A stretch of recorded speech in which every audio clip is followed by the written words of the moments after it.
Hello, my fellow unicorns.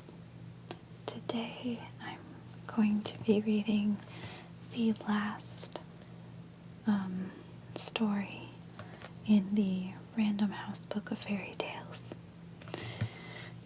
After this, I'm going to put together a nice long compilation for you guys so you can fall asleep listening to your favorite fairy tales.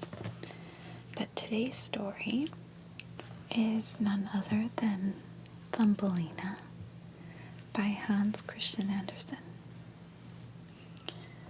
So let's get started. Once there was a woman who wanted a child more than anything in the world. At last, in loneliness and sorrow, she went to a witch and spoke of her desire. "That's as easy as winking," said the witch. "Take this seed and plant it in a flower pot filled with good, rich earth. Water it carefully and guard it very well." The woman did as the witch had said. The first time she watered the seed, a large and brilliant flower sprang up. It was still in bud, its petals tightly closed.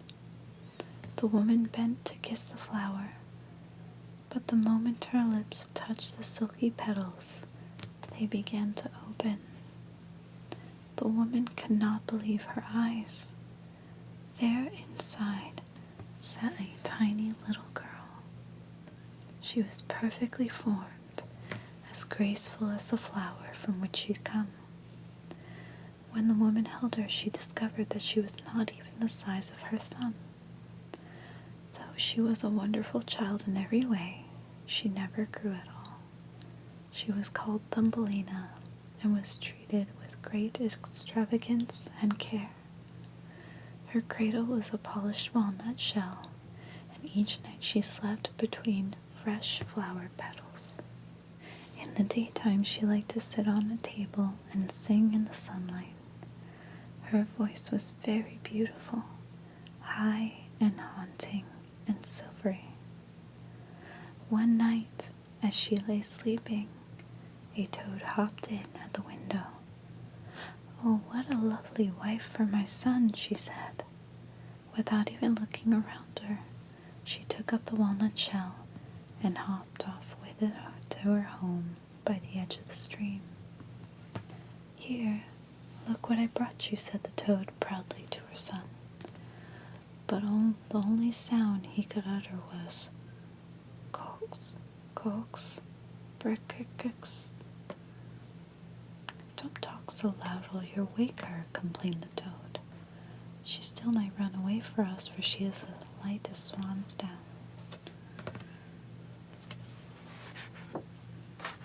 Holding the walnut shell high, the toad swam out into the stream to an eddy where masses of water lilies grew. On a leaf far from shore she put the cradle. Then she went back to build a new room in the mud for the bride. In the morning, Thumbelina woke up and looked all around her at the great arching sky. She felt her cradle rock with the motion of the stream and cried out in terror. The fish swimming in the water below came to the surface and looked curiously at Thumbelina. "Oh, please help me," she said. "I must get away from here." And so the fish began to gnaw at the lily stalk with their sharp little teeth. At last the leaf broke free and floated down the stream. Away went Thumbelina, gently spinning with the current. Gradually her fear left her and she began to enjoy the journey. Never before had she been outside. A beautiful butterfly flew near her, fascinated by its gossamer wings. Thumbelina sat very still to show she meant no harm. The butterfly kept darting toward the sash on her dress, and Thumbelina thought to fasten one end loosely around it. She held on to the other end, and the butterfly flew along, pulling the lily pad behind like a little toy boat. Thumbelina glided much faster now, but as night came on, she saw that the butterfly was growing weary. She called it to her and asked it to take her to shore. Gently, she unfastened the sash. The butterfly hovered near her for a time, then slowly flew off. Thumbelina felt sad as she watched it disappear. Now she was truly alone, and the place was a foreign land to her. The whole summer through Thumbelina lived by herself at the edge of the stream. She wove a bed of grass stems and hung it like a hammock under a large spreading leaf to shelter herself from the rain. She sipped nectar from the flowers and drank the dew that lay on the leaves at dawn. But when summer ended, the plants and flowers withered. The birds that had sung to her flew away, and there was frost on the ground each morning. Thumbelina's clothes were in rags, and she shivered with the cold. Autumn passed, and then one day it began to snow. Each snowflake fell like a veil upon her. She feared that she would be buried or that she would freeze to death. Run, she thought. She must run to find shelter. The snow came at her in white swirling clouds, and she stumbled along until she came to a large cornfield. Suddenly, she saw a hole that tunneled down into the earth. It would be warmer there, perhaps, and the snow would not reach her. But when Thumbelina ran toward the hole, a field mouse appeared before her.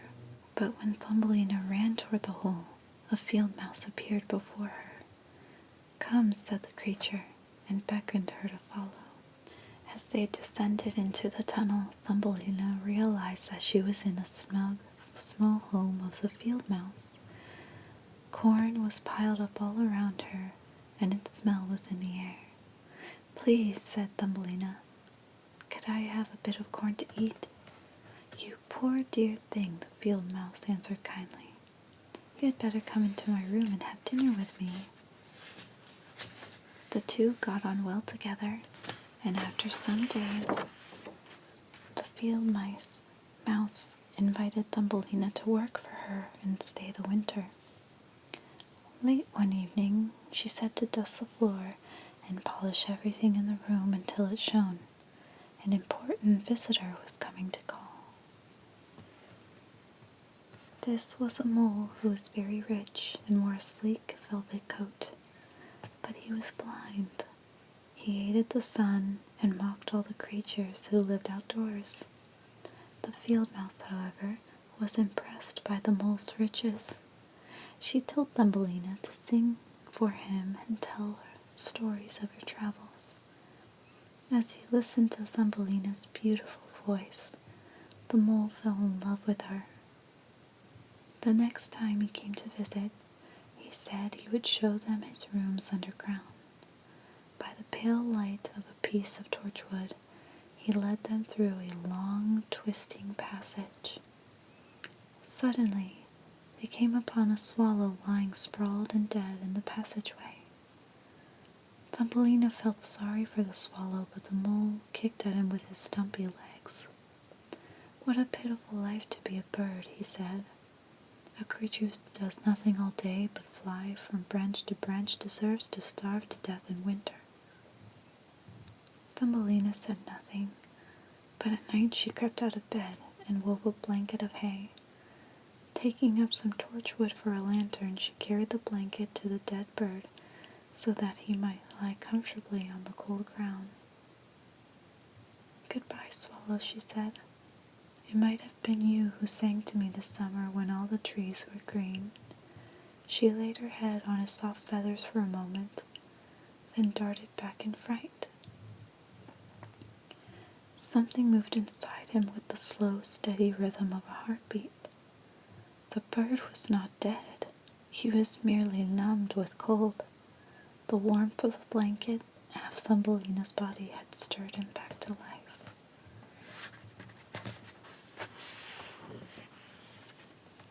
Each night after that she crept out of bed to tend to the swallow.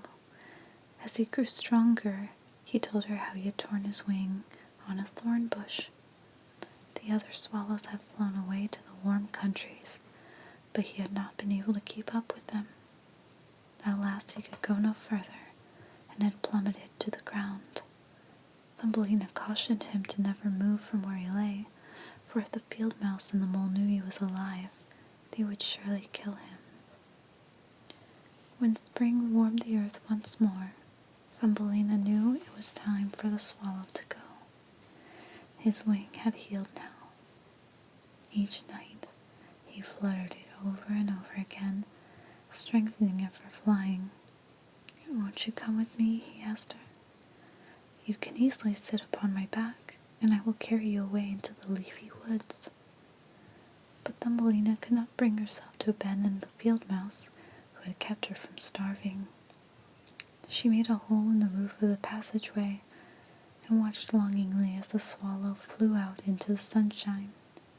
She felt that all the pleasure in her life was going with him. Every evening now, the mole came to call on Thumbelina. He made her sing until her voice grew hoarse. Whenever she stopped, he prodded her to continue. This was the way he loved her. Without ever once asking Thumbelina, the mole and the field mouse agreed that she would be married to him in the autumn. Suddenly, there was a hum of activity in the field mouse's room, for she had insisted that the bride have a wardrobe of new clothes. 4 spiders were hired to weave day and night, and Thumbelina was put to work spinning linen thread from flax.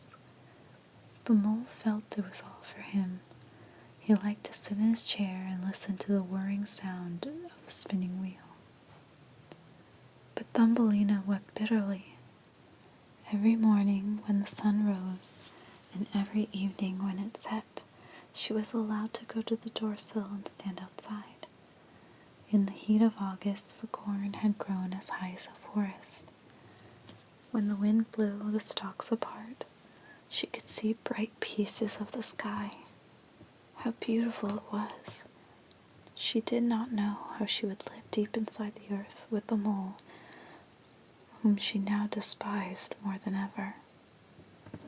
As the time of her wedding drew closer, she sobbed out her fears to the field mouse. "Nonsense," the field mouse said. "Don't be stubborn, or I'll bite you with my white teeth. His velvet coat is handsome, and the food in his pantry is fit for a queen." Thumbelina understood then that she was trapped as surely as if she were in a cage.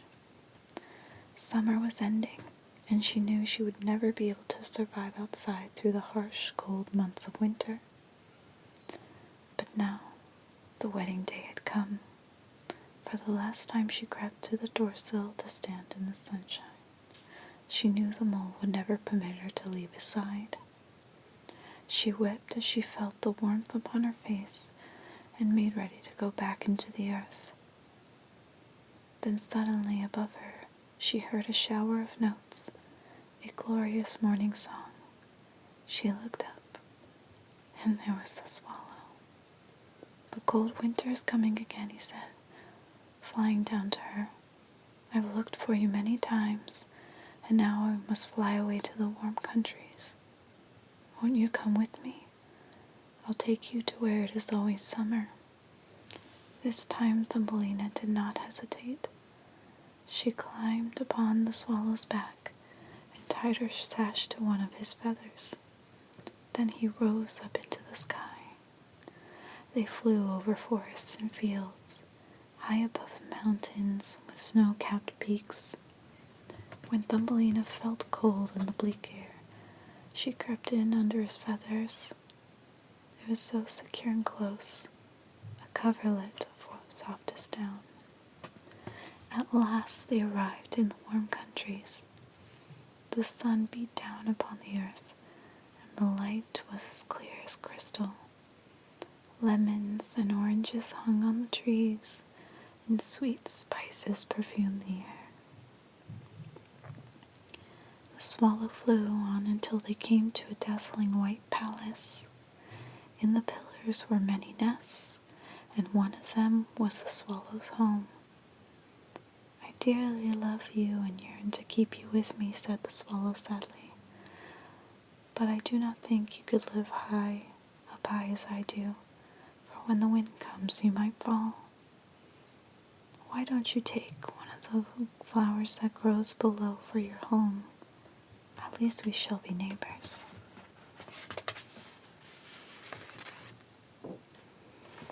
Thumbelina did not remember that she had lived before in a flower, but the idea seemed to her a good one. The swallow set her gently on the petals of a brilliantly colored flower. Then she slid inside. But this could not be, she thought. The home was already taken. A young man was standing there, shining as he had been made of glass. A silver crown was on his head, and gauzy wings grew from his back. Isn't he wonderful? Thumbelina whispered to the swallow, who still hovered nearby. Never before had she seen a person just her size. When the young man got over his fright at the closeness of the great bird, he explained to Thumbelina that a small person lived in each of the flowers. He was their king. Then he took off his crown and placed it upon Thumbelina's head. "You are so lovely," he said. "Won't you be my queen?" Thumbelina never thought to refuse. She could tell he was kind by the sound of his voice and the curve of his mouth. She felt that at last she had come home. Then the king declared that there was to be a welcoming party more joyful than any seen before in the land. From all the flowers men and women came, bringing gifts for Thumbelina. But the most wonderful was a pair of tiny wings that could be fastened to her back, so she too could dart among the flowers. Everyone danced all night, and above them in his nest was the swallow, singing for them his most heartbreaking tune. The end. Well, it seems like Thumbelina was on quite an adventure, and everybody just wants to marry her, or like force her to marry them. But I think this story's so cute. I used to love the animated film that was like back in the 90s. I don't think it was Disney. I think it was a different company. I think it was the same company that did Anastasia. But anyway, it's just such a cute story. And this illustration is just so cute. Look at that.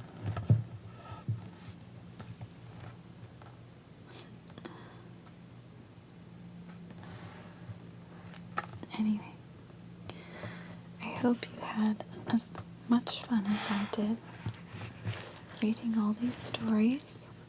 I hope that fairy tales are something that you revisit often, because it's always good to remind ourselves that magic can still happen in our lives, and that we could still have adventure and love and all those good things. But anyways, I want to thank you guys so much for watching. Have a good night. Hello, my fellow unicorns. Today I'm going to read the Random House Book of Fairy Tales. Today's story is The Snow Queen by Hans Christian Andersen. Long ago, when trolls still lived upon the earth, there was one more evil than all the others. He was called the Devil. He loved to mock human beings, and so he invented a mirror that made everything that was beautiful and good appear strange and horrid. At first the trolls only played with the mirror, holding it to the world and laughing at the reflections. But one day they flew up into the sky with it, and the mirror spun out of their hands. Down, down, down it fell, shattering into a million pieces. Some were as tiny as grains of sand, and when the wind came, it blew the pieces everywhere. If one of these ever entered a person's eye, nothing looked right again. But far worse was the fate of someone whose heart was pierced by a sliver of the mirror. The person would soon forget the pain. He would go on as before, never knowing that the heart inside him had frozen into ice.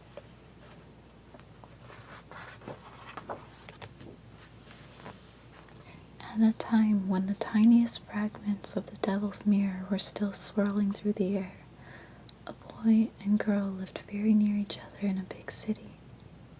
The boy's name was Kai, and the girl's name was Gerda. They were good friends and loved nothing better than to play in the window gardens that leaned from the gables of their houses. In the summer, they could sit under the rose trees and walk easily from one house to the other.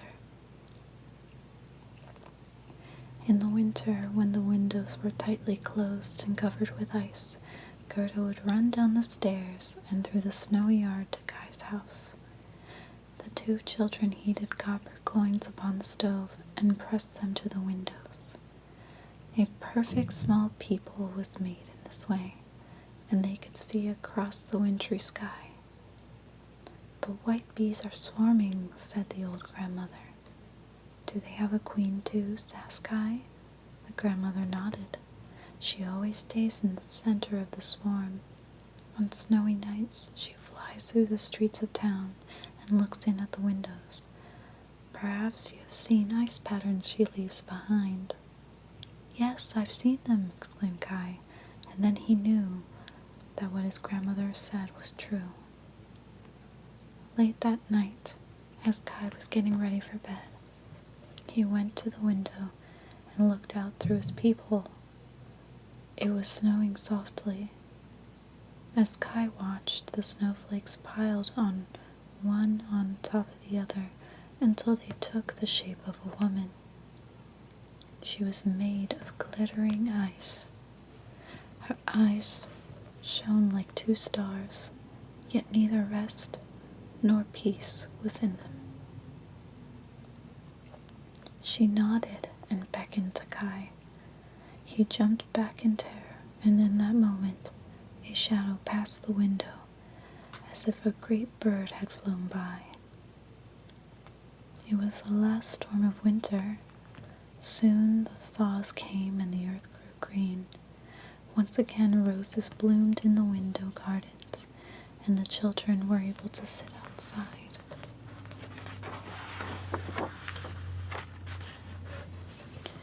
Late one afternoon, as the church bell struck the hour, Kai suddenly cried out. "What is it?" asked Gerda. "Something pricked my heart," he said, and then he gasped again. "Something sharp is in my eye." Gerda looked into Kai's eyes. There was nothing to be seen, but she cried because she felt sorry for him. "I think it is gone now," said Kai, but he was wrong. For one splinter of the devil's mirror had entered his eye, and the other had pierced his heart. Instantly, he turned on Gerda and began to mock her. "Why are you crying? You look ugly when you cry. There is nothing the matter with me." "Look," he shouted, that rose up there is growing all crooked, and that one has been eaten by a worm. How horrid they are." Then he tore off the roses and stamped on them. "What are you doing, Kai?" cried Gerda, and when he saw how frightened she was, he pulled off another flower and climbed through the window into his own house, leaving Gerda to sit outside all alone. No longer would he consent to play with her. Now his games were more grown up. One winter day, when snow was falling, he came by with his sled upon his back and wearing his woolen hat. He screamed into Gerda's ears as loudly as he could, "I've been allowed to go down to the square and play with the older boys," and away he went without ever looking back. Now, it was the custom in town for the bigger boys to tie their sleds to the farmers' carts. They would travel fast over the hard-packed snow and get a wonderful ride. While they were playing in this way, a big white sled came into the square and circled it twice. Quickly, Kai tied his little sled to the big one. He wanted to show the older boys how daring he was. Faster and faster they rode. Soon the town was far behind them. Kai wanted to untie his sled, but each time he was about to do it, the driver smiled at him so kindly that he didn't. It was as if they were already friends. The snow fell more thickly. Snowflakes swirled around them, and the sled moved like the wind. Kai was very frightened. He tried to say his prayers, but he could remember only his multiplication tables. The snowflakes grew and grew until they looked like white hens running near them. At last the big sled stopped, and the driver stood up. Kai knew her at once. She was the Snow Queen.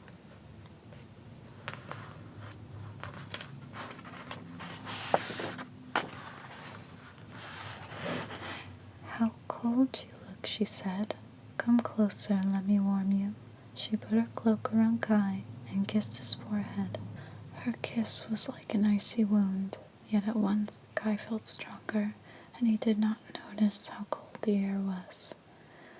As he stared into the Snow Queen's face, he thought he had never seen anyone wiser or more beautiful.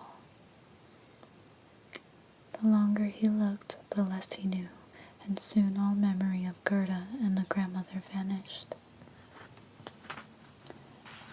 They set out again, and now they left the earth and were flying in the air. They circled back over his town, but Kai did not even see it. Above oceans, lakes, and mountains they flew, spurred by the wind. He could hear the cry of wolves and the cawing of crows. The white moon came out and traveled with them across the sky. When daytime came, Kai slept at the feet of the Snow Queen.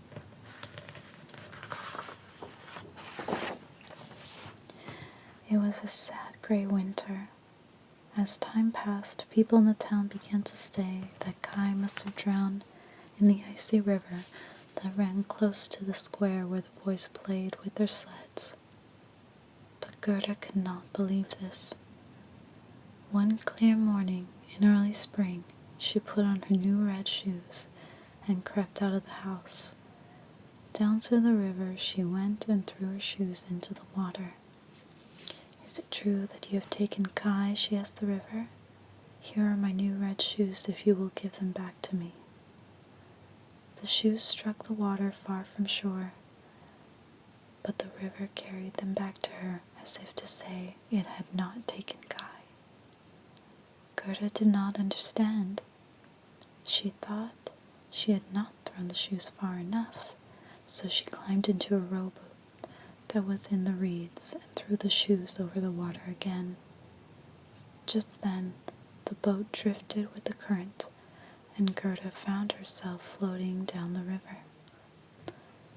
"Perhaps it will carry me to where Kai is," thought Gerda, and she sat perfectly still in her stocking feet. The land along the shores was green and beautiful, and sparrows flew near the boat, chirping as if to comfort her. At last, the boat drifted near a cherry orchard and came to rest upon the shore. An old lady came out of a strange little house nearby and caught hold of the boat with her shepherd's crook. "You poor little thing," she said to Gerda. "Tell me who you are and how you've come to be here." "I'm I'm searching for my playmate, said Gerda, and she told the old woman everything. You must not be sad. Your friend will probably pass this way soon. Come and eat my cherries, and I will show you all the flowers in my garden. The old woman took Gerda by the hand and led her into the house. The windows were made of colored glass, and a strange light shone in the room. On a table stood a silver bowl full of ripe cherries. As Gerda ate them, she stayed with the woman. She thought of Kai less and less. The old woman knew witchcraft, but she was not evil, and she had always wanted a little girl. That evening, when Gerda had fallen asleep, the woman went into the garden and pointed her shepherd's crook at the rose trees. At once they sank into the ground and disappeared. She was afraid that if Gerda saw the roses, she would think of Kai and run away. In the morning, she took the girl outside and showed her the garden. Gerda played in the golden sunshine with the flowers and came to know everyone. But always something seemed to be missing, and she could not think of what it was. Many weeks passed, and Gerda might have stayed forever, lulled by the old woman's kindness and the beauty of the place. But one day, she noticed the painting of a rose on a broad-brimmed hat the woman often wore. And once she leaped up and ran outside. Why were there no roses among the flowers in the garden? Gerda was so sad that she wept, and where her tears fell, a rose tree suddenly grew up. She breathed in the fragrance of the flowers and thought of the roses at home and of Kai. I have stayed here far too long, she cried. I must find Kai. Do you know where he is? She asked the roses. He is not dead, they answered. We have been down under the earth where the dead people are, and Kai was not there. Gerda ran among the flowers, asking all of them if they had seen Kai. But though the flowers sang to her, they knew only the words to their own songs. In despair, Gerda ran from the garden and unlatched the door in the garden wall. Outside, the earth was cold and gray. Suddenly, Gerda realized it was late autumn. Back in the old woman's garden, she had not seen the seasons change. There, it was always summer, and the flowers of every season bloomed at once. I have wasted so much time, thought Gerda. I must not wait here any longer. She walked through the fields and forests, though there was frost on the ground and her bare feet stung. The leaves on the trees had turned to yellow, and a cold autumn mist dripped down through their branches. How harsh and sad the world seemed. Finally, Gerda found herself in a dark forest. In the evening, it began to snow. Then there was a whoosh of dark wings, and a large crow landed near her. Caw, caw, he cried. By this, Gerda knew he was greeting her in a friendly way. Do you know where my friend Kai is? She asked him. Perhaps, said the crow slowly. There is a castle not far from here, and in it lives a princess. Recently, she has taken a husband, a young man who is a stranger and rumored to be afraid of nothing.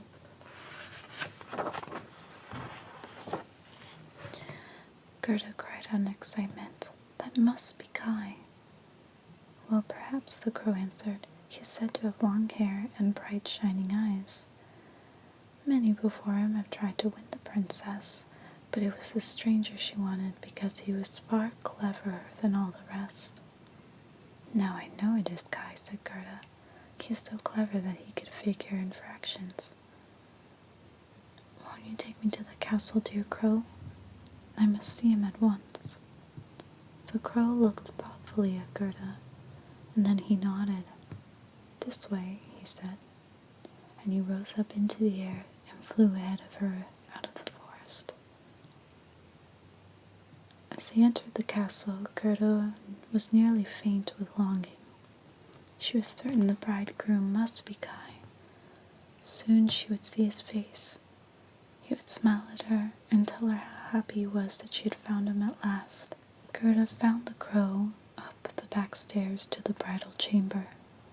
The castle was dim and quiet, but suddenly there was a whirling, rushing sound, and shadows of horses and hunters, of dogs and falcons moved upon the walls. Gerda drew back fearfully. "Do not be afraid," said the crow. "There are only dreams come to fetch the princess and her bridegroom. They will be fast asleep, and you will learn if he is the one you seek." At last they arrived in the royal bedchamber. Gerda peeked at the bridegroom where he lay, and saw his long brown hair upon the pillow. "It is Kai," she shouted with joy. Then the dreams rushed in again, and the young man awoke and looked her in the face. But it was not Kai at all. With no thought for where she was, Gerda began to weep. "You poor thing," said the prince. "Tell us what is the matter." As Gerda told him all that had happened, the princess held her close. They said she must spend the night, and in the morning when she awoke they gave her a silk dress and a pair of boots and a golden coach drawn by 4 horses. For a time the crow rode with her, but when they came to the edge of the forest he had to fly away. Gerda waved and waved until she could no longer see his wings shining in the distance. Now she was alone and felt sadder and more desolate than ever. At length they came to a stand of trees along the roadside. Hidden among them was a band of robbers, and a golden coach dazzled their eyes like flame. "Gold, gold," they screamed, flinging themselves upon it. They grabbed hold of the horses and killed the coachman, and then they dragged Gerda out upon the road. "She is lovely and plump," said the older robber woman. "I think I will have her for supper." She took a long knife from her belt, and her eyes sparkled with greed. But just as the robber woman was about to slit poor Gerda's throat, her daughter, whom she was carrying upon her back, bit her hard. "No, she is mine. I want to play with her," said the little robber girl. She was a spoiled and willful child, and so the robbers had to give in. Late that night, when they arrived at the robber's castle, the girl asked Gerda if she was a princess. "No, I am not," answered Gerda, and then she told her how she was looking for Kai and had come to be riding in such a fine carriage. The robber girl looked very seriously at her and then nodded. "I won't allow them to kill you. Even if I do get angry at you, I will do it myself." Gerda was very frightened. The walls of the robber's castle were black with smoke, and ravens flew in and out of the tower. Dogs roamed freely through the halls. They jumped up in the air, but they did not bark. That was not permitted.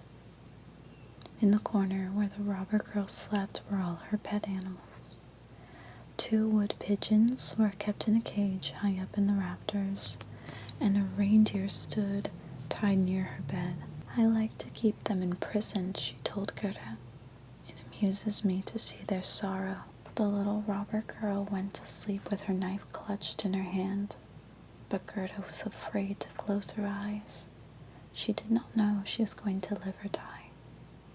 In the middle of the night, suddenly one of the wood pigeons cooed. "We have seen Kai. He sat in the Snow Queen's sled, and white hens ran near them. She has carried him to a land far to the north. You must ask the reindeer where it is. He will know." "Oh, yes. Ice and snow are always there. It is a wonderful place," the 2 reindeer said. "There, an animal can roam freely in the shining valleys. That is where I was born." Then he grew silent. remembering all he had lost. In the morning, Gerda told the robber girl what she had heard from the animals. The girl listened quite solemnly, and then jumped out of bed and hugged Gerda. "I will help you. Leave me your pretty dress and your boots. You shall take the reindeer. He will carry you to your friend." She tied Gerda onto the reindeer's back and gave her some meat and 2 loaves of bread. Away they went as fast as they could, farther and farther north. They heard the wolves howl and the ravens call, and suddenly the sky was filled with great arcs of color. They were the northern lights. At last they came to a little cottage at the border of Lapland. An old woman came out, and they told her where they were bound. "You must find my friend, the Finnish woman. She will be able to help you," the old woman said. She wrote a note on a piece of dried codfish, and then they set out once more. When they reached the Finnish woman's house, they had to knock on the chimney, for the door was nearly buried under the snow. But inside the house it was as hot as an oven. The Finnish woman gave the reindeer a piece of ice to cool his head, and read 3 times what was written on the codfish. Poor Gerda was so tired that she fell asleep in the corner. Then the reindeer and the Finnish woman talked together quietly. "You are very wise," the reindeer said. "Can't you make a magic drink so that Gerda will be able to defeat the Snow Queen?" The old woman smiled at him and patted his nose. "I can give her no more power than she has already. Do you see how people and animals must serve her? Do you see how she has been able to journey so far, though her feet are bare? No, my friend. Gerda's power is in her heart. Her goodness and innocence are the only weapons against the Snow Queen." She woke Gerda up then and lifted her onto her reindeer's back. He ran a short way over the snowy earth and set her down beside a bush with red berries. It was at the edge of the Snow Queen's gardens. Gerda looked back at him only once and saw that his face was streaked with tears. Then she followed the path and ran toward the Snow Queen's palace as fast as she could. Suddenly, she saw hundreds of snowflakes. They whirled along just above the earth, growing larger as they came near. Some looked like huge porcupines, others like snakes writhing together. Still others were like bears with cruel, grinning faces. All the snowflakes were blindingly white and horribly alive. They were the Snow Queen's army on the march. Gerda stopped short. Her breath came fast, forming vapor in the frozen air. As she stood there, it became more solid and shaped into a band of angels, armed with shields and spears. They threw their spears at the snow creatures, shattering them into thousands of pieces. There were no more barriers after that, and Gerda was able to walk into the Snow Queen's palace. The palace walls were glittering ice, and the windows and doors were made of wind. In the glare of the northern lights, Gerda could see the gates opening before her. Echoing vast and cold was the Snow Queen's palace, yet Gerda had come so far already, and she was not afraid. She ran through halls of drifted snow that turned and twisted for miles. At last she saw a tiny figure, blue with cold, seated on a frozen lake. As Gerda drew closer, she saw that it was Kai. He was playing with pieces of ice, arranging them into patterns. The game was very important because the Snow Queen had promised that if he could form the right word, she would give him the world and a new pair of skates. The word was eternity, but Kai could not remember it no matter how hard he tried. He did not even look up when Gerda rushed at him and threw her arms around his poor stiff body. She began to cry, and her hot tears fell upon his heart and melted the ice away. Only then could he see her. Gerda, oh Gerda, is it really you? Where have you been for so long? What place is this, Gerda? Why is it so cold and empty here? As he looked around him, Kai burst into tears. He wept and wept until the grain of glass in his eye was washed away. Then he held on to Gerda as if he would never let her go. So glad were they to be together that they never even noticed that the pieces of ice had formed himself into the word Kai had been trying to make. Now the Snow Queen could return, and it would not matter, for Kai's right to freedom was written upon the frozen lake. Then Gerda took his hand, and they walked out of the Snow Queen's palace. They spoke of the grandmother and the roses that bloomed in the window gardens. The wind had died down, and the sun shone through the clouds. At last, they reached the bush where the reindeer was waiting. Now there was a younger one, too, whose udder was full of warm milk for them to drink. Kai and Gerda climbed upon the reindeer's backs, and the animals carried them along until the blades of grass started to break through the snow. Goodbye, goodbye, the children called to the reindeer when they had come to a place where it was early spring. Here they heard the birds singing and saw that the trees were all in bud. The towers of their own city were shining in the distance. Soon they were walking up the stairs to the grandmother's house. Nothing had changed. The clock on the wall was ticking, and the wheels inside it moved. But when Kai and Gerda stepped through the doorway, they knew they had grown up. They were no longer children. In the window gardens, they saw the roses blooming. There were little stools they used to sit upon. As they went out into the sunshine, all memory of the Snow Queen's palace and its empty splendor vanished.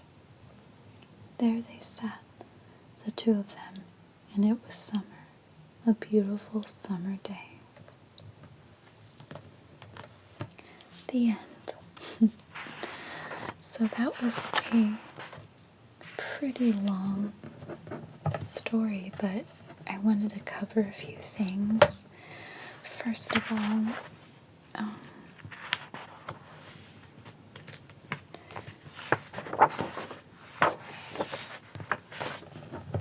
I just think that the illustrations of the Queen are just so beautiful. She looks so elegant and regal, and she seems like she would be kind, but obviously she's not. She's more like a witch. And, I think the story kind of speaks to time and childhood, and when, as you transcend from childhood to adulthood, especially between a boy and a girl, I think it's a metaphor for, like, their love. Like, it seems like they realized after the seasons have passed that they become they went from playmates to falling in love, essentially. At least that's my interpretation of it. And, the Snow Queen is sort of like a metaphor for time, being frozen in time, and wanting to hold on to, grasping at our childhood, trying to hold on to it, but we all have to grow up sometime, and, Greta's, love for Kai really is what helped him grow up and helped him remember her. So I think it's a very touching story. And I also, once again, we really have to be careful with stranger danger. That's another cool drawing. I love that. Anyway,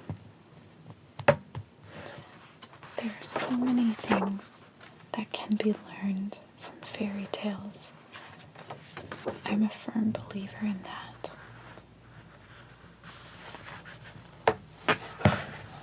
I love this one too. She looks very like a mother nurturing a child. She's really beckoning him and putting out all the stops and making Kai feel like safe, even though it's definitely not safe. But yeah. Anyway, I want to thank you guys so much for watching. I really appreciate you. If you like my videos, please subscribe. I'm trying to get monetized and trying to turn ASMR videos into my full-time job. So if you like this video, please give it a thumbs up. Let me know in the comments if there's any other types of videos that you would like me to do. I am taking requests, and as always, I really hope that this video helps you relax, de-stress, and helps you get some nice sleep. Thank you all so much for watching. Good night.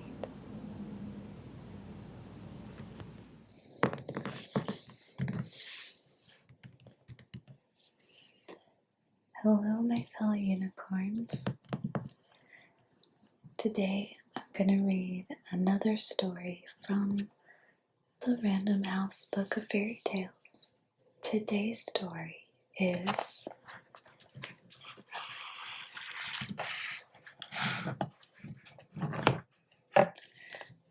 Rumpelstiltskin by the Brothers Grimm.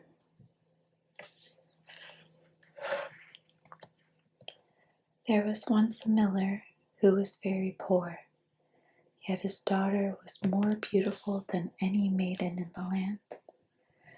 One day it happened that the miller met the king. "I have a daughter who can spin straw into gold," the miller said, trying in this way to make himself seem important. "Is that so?" said the king. "Such a skill interests me greatly. Bring your daughter to the castle tomorrow, and then we shall see what we shall see." When the girl was brought to him, the king led her to a little room filled with straw. He gave her a spinning wheel and a winder and said, "Now you must set to work quickly. If by dawn tomorrow the straw has not been spun into gold, you will have to die." Then without a backward glance, he left the room. The girl heard a key turn in the lock. She was entirely alone and terrified, for she had not the least idea how straw could be spun into gold. The hours passed, and it grew darker and darker, and at last she threw herself upon the straw, weeping for her life. Suddenly, the door sprang open. Before her stood a tiny man. He was not even as tall as her waist. "Good evening, my girl. Why are you weeping?" he said. The girl answered, "I was told to spin gold out of straw, and I don't know how to do it." "What will you give me if I spin it for you?" "You shall have my necklace," she said. At this, the little man seated himself before the spinning wheel and began to work. The wheel whirred and sang all through the night, and one by one the spools piled near it were filled with gold. When the king unlocked the door and saw the glittering gold, his mouth fell open in astonishment. Yet he was not satisfied. "You did well, my dear. Now let us see how much more gold you can spin for me tonight." He led her to another room filled with straw, and this one was much larger than the first. "If you value your life, you will spin it all by morning," he said. Once again, the girl began to weep. She had no more idea how it was done than the first time. Suddenly, the door opened, and the little man appeared. "What will you give me if I spin the straw into gold?" "The ring from my finger," she said without hesitation. And so he began to work again at the spinning wheel, and by morning he was done. Not a piece of straw remained in the room, only spools and spools of gold. The king was delighted at the sight of so much gold, but he was a very greedy man, and so he still wanted more. He led the miller's daughter into a third room, far bigger than the first two, and filled to the top with straw. "Tonight you must spin all this into gold. If you succeed, you shall be my queen." The king no longer cared that she was only a miller's daughter. All he could think about were the riches he would gain. When the girl was alone, the little man came again and said for the third time, "What will you give me if I spin the straw into gold for you?"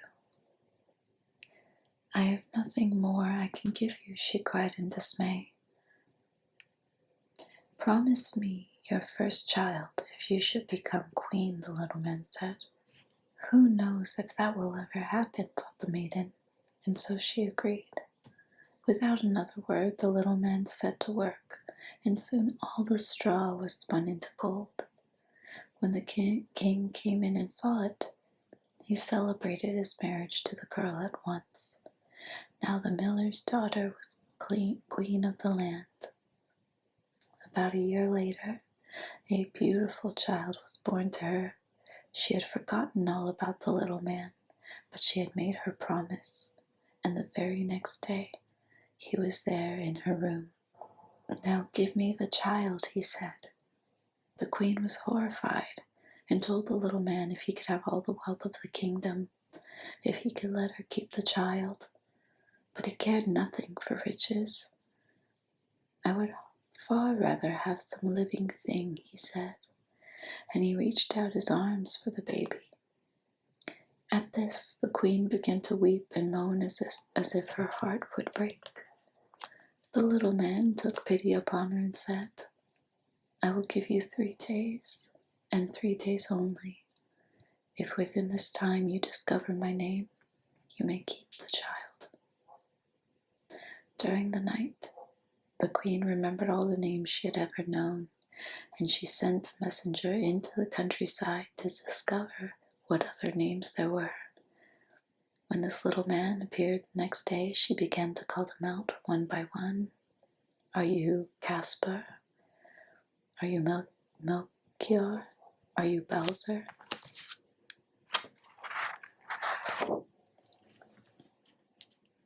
But each time he only shook his head and said, "No, that is not my name."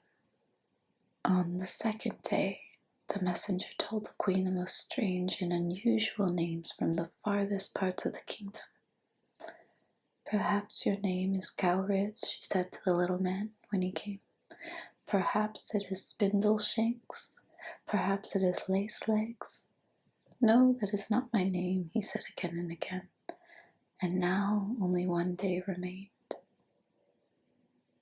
The next morning the messenger returned to the palace riding hard. "I have found no more names," he told the queen, "but as I came to a high mountain at the end of the forest, I saw a tiny little house, and in front of the house a fire was burning, and around it a strange little man was hopping on one leg and singing, 'Today I bake, tomorrow I brew. The next the queen's child I will claim. Lucky it is that no one knows that Rumpelstiltskin is my name.'" How glad the queen was when she heard the name. Soon afterwards, the little man came back and asked, "Now what names have you for me today?" "Is your name Klaus?" she said. "No." "Is it Heinz?" "No." "Is it perhaps Rumpelstiltskin?" "The devil told you that, the devil told you that," screamed the little man. In his rage, he stamped his foot so hard on the ground that he sank in up to his waist. And then, as the queen watched in horror, he seized his other leg with both hands and tore himself in two.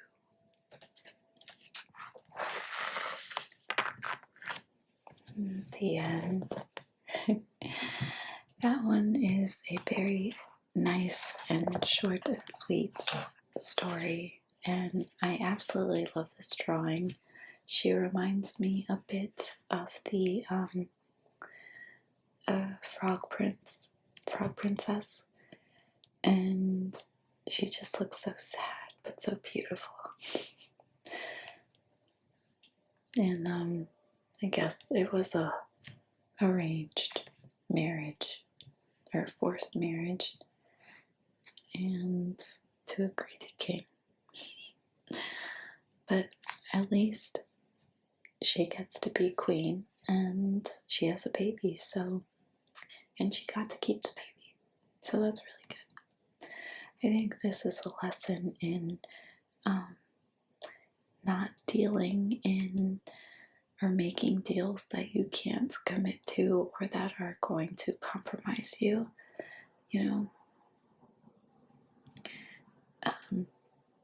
The miller's daughter didn't really think about having kids, and she didn't know how much her children would mean to her. And so when she finally has one, she realizes just how precious they are. So she really regretted giving her baby up, or even almost giving her baby up. So the moral of the story is be careful what you wish for, and be careful when you make a deal, and that you're not giving too much up of yourself. So she got lucky, but not everybody gets lucky, Yeah. So, and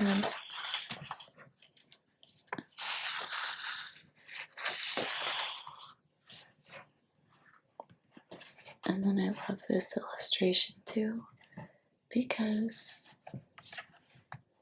she's so beautiful holding her baby.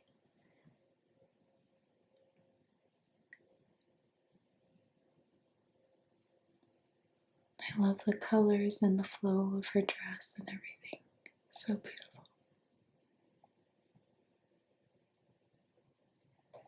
Anyway.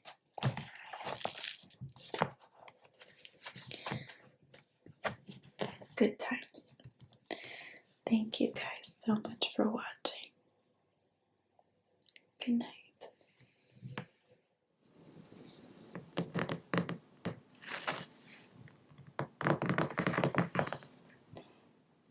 Hello, my fellow unicorns. Today I'm going to read another story from the Random House Book of Fairy Tales. And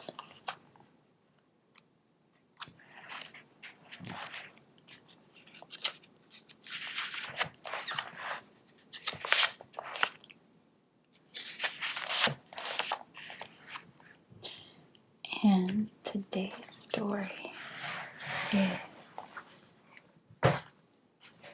Hansel and Gretel by the Brothers Grimm. At the edge of a large forest, there once lived a woodcutter with his wife and 2 children. The boy was called Hansel, and the girl Gretel. They were always very poor and had little to live on. But at last, a terrible famine came to the land, and the woodcutter could not even provide food for his family. One night, he lay awake in bed, worrying over his troubles. what is to become of us?" He said to his wife, "How can we feed our poor children when we have nothing for ourselves?" "I'll tell you what," she answered. "Tomorrow morning we will take the children out to the thickest part of the forest. We will light a fire and give them each a piece of bread. Then we will go about our work and leave them there. They won't be able to find their way home, and so we shall be rid of them." "No, I could never find it in my heart to leave my children alone in the forest," said the woodcutter. "The wild animals will soon come and tear them to pieces." "What a fool you are," the woman said. "Then we must all four die of hunger. You might just as well plane the boards for our coffins at once." And she gave him no peace until he consented. But the two children had not been able to sleep for hunger, and so they heard what their stepmother had said. Gretel wept bitterly. "All is over for us now." "Be quiet, Gretel," said Hansel. "Don't cry. I'll find a way to save us." When the woodcutter and his wife were asleep, Hansel got up, put on his jacket, and slipped out the door. The moon was shining brightly, and the white pebbles around the house gleamed like silver coins. Hansel stooped down and gathered as many pebbles as his pockets would hold.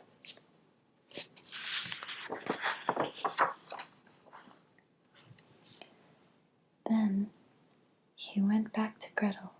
"Go to sleep now," he said. "We will not perish in the forest." And he lay down and slept himself.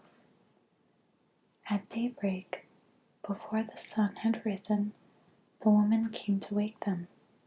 "Get up, you lazy bones," she ordered. "We are going into the forest to fetch wood." She gave them each a piece of bread. "Here is something for your hunger, but do not eat it right away, for it's all you'll get." Gretel took the bread and put it under her apron because Hansel's pockets were filled with pebbles. At length they all started out for the forest. When they had gone a little way, Hansel stopped to look back at the cottage, and he did it again and again. "What are you doing?" his father asked. "Take care and keep up with us." "Oh, father," said Hansel, "I am looking at my white cat. It is sitting on the roof saying goodbye to me." "Little fool," said the woman, "that is no cat. It is the morning sun shining on the chimney." But Hansel had not been looking at the cat at all. Each time he stopped, he dropped a white pebble on the ground to mark the way. In the middle of the forest, where the trees grew dense, their father made them a warm fire, or a fire to warm them. When it was blazing, the woman said, "Now lie down by the fire and rest while we go and cut wood. We will soon come back to fetch you." Hansel and Gretel sat by the fire, and when dinner time came, they each ate a little bit of bread. They thought their father was quite near because they could hear the sound of an axe. They did not realize it was not an axe at all, but a branch he had tied to a dead tree so that the wind blew it back and forth. The children sat so long that at last they fell fast asleep. When they awoke, it was dark night. Gretel began to cry. "How shall we ever get out of the forest?" But Hansel comforted her. "Wait until the moon rises," he said. "Then we will find our way." When the full moon rose, Hansel took his sister by the hand, and they began to walk, guided by the pebbles that glittered like bits of silver. They walked the whole night through, and at daybreak they finally reached their father's cottage. "You bad children," said the woman when she saw them. "Why did you sleep for so long in the forest?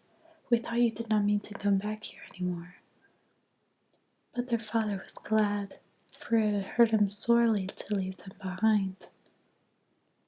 Not long afterward, they were again in great need, and Hansel and Gretel heard the woman at night talking to the woodcutter. "We have only half a loaf left, and when we have eaten that, we will have nothing. The children must go away. We will take them farther into the forest, so that they will not find their way back. There is nothing else to be done." The woodcutter tried to protest, but it was no use. Because he had given in to her the first time, he was forced to agree. When everything was quiet, Hansel again got up, meaning to go after more pebbles, but the woman had locked the door and he couldn't go outside. Still he consoled his sister. "Don't cry, Gretel. Go to sleep. There is nothing to fear." In the early morning, the woman made the children get up, and she gave them each a bit of bread, but it was smaller than before. On the way to the forest, Hansel crumpled up his piece in his pocket and stopped again and again to drop the crumbs on the ground.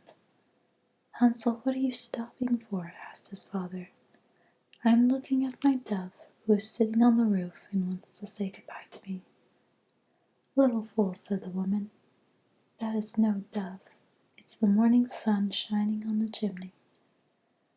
But Hansel continued to strew the crumbs behind him on the ground. The woman led the children far into the forest to a place where they had never been before. Again they made a big fire. "Stay where you are, children," she said, "and when you are tired you may go to sleep. We are going farther on to cut wood, and in the evening we will come back and fetch you." At dinner time, Gretel shared her bread with Hansel, for he had left his behind to mark the way. They went to sleep, and the evening passed, but no one came to fetch them. It was dark when they woke up. Hansel comforted his sister and held her close. "Wait until the moon rises," he said. "Then we can see the breadcrumbs that I scattered for a path." When the moon rose, they started out, but they found no breadcrumbs. They did not know that all the thousands of birds who lived in the forest had swooped down and eaten every one. "We shall soon find the way," said Hansel, but they could not find it. They walked all night and the next day, but they could not get out of the forest. They were very hungry, for they only found a few berries to eat. At last they could not go further, so they lay down and went to sleep. When they awoke the next morning, it was the third day since they had left their father's cottage. They started to walk again, but they only went deeper into the forest, and they began to fear if no help came they would perish. Then, at midday, they saw a beautiful snow-white bird. It sang so sweetly as they stood to listen. When the bird stopped singing, it fluttered its wings and flew near them. Hansel and Gretel followed it until they came out into a clearing, and there they saw a little house, wonderful beyond their dreams.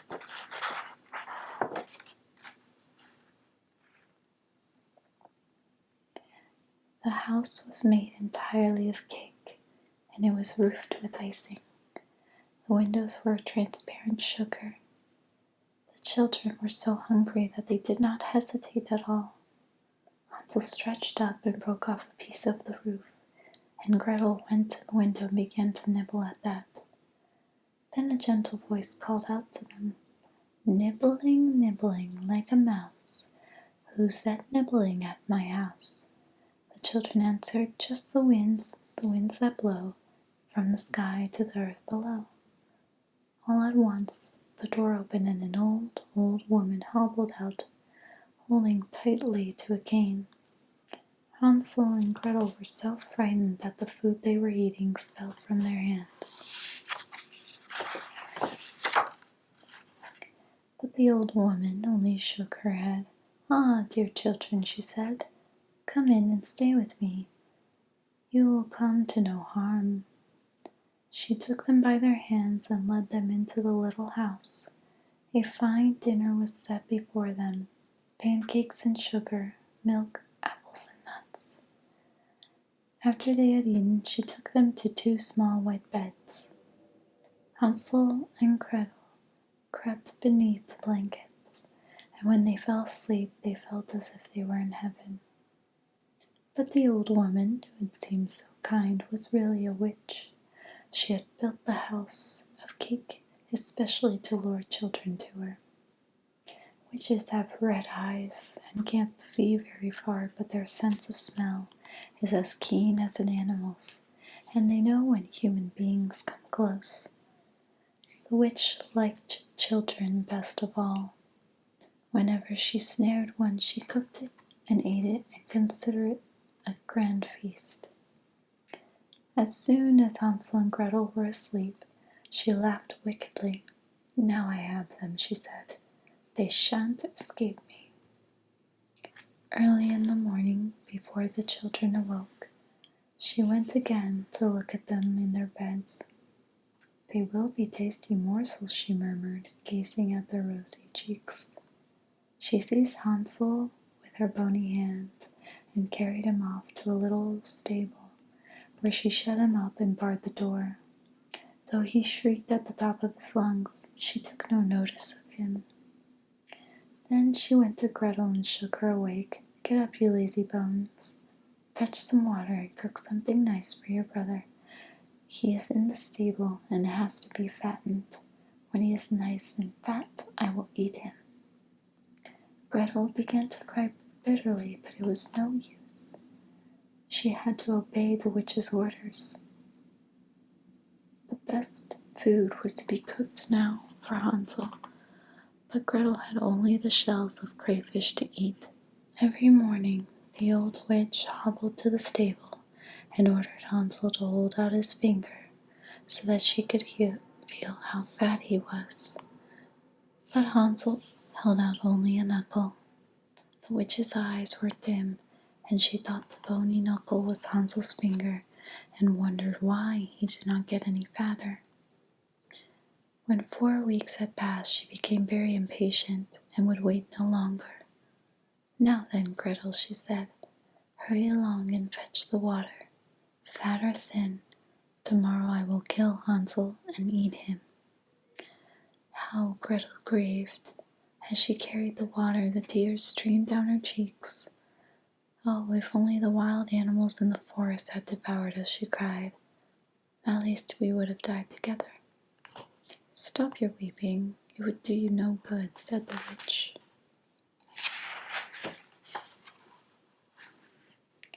Early in the morning she made Gretel fill the kettle and kindle a fire. "We will bake first," she said. "I have heated the oven and kneaded the dough. Creep in and see if the fire is blazing high enough now." And she pushed Gretel toward the oven. The witch meant to shut the door and toast her once she was inside, but Gretel saw what she had in mind. "I don't know how to get in," she said. "How am I to manage it?" "Stupid goose," said the witch, rising up to the oven. "The opening is big enough. See, I can fit in myself." Quickly Gretel gave the witch a push that sent her headlong into the flames, and then she banged the door and bolted it tight. The witch howled horribly, but Gretel ran away and left her there to perish. She ran to the stable as fast as she could and opened the door. "Hansel, Hansel," she cried, "we are saved. The old witch is dead." Hansel rushed out like a bird from a cage when the door was opened. They fell upon each other and kissed each other and danced around with joy. There was nothing more to fear, and so they went to the witch's house. In every corner they found chests full of pearls and precious jewels. Hansel filled his pockets, and Gretel filled her apron, and then they hurried away out of the clearing. Before they had gone far, they came to a great body of water. "We can't get across it," said Hansel. "I see no path and no bridge." "Look there," Gretel told him. "A duck is swimming, and it will help us over if we ask it." Then she sang, "Little duck that cries quack quack, Hansel and Gretel are waiting here. Please carry us upon your back, for no path or bridge is near." The duck came right up to them. Then it carried Hansel and Gretel across the water, one by one. As they walked through the forest on the other shore, the trees and hills became more and more familiar to them. At last they saw their father's house in the distance. Hansel and Gretel rushed inside and threw their arms around their father's neck. The poor man had not a single moment of peace or pleasure since he had deserted his children in the forest, and while they were gone, his wife had died. Gretel shook her apron and scattered the pearls and jewels all over the floor. Hansel had a handful after handful out of his pockets. From that time, all their troubles were ended, and they lived together in great happiness.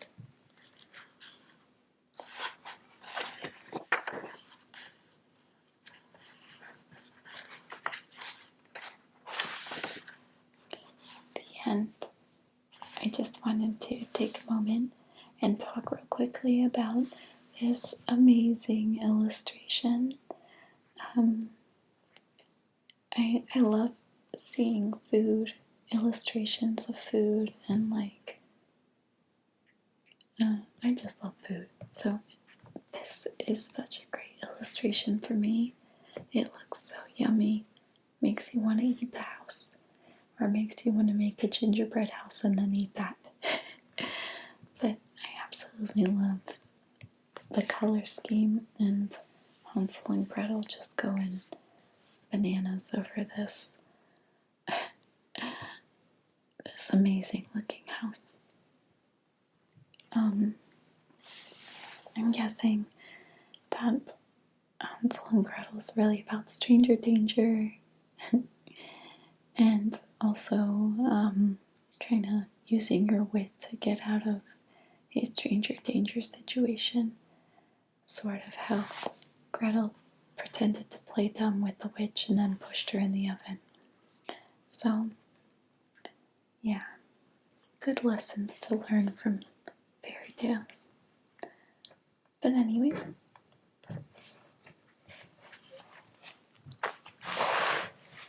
I want to thank you guys so much for watching. If you have any suggestions on anything that you'd like me to read, please let me know in the comments.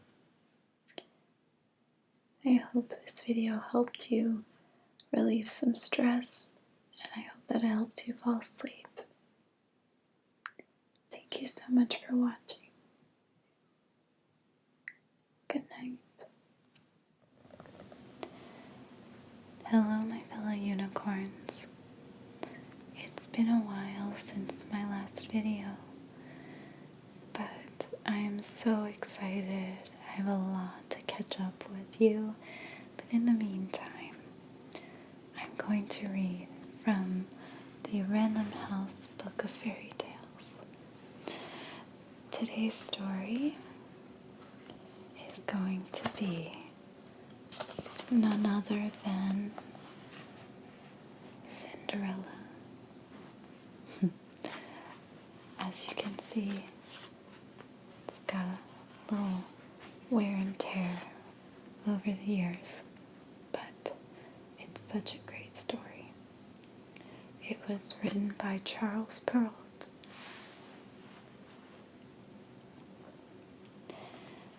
There was once a man whose wife died, and so he took another. The new wife was proud and haughty, and had 2 daughters who were just like her in every way. But the man also had a daughter, and she was sweet and gentle and good as gold. The wedding was hardly over before the woman began to make her stepdaughter's life a misery. The young girl's goodness was like a beacon showing up the faults of her own two daughters, and so the woman could not bear her. She gave the girl the meanest work in the house to do. She had to scour the dishes and scrub the floors and pick up after her stepsisters. From early morning until late at night, she was made to work, and her bedroom was in a garret way at the top of the house. She slept upon a wretched straw bed, while her two stepdaughters lay in fine rooms with carpets on the floors and looking-glasses so tall that they could see themselves from head to foot. The young girl did all she was asked, and dared not complain to her father, who would have only scolded her, for his new wife ruled him entirely. When she finished her work, she used to go into the chimney corner and sit quietly among the cinders. And so she was called Cinder Wench. But the younger sister, who was not quite as sober as the others, called her Cinderella. In her ragged clothing, with her dirty face, Cinderella was yet 100 times more beautiful than her stepsisters. After some months had passed, the king's son gave a ball for all the stylish people in the countryside. The two sisters were also invited, and immediately they set about choosing the gowns and petticoats, the hair ornaments and slippers they would wear. This made Cinderella's work still harder, for it was she who ironed their linen and pleated their ruffles. All day long the sisters talked of nothing but how they should be dressed. "I think I shall wear my red velvet suit with the French trimming," said the eldest. "And I," said the youngest, "shall wear my gold-flowered mantle and my diamond necklace." The best hairdressers were called in to style their hair, the best face powder and lip rouge were obtained. In all these matters the sisters consulted Cinderella, for she always knew what was most becoming. One night she was helping them to undress. They said to her, "Cinderella, would you not like to go to the ball?" "Please, sisters, do not mock me," she said. "How could I ever dream of such a thing?" "You are right," they answered. "People would surely laugh to see a cinder wench at the ball." For 2 days the sisters could hardly eat for excitement.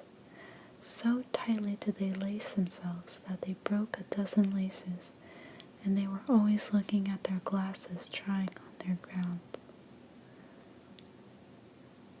At last the evening of the ball came.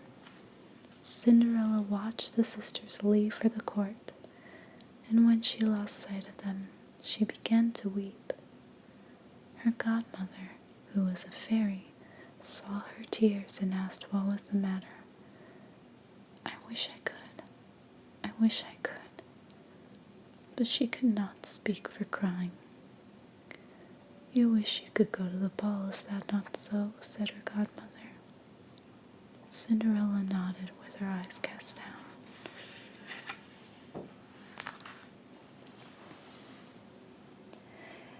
"Well then, you shall go," said her godmother. Then she took the girl and bade her go into the garden for a pumpkin. Cinderella picked the finest she could find and carried it back to her godmother, though she could not imagine how a pumpkin would help her get to the ball. Then her godmother scooped out the inside of it, leaving nothing but the rind, and struck it with her wand. Instantly, the pumpkin turned into a fine gilded coach. Next, her mother went to look in the mousetrap, where she found 6 mice, all alive. She told Cinderella to lift the trap door, and as each mouse came out, she tapped it with her wand.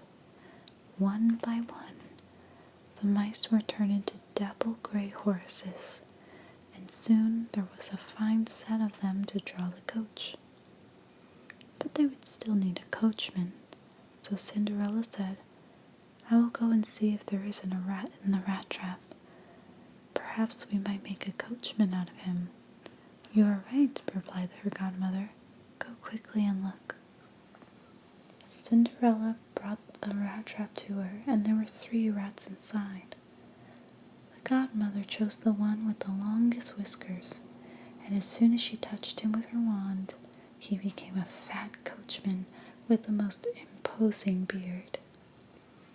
After that, she said to Cinderella, "Go again into the garden, and you will find 6 lizards behind the watering pot.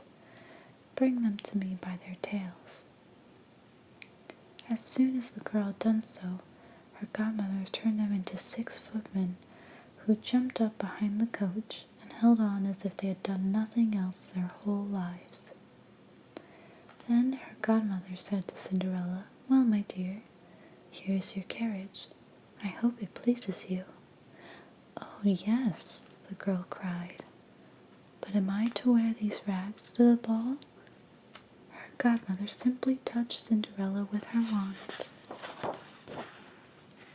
and at once her clothes were turned into a gown of gold and silver, with jewels that embroidered on the skirt. Then she gave Cinderella a pair of glass slippers, the most beautiful imaginable.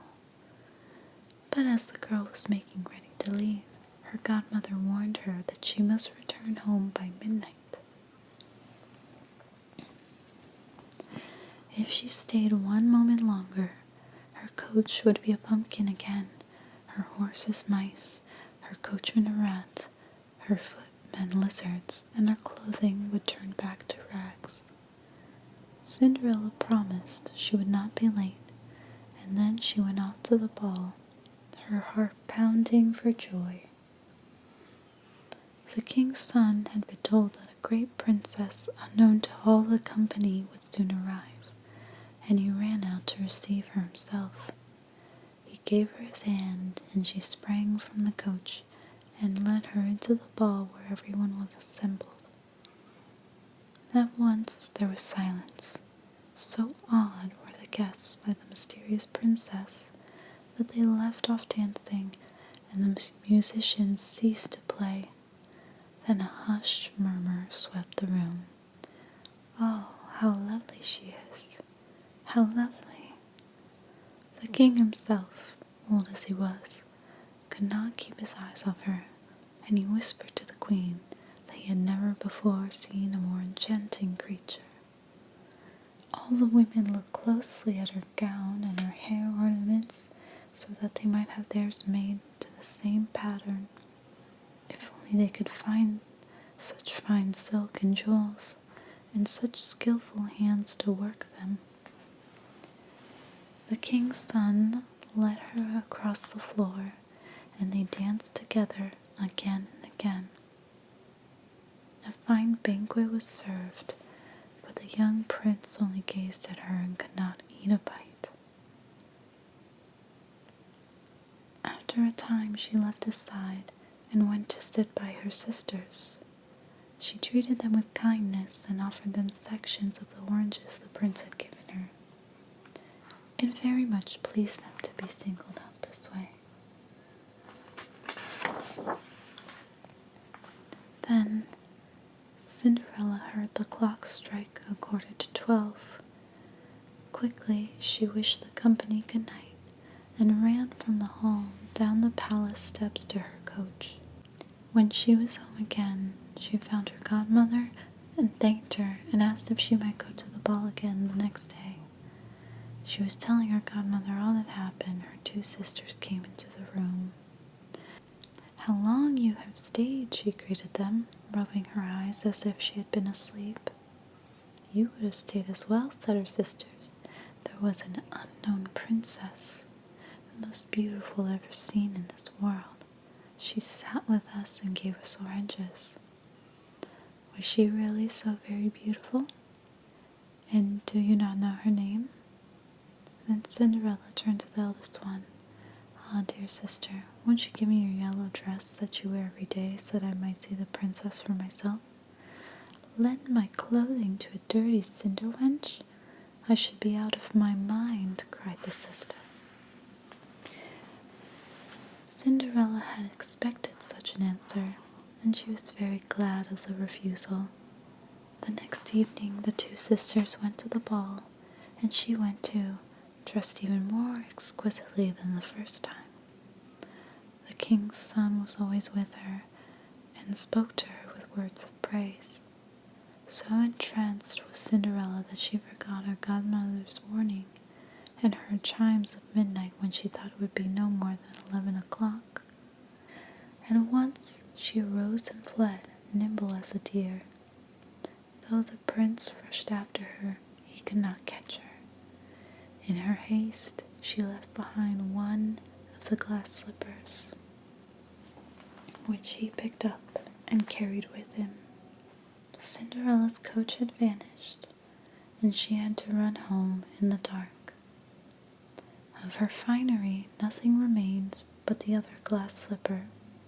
The guards at the palace gates were asked if they had seen a princess, but they replied that no one had come there but a poor country girl dressed in all rags. When the two sisters returned from the ball, Cinderella asked them if they had enjoyed it, and whether the unknown princess had again appeared. They told her yes, but said she had hurried away the moment the clock struck midnight, and now the king's son had only the glass slipper she had left behind. They said he was broken-hearted and would do anything to find her once more. All of this was true. A few days afterward, the king's son proclaimed that he would marry the woman for whom the glass slipper had been made. The courtiers began by trying the slipper on all the princesses. They tried it on the duchesses and then on the ladies of the court, but nowhere in the land could they find a woman whose foot was small enough to fit the slipper. At last it was brought to the two sisters. They pushed and pushed, trying to squeeze their feet inside, but they were not able to manage it. Cinderella was in the room and recognized her slipper at once. "Let me see if it'll fit my foot," she said.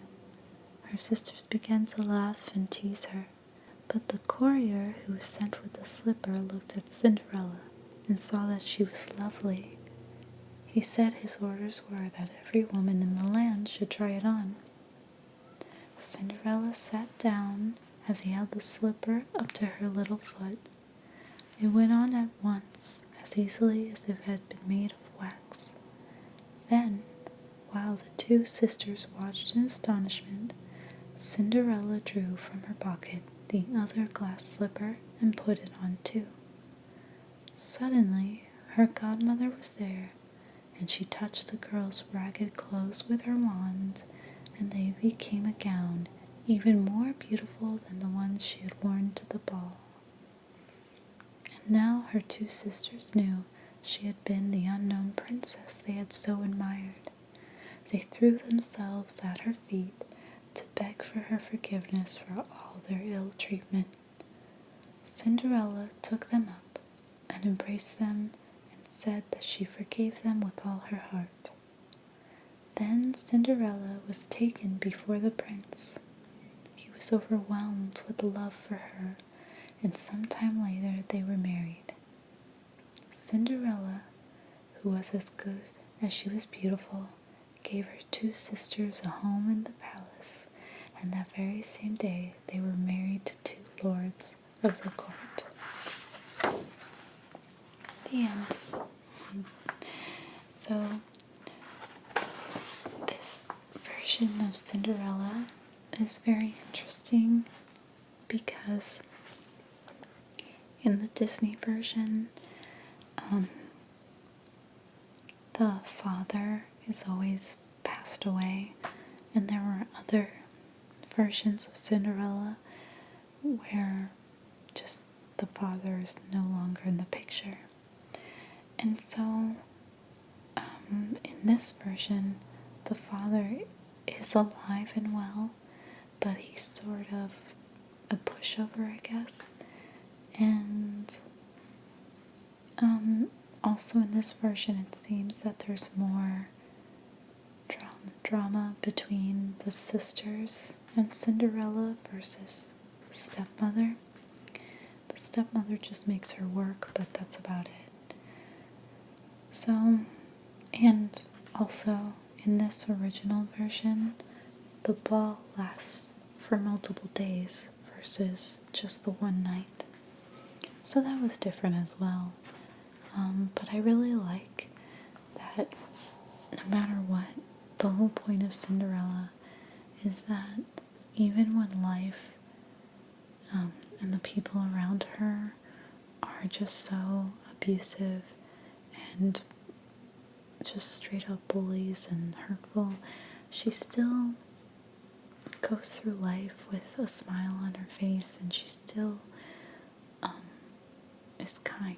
She still is kind to people. She doesn't let them bring her down. And that's a strength that Cinderella has. So I really love the story of Cinderella and Sleeping Beauty and Beauty and the Beast. Those are like my top three. Oh, Little Mermaid as well. So, but I just love these pictures. These illustrations are just gorgeous. I kind of wish this one. I wish this one was in color. That would have been nice to see, because I just love the way the prince and Cinderella are looking at each other, and he's like, they're just falling in love with each other, and she's in this gorgeous gown. Versus this one where her gown is already turning into rags. I mean, I still love this illustration. Oh, but this one in color would have been so nice to see. Oh well. Anyway. Thank you so much for watching. I hope you enjoyed this video. If you did, please subscribe. And I can't wait to see you in the next one. Have a good night.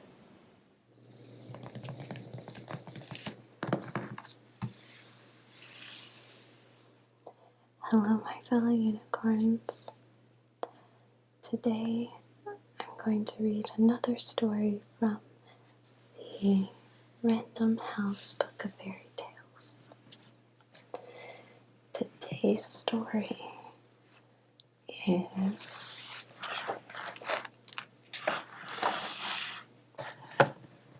The Real Princess, also known as The Princess in the Pea, by Hans Christian Andersen. There was once a prince, and he wanted a princess, but she had to be a real princess. He traveled through the world to find one, but always something seemed to be wrong. Though many he met claimed to be real princesses, he could never be sure that this was true. At last he returned home, and he was very sad because he wanted a real princess so badly. One evening, a terrible storm came up. Lightning flashed in the sky, and rain tore at the castle walls.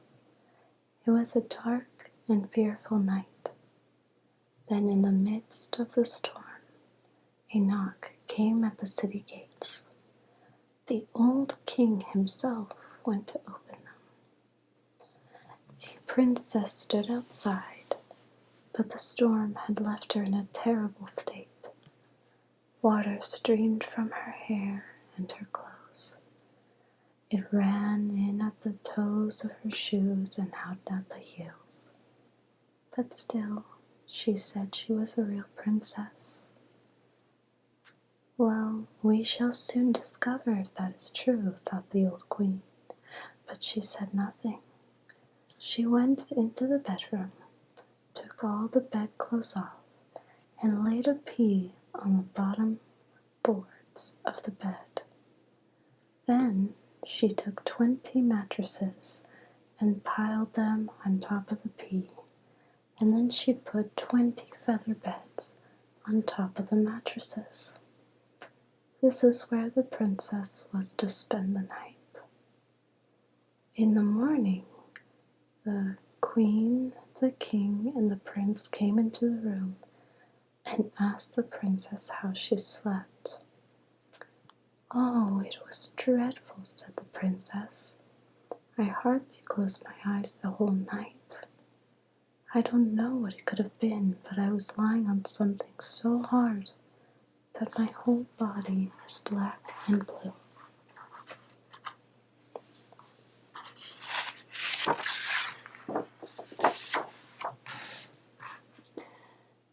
Then they saw at once that she must be a real princess, for she had felt the pea through 20 mattresses and 20 feather beds.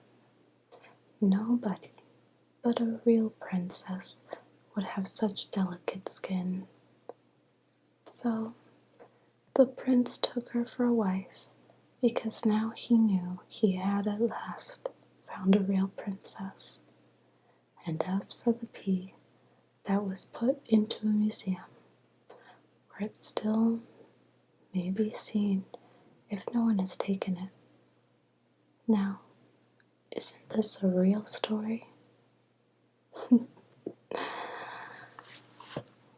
I love how short and sweet this story is.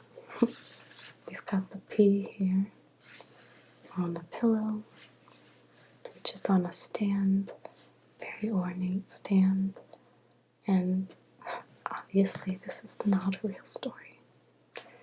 But I find it funny that a way to tell if someone is a real princess is not by her family, her nobility, her title, but just how high maintenance she is. Which I don't blame them. But I absolutely love this illustration. You have this really beautiful princess in a nice gown, or what would have been a nice gown if it wasn't for the rain. And then the castle and the king receiving her. It's just so enchanting and beautiful. And I like how the door is opening and there's light shining through. But then over here you have the shadows of the night and the storm. It's just so beautiful. And then I also love that the rain goes in diagonally towards the castle. It's just really well done. And the colors too are just so gorgeous. But yeah, I'm surprised that the princess didn't think it was weird to sleep on top of 20 mattresses and 20 feather beds. Because if I was a guest at the castle, I definitely would have thought something's up, you know. I've heard other iterations of this story. The other version is where the prince is searching for a real princess, so they invite all sorts of princesses, and one arrives late from the storm, but everyone is kind of like looking at her like, what? And the mother does the test. The mother queen does the test on all the princesses, and it turns out that she was the only one to complain about sleeping All the other princesses said, "Oh, I slept wonderful." They were very polite, very over the top, very complimentary to their hosts. But she was the only one to say, "Oh, no, I wasn't. I need this and that." Man. And then I think I saw a version like that on HBO Family. It was like an animated series on all these classics, but from different ethnic groups in different parts of the world. It was really interesting. But that version too, they were hosting like a bunch of princesses, and then the one that was late turned out to be the real princess. So there's like several versions of this story, but this is by far the shortest one I've ever read.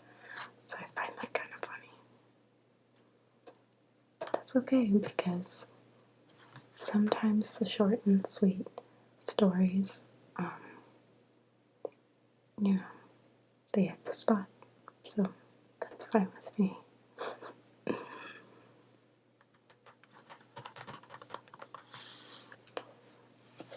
That is enough of this story. I'm going to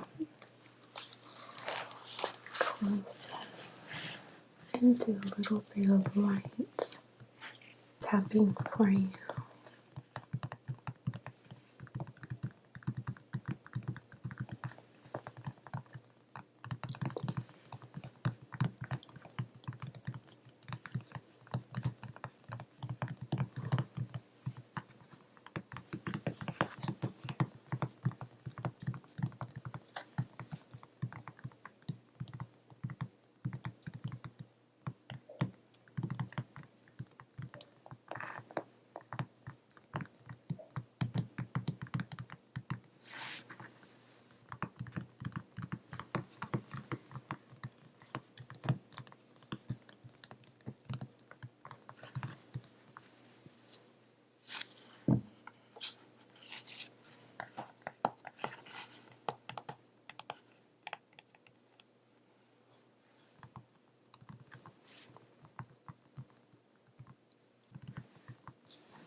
If you have any ASMR requests, please let me know in the comment section below.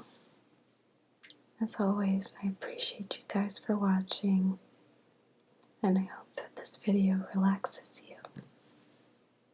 So, good night.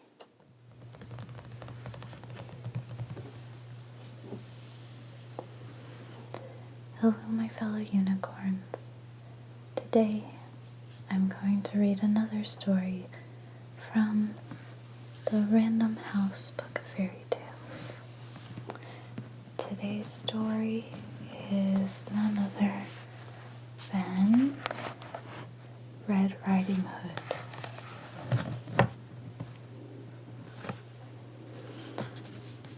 by the Brothers Grimm. Long, long ago, there lived a little girl who was loved by all who knew her, but she was especially dear to her grandmother. The woman would do anything to make the child happy, and once she gave her a soft red velvet cloak. It was so very pretty that from that day on the girl would wear nothing else, and she came to be called Red Riding Hood. One day her mother said to her, "Come here, Red Riding Hood, and carry this cake and a bottle of wine to grandmother. She is ill and will be glad to have them. Go quickly before the sun is high, and do not daydream or wander about in the forest. When you come into grandmother's room, you must curtsy and wish her good morning." "I will do just as you say," Red Riding Hood promised. Her grandmother lived a good distance from the village, in the midst of the forest. When Red Riding Hood came to the edge of the forest, she met a wolf. The child did not know that he was a wicked animal, and so she was not at all afraid of him. "Good morning, Red Riding Hood," he said. Good morning, Wolf. "And where are you going so early, Red Riding Hood?" "To grandmother's." "What is that in your basket?" "A cake and some wine. I'm taking it to grandmother's. She is ill and wants something to make her stronger." "Where does your grandmother live, Red Riding Hood?"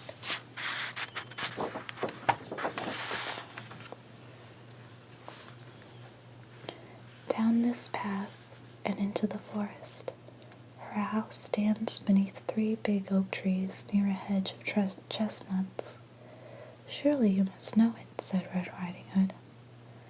The wolf looked her up and down and thought to himself, "This tender young child will be a juicy morsel, even nicer than the old woman. If I am clever, I shall be able to snap them both up." He walked along with Red Riding Hood for a time. Then he said, "Look at all the flowers, Red Riding Hood. Why don't you look about you? I think you do not even hear the birds sing. You are just as solemn as if you were going to school, but everything is so gay out here in the woods." Red Riding Hood raised her eyes, and when she saw the sunlight dancing through the trees and the bright flowers, she thought, "Suppose I pick a bouquet for grandmother. That would please her, and it is still quite early." So she left the path and wandered off among the trees to pick the flowers. Each time she picked one, she saw another more beautiful further on. In this way, she went deeper and deeper into the forest, and the sun rose high in the sky. After he left Red Riding Hood, the wolf went straight to the grandmother's house and knocked on the door. "Who is there?" "It is Red Riding Hood, bringing you a cake and some wine. Open the door." "Lift the latch," cried the old woman. "I am too weak to get up." The wolf lifted the latch, and the door sprang open. He went straight in without saying a word and ate up the old woman. Then he put on her nightgown and nightcap, climbed into the bed, and drew the curtains. Red Riding Hood ran about picking flowers until she could carry no more, and then she remembered her grandmother again. When she got to the cottage, she was astonished to find the door open, and when she went into the room, everything seemed strange. She felt very frightened, but she did not know why. "Good morning, grandmother," she cried, but she heard no answer. Then she went up to the bed and drew the curtains. There lay her grandmother, but she had pulled her cap down over her face and looked very odd. "Oh, grandmother, what big ears you have," she said. "The better to hear you with, my dear." "Grandmother, what big eyes you have." "The better to see you with, my dear." "What big hands you have, grandmother." "The better to catch hold of you, my dear." But, grandmother, what big teeth you have." "The better to eat you with, my dear." Then the wolf sprang out of bed, rushed at little Red Riding Hood, and devoured her in one mouthful. With his belly full, the wolf went.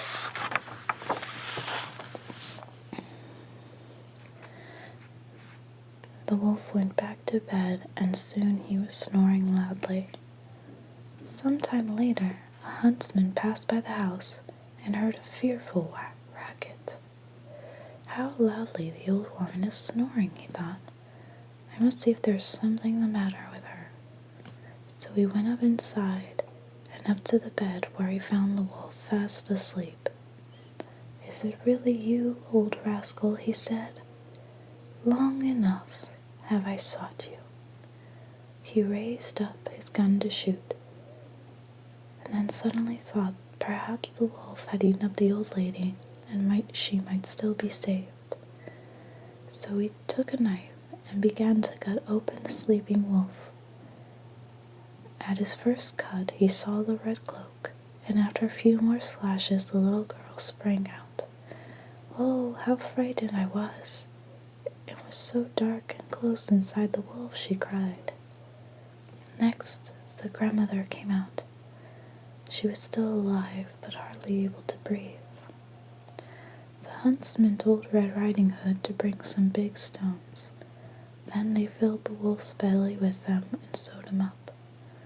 When the wolf awoke and tried to run away, the stones dragged him back, and he fell down dead at last. They were all joyful now. The huntsman skinned the wolf and took away the skin. The grandmother ate the cake and drank the wine Red Riding Hood had brought, and soon was stronger. And as for Red Riding Hood, she knew now that she must listen to her mother and never wander off in the forest again. So,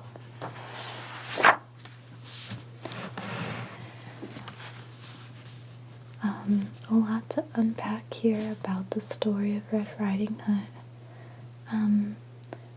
The reason why wolves in fairy tales are often depicted as malevolent creatures is because they hunt in packs and they are very cunning. They are very clever and cunning creatures. And so this is a metaphor to not talk to strangers, to not reveal personal things about yourself to strangers, and to be on your guard when you're out in a place that you're like in unfamiliar territory. So there's a lot of stuff to learn from this fairy tale, but this is such a great depiction of Red Riding Hood and her encounter with the wolf. It's really funny, his belly's so full from eating the grandmother. The one question I have is, how could the wolf eat grandmother and Red Riding Hood in one bite and just not explode? You know, it's just so much food. And also, how can they survive that? It makes no sense. But, you know, it's a fable. It's a fairy tale, so it doesn't have to make complete sense. It's just the idea that they're eaten up, but everything's okay.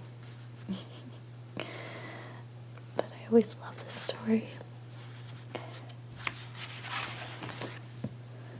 And I love this drawing here. When she first encounters the wolf in the forest.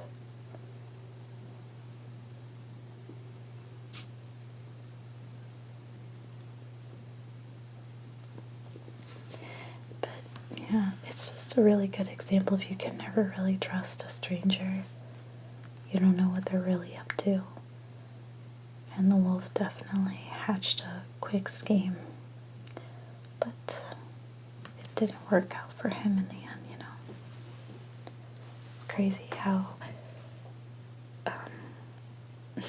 when he was being cut open and then the rocks were being sewn inside him, how did he not feel any of that? This is crazy. But yeah.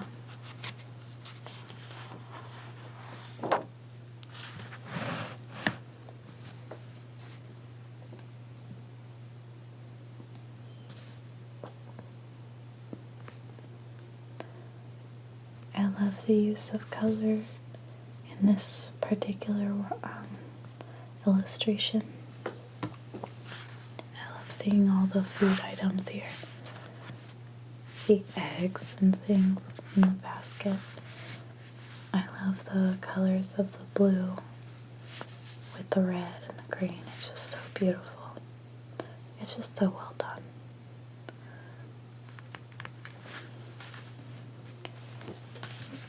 But anyways,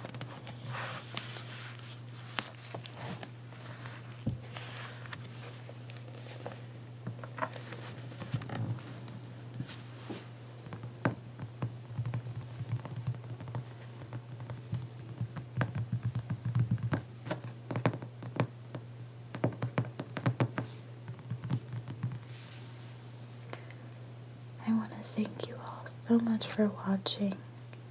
I hope you enjoy this video, and I hope that it relaxes you.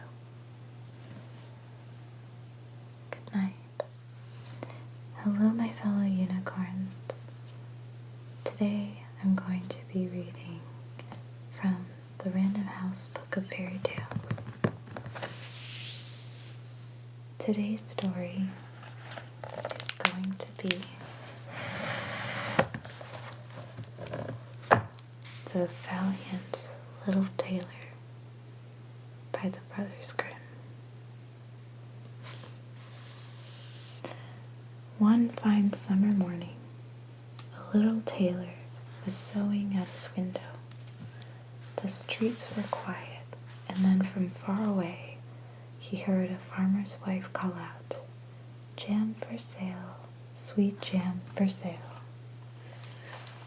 It sounded good to the tailor, so he leaned out the window and said, "Come here, old woman. This is the place you will sell your wares." She walked up the 3 steps to the tailor's shop with her heavy basket and showed him what she had. "Ah, delicious," the tailor said. "I will take 4 ounces, and if it is a quarter of a pound, that makes no difference to me." The woman had hoped for a much better sale, gave him what he asked for, but went away grumbling. The tailor never noticed. He took some bread from his cupboard, cut a large piece, and spread the jam over it. "This is just what I need," said he. "It will give me strength for my work. Oh, but before I eat, I must finish this jacket." So he put the bread on a chair nearby and sewed away, making larger and larger stitches because he was so excited. In the meantime, the sweet smell of jam rose up toward the ceiling and attracted a number of flies. "What's this? Who asked you to have a taste?" cried the tailor, waving the uninvited guests away. But it was no use. The flies did not understand his words, and they returned and kept returning. At last the tailor became angry. He took a piece of the cloth and slapped it at the flies, crying, "Now you'll see what I have for you." When he was done, he counted no fewer than 7 of them lying dead. The tailor was amazed at his own skill and bravery. In great haste, he cut out a belt and stitched the words, "7 at one blow," upon it. "The whole town must hear of this," he exclaimed. "What? Not just the town, the whole world will know." Then the little tailor buckled the belt around his waist and prepared to go out into the world. In the cupboard, he found some old cheese, which he stuck in his pocket. As he was walking through the door, he saw a bird caught in a thicket. This too went into his pocket with the cheese. Now the tailor was ready to set out on his journey, filled with excitement and curiosity. The road led up a high mountain. When he reached the top, he saw an enormous giant sitting peacefully. The little tailor did not hesitate, but he went straight up to him and said, "Good morning, my friend. You have a fine view. As for me, I am traveling the world in search of adventure. Would you like to come?" The giant looked at the little tailor with contempt. "You miserable runt. Why, I could crush you with my big toe." "Stop," cried the tailor. "Not so fast. I know I am not large." However, he unbuttoned his coat and pointed to the words on his belt. "If you can read, that will show you what kind of man I am." The giant read, "7 at one blow," and thinking it must be 7 men that the tailor had killed, began to feel more respect for him. Perhaps the little fellow was worthy of a challenge. "Can you do this?" the giant asked. As the tailor watched, he took a large stone and squeezed it until water ran from it. "Oh, that is nothing," said the tailor. "It's quite simple, really." Then he brought from his pocket the soft cheese and squeezed it until the whey came out. "You see," he told the giant, "I can even draw milk from a stone. Beat that, I ask you."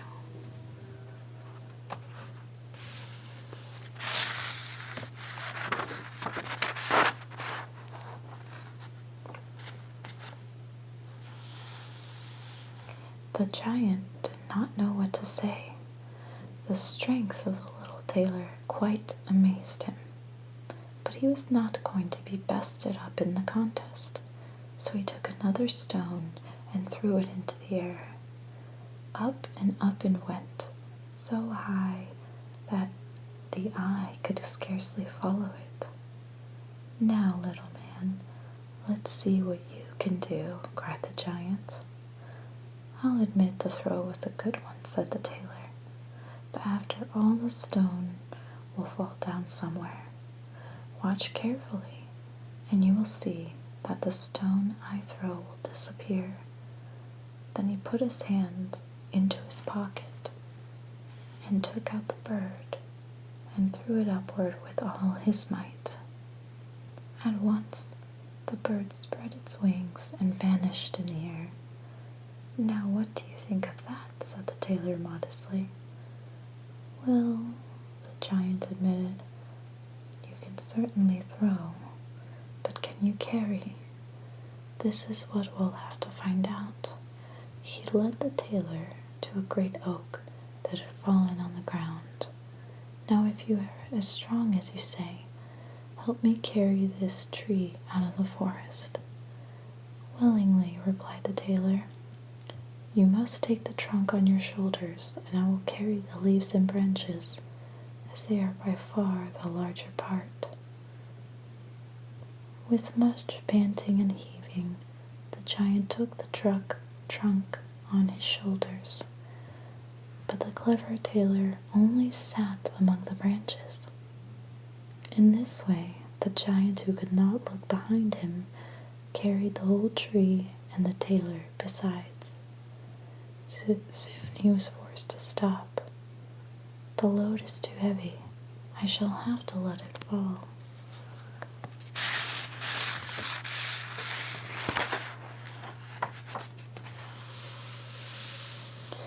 At once, the tailor sprang down and seized the tree with both hands as if he had been carrying it.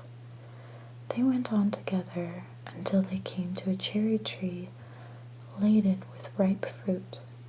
The giant seized the highest branch, bent it down, and gave it to the tailor. "Eat," he said. "Have as much fruit as you'd like." But as soon as the giant let go of the branch, it sprang up again, flinging the tailor into the air as if it were a slingshot. The giant laughed and laughed. "Look at you. You can't even hang on to a twig." Do you imagine a man who could kill 7 at one blow would falter at such a simple task?" said the tailor. "No, I jumped over the tree because I saw hunters shooting in the forest nearby. Now you do the same. You jump over the tree." The giant tried, but only got tangled in the branches, so again the tailor had the upper hand. Then the giant said to him, "Since you are such a valiant fellow, you'd better come with me to my cave and spend the night." The little tailor agreed, but when they reached the cavern, there sat 2 other giants before a blazing fire. "Never would I have imagined such a thing," thought the tailor. "The world is a fascinating place." After giving him a leg of mutton, the giant showed the little tailor the bed where he was to sleep. But it was not comfortable, so the tailor crept into a corner and put his coat under his head for a pillow. At midnight the giant, thinking the tailor was fast asleep in bed, rose up and struck a blow across it with a heavy iron bar. Ah, there's an end to the cunning little grasshopper, and about time too. But the next morning, when the giants were out in the forest, not even thinking of the tailor, he walked up to them as boldly as ever. The giants thought he came to life again and were so terrified that they took to their heels and ran off screaming. The little tailor continued on his way, always following his nose. Finally, he came into the courtyard of a king's palace. As he felt weary, he lay down on the grass and was soon fast asleep.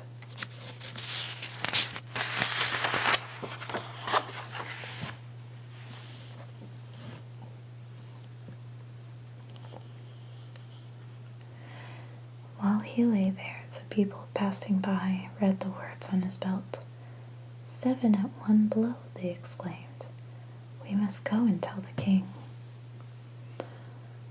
Though it was a time of peace, the king was eager to engage the services of such a great warrior. He sent an ambassador out to tell him so.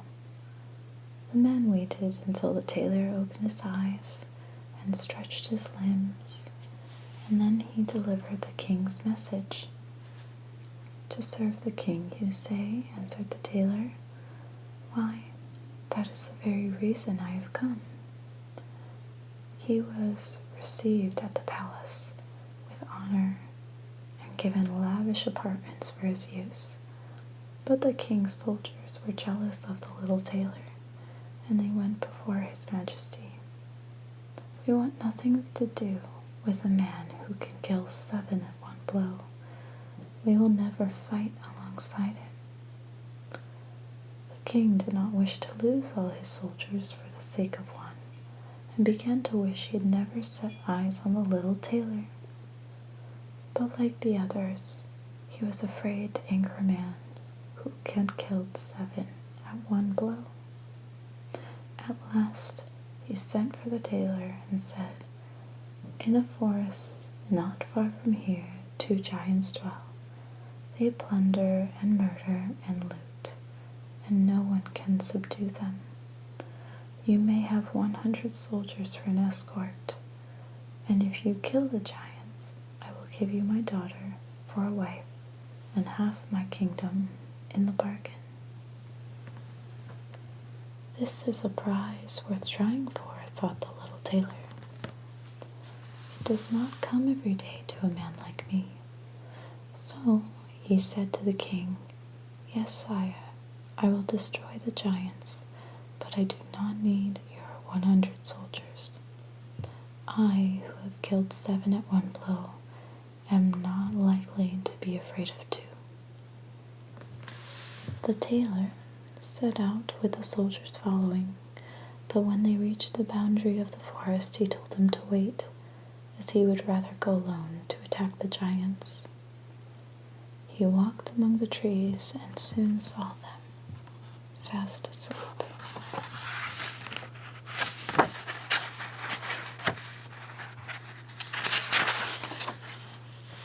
And snoring.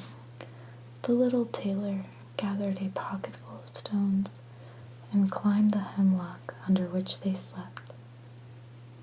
Taking careful aim, he dropped one stone after another onto the chest of the larger giant. The giant awoke with a roar and pushed his companion roughly. "What do you mean, pelting me with stones?" he yelled. "You are dreaming," said the other. "I never touched you." They argued about it for a time and fell back to sleep. Now the tailor was ready again. He took the heaviest stone in his pocket and dropped it right on the chest of the smaller giant. And once the giant woke up and cried in a rage, "Now it's you who are pelting me." "I never did," said the larger giant. "What? Are you saying I'm a liar?" roared the other. Then he sprang up in a fury and knocked his companion against the hemlock until its branches nearly shattered. The other returned his blows, and soon the two giants were locked in combat. So violently did they fight that they uprooted the trees all around them, and the earth shook under their feet. Finally, they were both dead.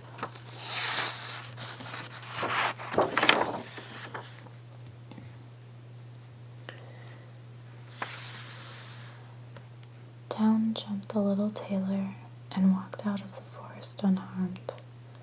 "It is over," he said to the king's soldiers. "The giants struggled against me and rooted up the very trees for weapons, but all was useless against a man who has killed 7 at one blow." The tailor then returned to the palace and went before the king to claim the princess and half the kingdom. But the king was not willing to keep his promise. "There is one more thing you must do for me," he told the tailor. "In my forest, a fierce unicorn lives. Long has he terrorized the countryside, and many are those he has killed.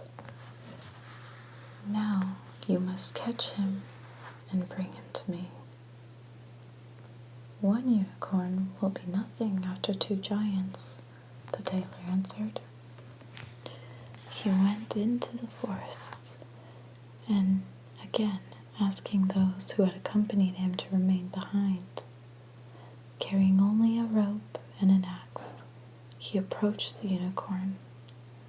The animal pawed the ground and prepared to strike, but the little tailor jumped quickly behind a tree. "Softly, softly," he cried. "There is no need for haste." At this the unicorn charged, ramming his horns so hard into the tree trunk that it stuck fast. "Now I have got my bird," said the tailor. But he put the rope around the unicorn's neck, cut the horn out of the tree with his axe, and led the animal back to the king. But even now, the king was not willing to grant the prize. "Before you marry my daughter," he told the tailor, "you must catch a wild boar that is tearing up all my meadowland."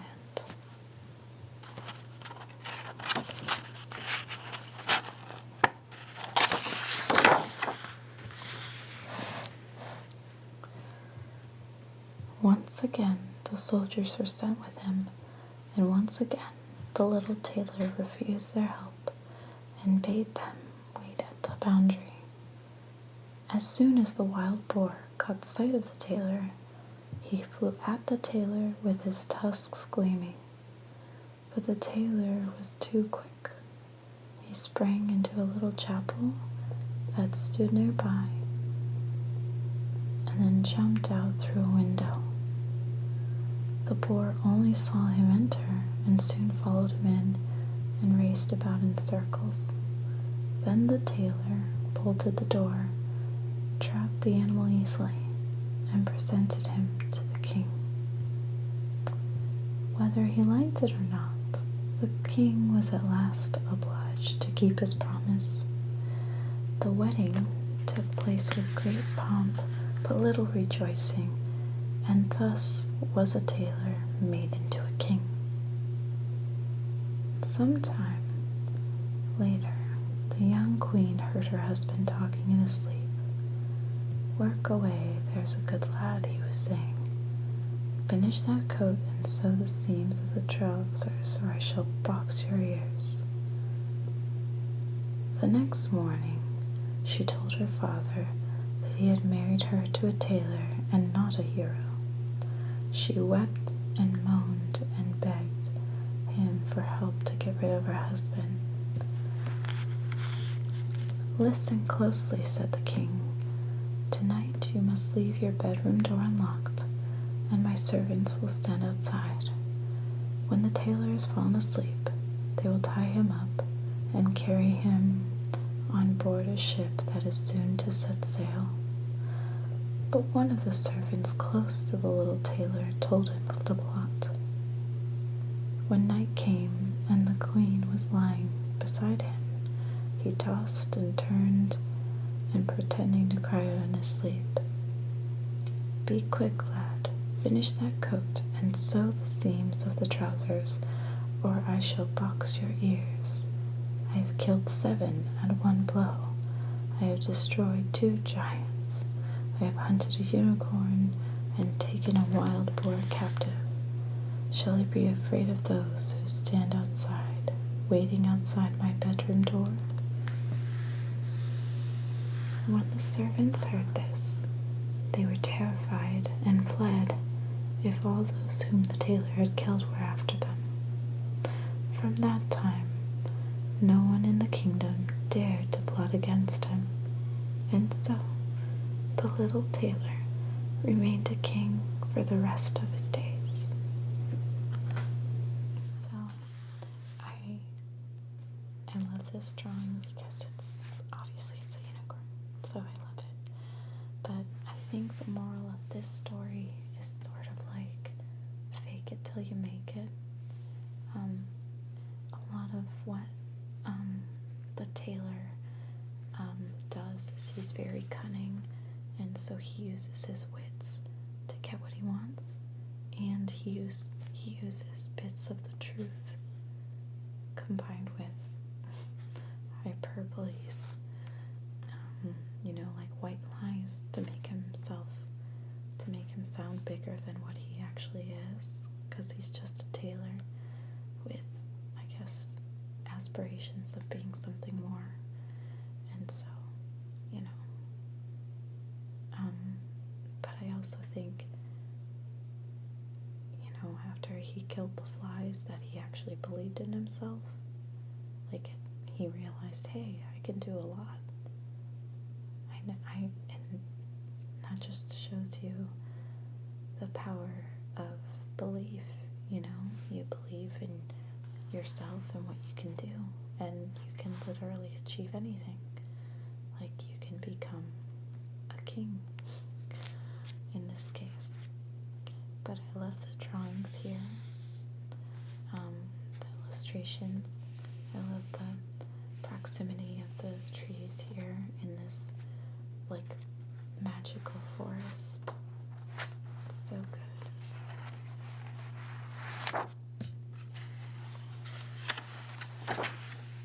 And I love this one where he sets off like a warrior into the forest to deal with these 2 giants. I love the use of colors. It looks very moody and mysterious, and it's just so wonderful. I think The Valiant Tailor is a really underrated fairy tale. I don't hear a lot or see a lot of films or depictions about it. this would be a good one to see, if it's done right. So, yeah, I really enjoyed this one. And also, I love this. He's so smart, making the giant do all the work.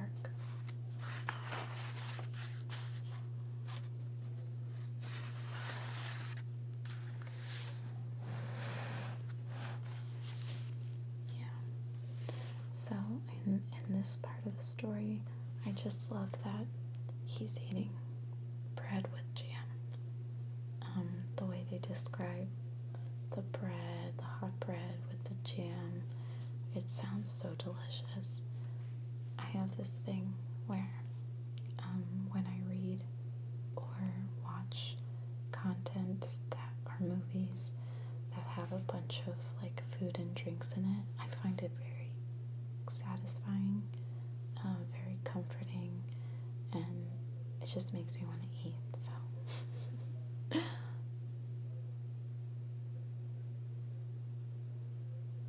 oh man, I hear my neighbors talking.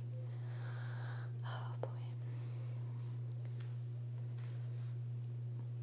I tell you, moving into a new apartment complex has its challenges when it comes to ASMR, because you're dealing with neighbors and cars and people in other units, and it's just like I can hear everything. So if you hear something, I'm sorry.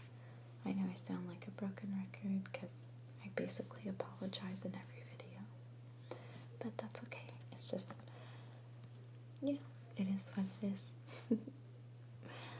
But anyways, I want to thank you all for watching these videos.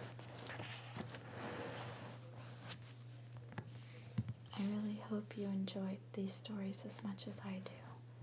There's something about fairy tales, something we can all learn from, and I love the magic within these fairy tales, because it makes you believe that anything is possible, because it is. Anything is possible. So thank you all so much for watching. Good night.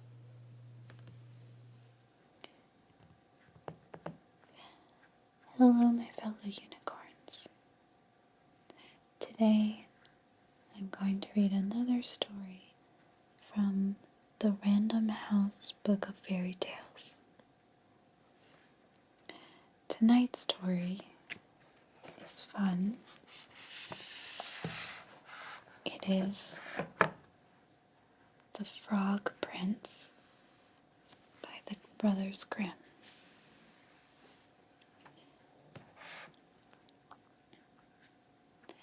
In olden times, when wishing was still of some use, there lived a king whose daughters were all beautiful.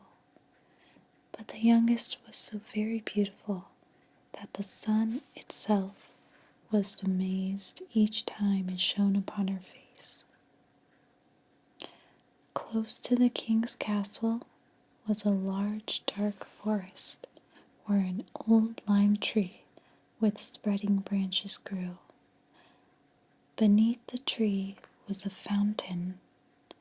Whenever the day was hot, the king's child would run there to play, taking with her a golden ball.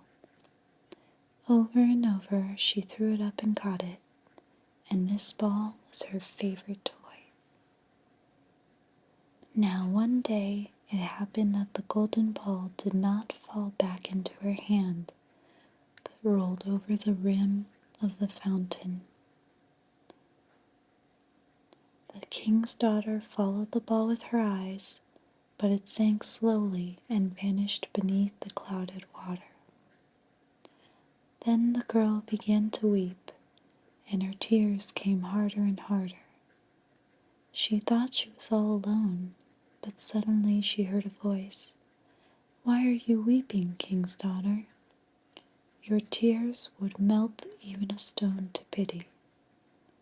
She looked around and saw a frog stretching his thick, ugly head from the water. Ah, water paddler, so it was you that spoke, she said. I am weeping for my golden ball, which has slipped away from me into the fountain.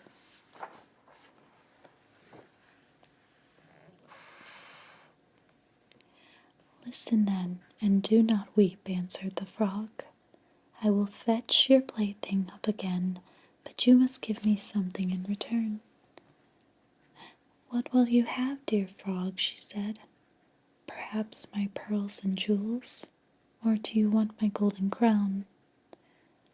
I care nothing for wealth, the frog answered, but if you will love me and let me be your companion, and sit at your table, and eat from your plate, and sleep in your little bed, if you will promise me all these things, then I will dive down into the water after your golden ball.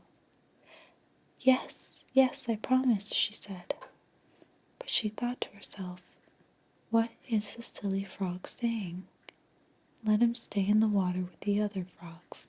He can never be my companion. The frog heard only the promise and not the thought. At once he plunged his head into the water, kicking hard with his legs down. Down, down, down he swam. Then he came up again with the golden ball and threw it on the grass. With a cry of delight, the king's daughter took her beautiful plaything and ran off through the forest. Stop, stop, cried the frog. Take me with you. I cannot run as you can. But all his croaking was of no use, for the king's daughter never listened. The next evening, when she was sitting at the table with her father and all his courtiers, something came creeping. Splish, splash, splish, splash, up the marble stairs. At the top it knocked upon the door and cried, Let me in, youngest princess, let me in. So she rose to see who had called her. When she opened the door, there sat the frog. Her heart began to beat violently, and she slammed the door shut and returned to the table. The king saw that she was frightened, and asked her if perhaps a giant had come to fetch her away. Oh no, she answered, it is no giant, but a horrid frog. And what does he want with you? Asked the king. Ah, dear father, yesterday when I was playing near the fountain, my golden ball fell into the water. I cried so much that the frog carried it up again. But first, because he asked me, I promised he could be my companion. I never thought he would leave the fountain, but somehow he has jumped out and now he wants to come in here. Then the king said, What you have promised you must fulfill. Go at once and let him in. So the girl went and opened the door. Then the frog hopped in and followed her, step by step, to her chair. Lift me up, he croaked. I am not so large as you are. She delayed and delayed until the king commanded her to do it. Once the frog was on the chair, he wanted to be on the table. And once he was on the table, he wanted to eat from her golden plate. Push it close to me, he said, so that we might share the food between us.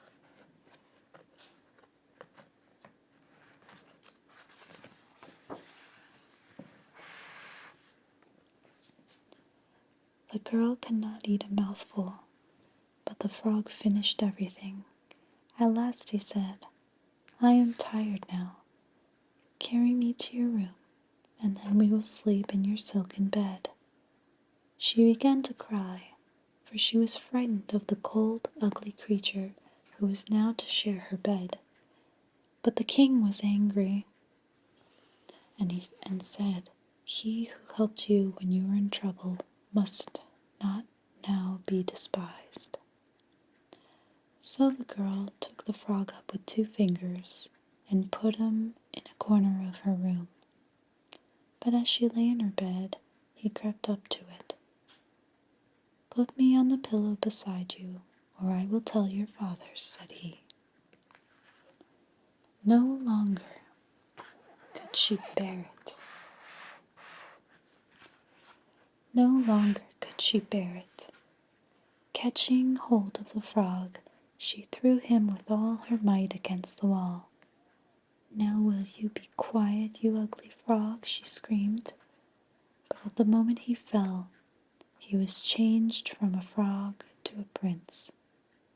He told her that he had been under the spell of an evil witch, and that only a king's youngest daughter had the power to rescue him from the fountain.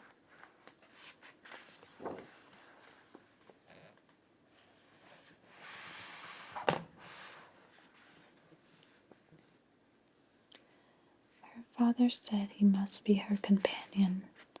Now that he was a prince, she wanted to marry him, and he could hardly refuse. They were soon betrothed, and the next morning when the sun rose, a carriage drawn by 8 white horses came up to the palace. Behind it stood faithful Henry, the servant of the prince. When his master was changed into a frog, faithful Henry had grieved so hard that he had bound 3 iron bands around his heart for fear that it would break. But now the prince was saved, and they were to return to his own kingdom. The faithful Henry helped the bride and bridegroom into the carriage and sat down on the seat behind. They had not gone far when the prince heard a crack as if something had broken. "Henry, the carriage is breaking," said he. "No, master, it is not the carriage, but a band around my heart which was put there to keep it from breaking when you were bewitched." Twice again along the journey there was the same cracking sound, and each time the prince thought some part of the carriage had given way. But it was only the breaking of the last bonds around faithful Henry's heart. Now that the prince was set free, his servant had no more need of them.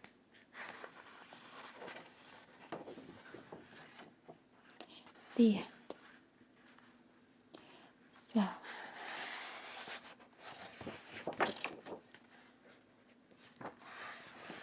I just want to go back and just marvel at these illustrations, particularly the color scheme used in this one is just so beautiful.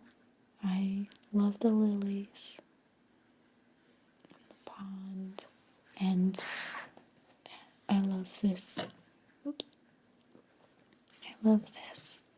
I love the look of the princess, and she's so distraught.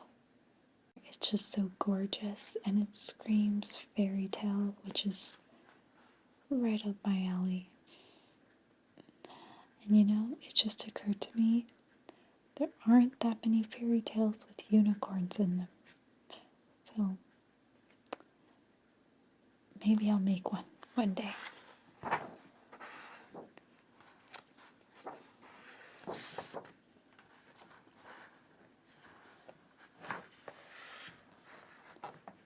I also love this. The princess looks like she's completely grossed out by the frog. She's not happy. She's not happy. And then over here, it's like she's not having it at all. It's funny because she seems pretty bratty until she finds out that he's a prince. Then she just wants to get married, which is crazy.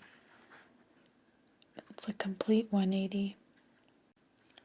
But I guess that's how marriages were done back in the day. You meet someone and then, okay, are you rich? Do you have money? Do you have property? Do you have livestock or something? Okay, let's get married. But I just love the different hues of pinks and oranges and gold colors. It looks great.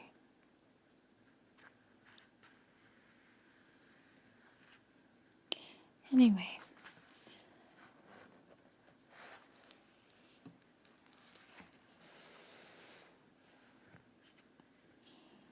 I'm really glad that you guys are enjoying these stories, and I'm getting some nice comments from some of my other videos, so it really makes me happy.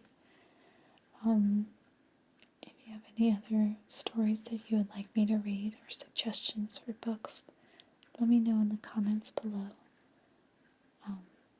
I'd love to read some more aside from fairy tales. If there's any other stories, I'd be happy to read them for you. Thank you guys so much for watching. Good night.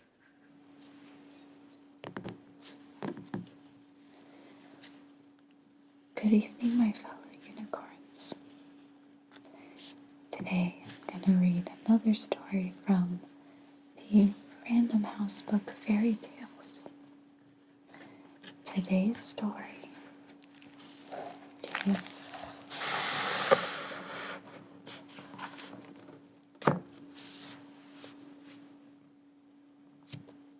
Puss in Boots, or Puss in Boots, by Charles Perrault.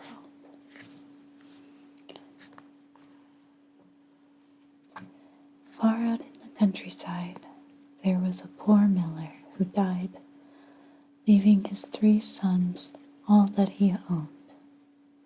No lawyers were called in, as they would have taken everything. Instead, the sons divided the property amongst themselves. The eldest took the mill, the second the donkey, and the third was left with the miller's cat.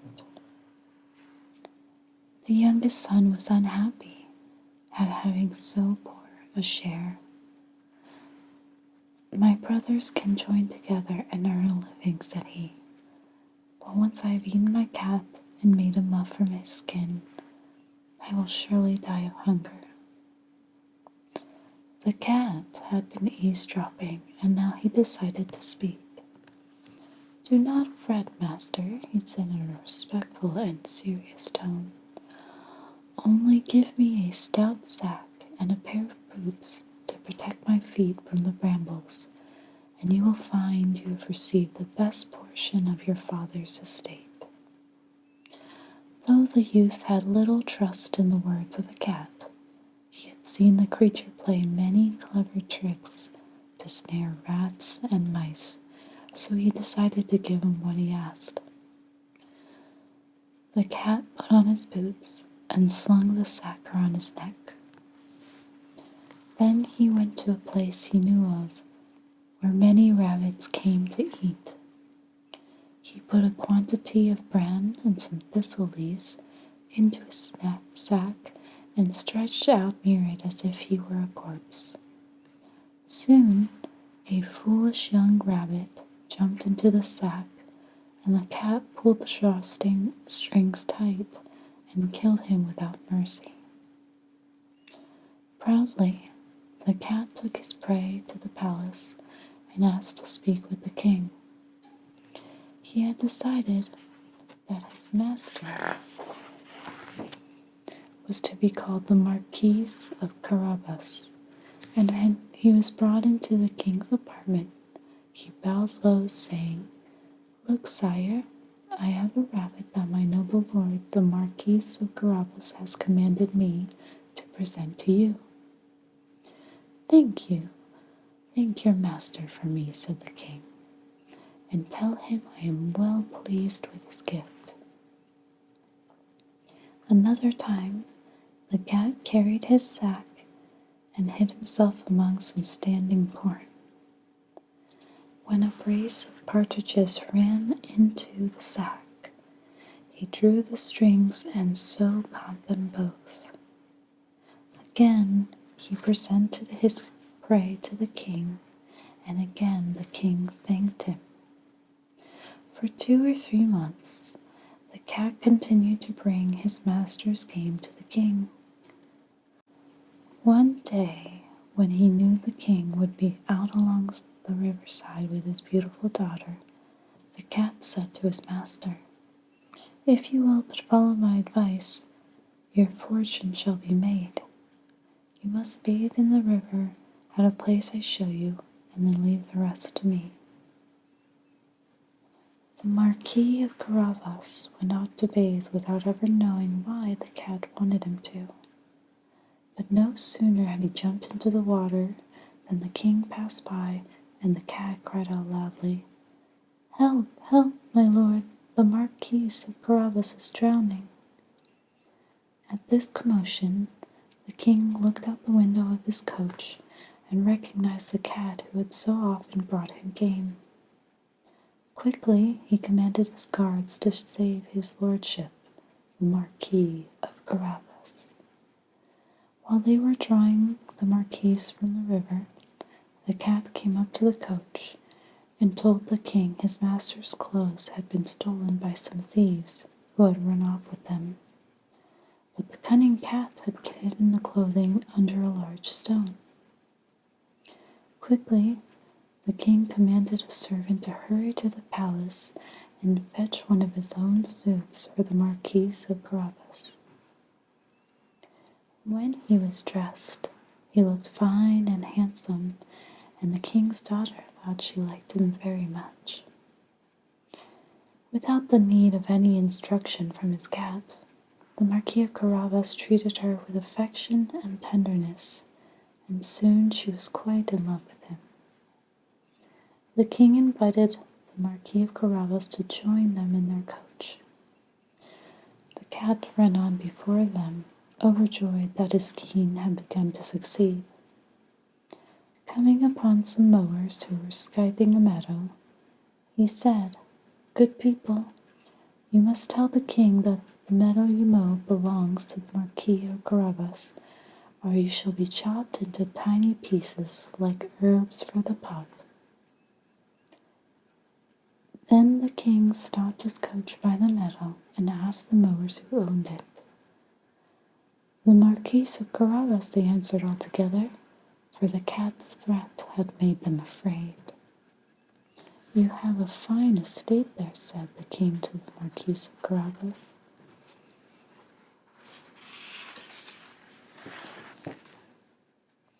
"Yes, sire," said the Marquis quickly, "and it yields plentiful harvest each year."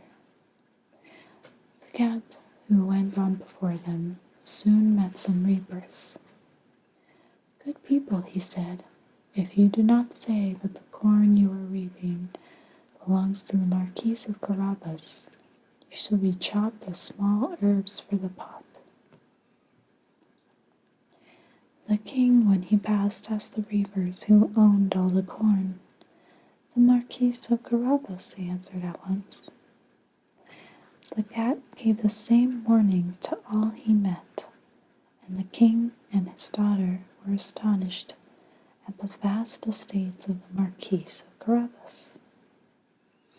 At last, the cat came to a great castle that was commanded by an ogre, the richest ever known. All the lands that the king had passed through were part of the ogre's holdings. The cat had taken care to learn everything he could about the ogre, and now asked to see him, saying he had come to pay his respects. The ogre received him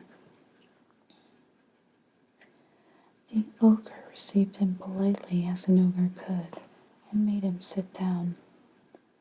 "I have been told," said the cat, "that you are able to change yourself into all sorts of creatures. That you can, for example, transform yourself into a lion." "That is so," said the ogre roughly, "and just to convince you, I shall now become a lion." When he saw a huge lion so near, the cat became terrified and jumped upon the roof. His boots skidded and slipped upon the tiles, and he nearly fell to his death. But when the ogre became only an ogre once more, the cat came down and confessed to his fear. "I have so been told," he said to the ogre, "that you can take the shape of tiny creatures, that you can, for example, transform yourself into a rat or even a mouse. But I must tell you, I find this hard to believe."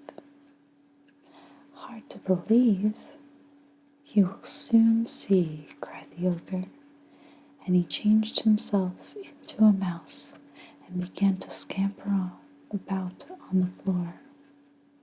The cat lost no time, but fell upon him and ate him in one bite.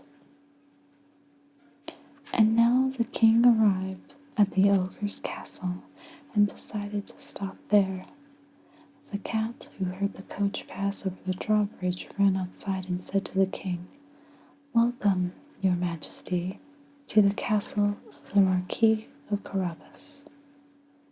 "What, and does this castle too belong to you, my lord Marquis?" said the king. "Come, let us go inside." Without a word, the Marquis gave his hand to the young princess, and they followed the king. First, they came into a great hall, where they found a splendid banquet the ogre had prepared for some friends. But the friends had seen the king's coach outside, and so had not dared to enter. Impressed by the vast wealth of the Marquis of Carabas, and realizing his daughter was in love with him, the king said at last, "You will only have yourself to blame, my lord Marquis, if you are not soon my son-in-law." The Marquis bowed very low and accepted the honor the king had conferred upon him. That very same day, he married the princess. The cat became a great lord and never again ran after mice, except for the fun of it. So that's a very interesting story. Puss in Boots he's always been very clever, and I absolutely love these illustrations that depict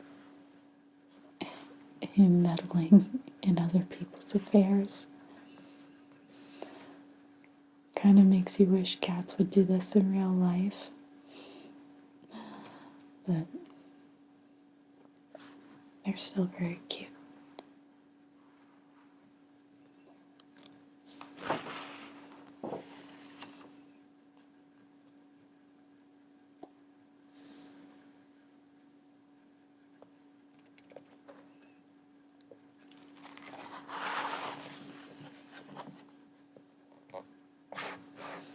I guess I'm not really sure if there's any sort of lesson to be learned other than things aren't always what they seem, and to use cleverness and being cunning to get what you want. But I bet the youngest son probably feels like he lucked out with the cat. I certainly think he did. He basically got land, a castle, a princess. He became a prince. He became a marquis, then a prince. So, but his brothers are probably jealous.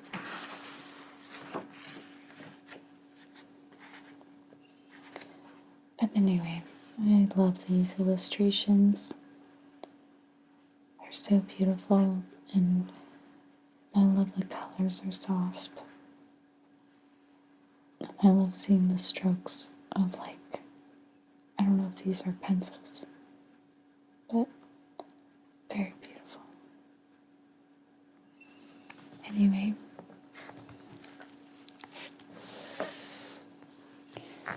thank you guys so much for joining me tonight. I plan on reading all the rest of the fairy tales from this book and sharing them with you. And I'm really looking forward to putting them together in one long compilation. So if that's something you want to see, definitely let me know in the comments. And as always, thank you guys so much for watching. Have a good night.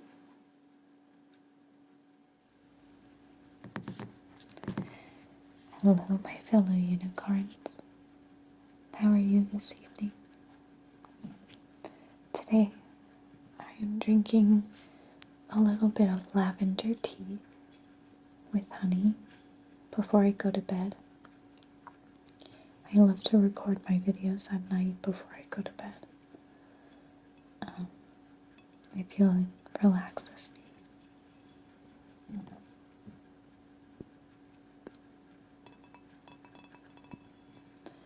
So, lavender tea is really good for stress and really good for sleep. So, I don't always drink tea, but tonight it's a little cold, so I just feel like I want to drink some tea while I read to you another story from the Random House Book of Fairy Tales.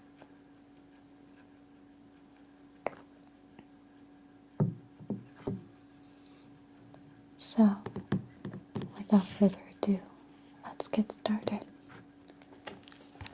Today's story is fun. It's Beauty and the Beast. This one's written by Madame le Prince de Beaumont. And here, this illustration's gorgeous because I love the snowstorm. And the rider here going towards a place in the forest that's not affected by snow. Perhaps an enchanted part of the forest. Who knows? We'll see. So, a rich merchant in a far-off land had for many years been lucky in all his undertakings. His 3 daughters danced in jeweled ball gowns, and his 3 sons rode Arabian steeds that moved like the wind. Then one day, for no reason, the merchant suddenly lost everything. His house caught fire and burned to the ground, and all his ships at sea were sunk or plundered by pirates. Only a small cottage remained to him, and the merchant was forced to move there with his children. The 2 older daughters grumbled continually, regretting the lost amusements of their past.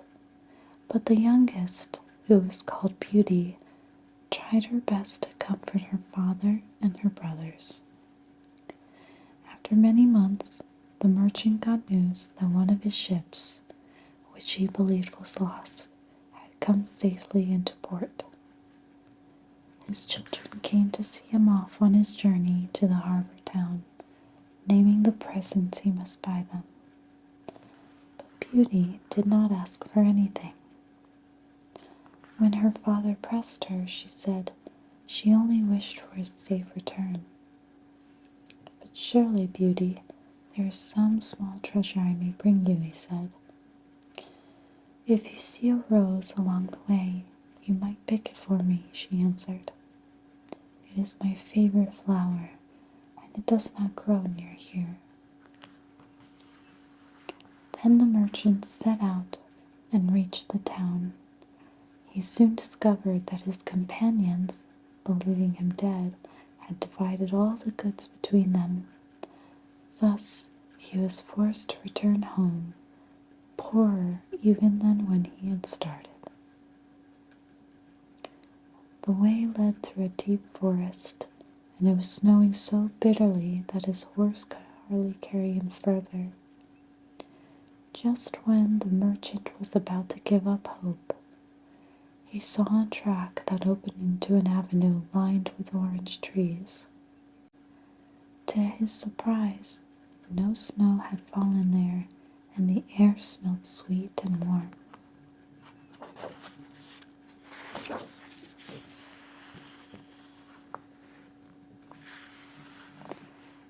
Soon, the merchant came to a courtyard, and then he went inside a vast castle. He passed through many splendid rooms, but no one answered when he called out.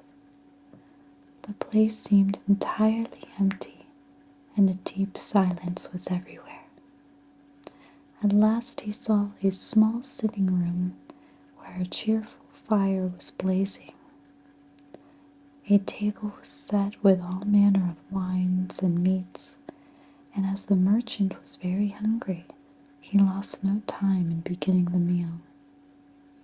Afterward, he looked again for his host to thank him, but finding no one, he lay down upon a couch before the fire and fell fast asleep. When he awoke, he was refreshed and ready to continue his journey. Just as he was passing out of the courtyard, he saw a hedge of roses. Remembering Beauty's request, he stopped and gathered one to bring her. But no sooner had he done so than the hideous beast appeared. His face was so ugly that the man could not bear to look at it. The beast spoke in a terrible voice. "So this, then, is how you show gratitude? Was it not enough that I allowed you in my castle and was kind to you?" The merchant fell to his knees. "Oh, please, noble beast, do not take my life. I only picked the rose for my daughter Beauty, who begged me to get her one." On hearing this, the beast said gruffly, "I will forgive you only if you send one of your daughters to die in your stead. She must come willingly, or else I will not have her. Now you may stay and rest in my castle until tomorrow." Although the merchant found an excellent supper laid for him, he could not eat, nor could he sleep, although everything had been provided for his comfort. The next morning, he set out again on a fine horse that the beast had left him. When he came near his house, his children came out to greet him, but seeing the sadness in his face and his eyes filled with tears, they asked what was the matter. He gave Beauty the rose and told her all that had happened. At once, the two older sisters turned on Beauty. "It is your fault," they told her. "A rose indeed." "I shall go with father," Beauty said. "We will keep his promise to the beast." Her father and her brothers who loved her begged Beauty to change her mind, but nothing would sway her. Go she must, and so they set out the very next morning, riding together on the beast's horse. When they reached the avenue of orange trees, the statues were holding flaming torches and fireworks flared in the sky. The palace gates opened of themselves, and Beauty and her father walked into a room where a delicious meal awaited them. Hardly had they finished eating when they heard the beast's footsteps echoing on the marble floor. Beauty clung to her father in terror, but the beast spoke to them in a mild tone and inquired about their journey. "Have you come here willingly, Beauty, to die in place of your father?" he said at last.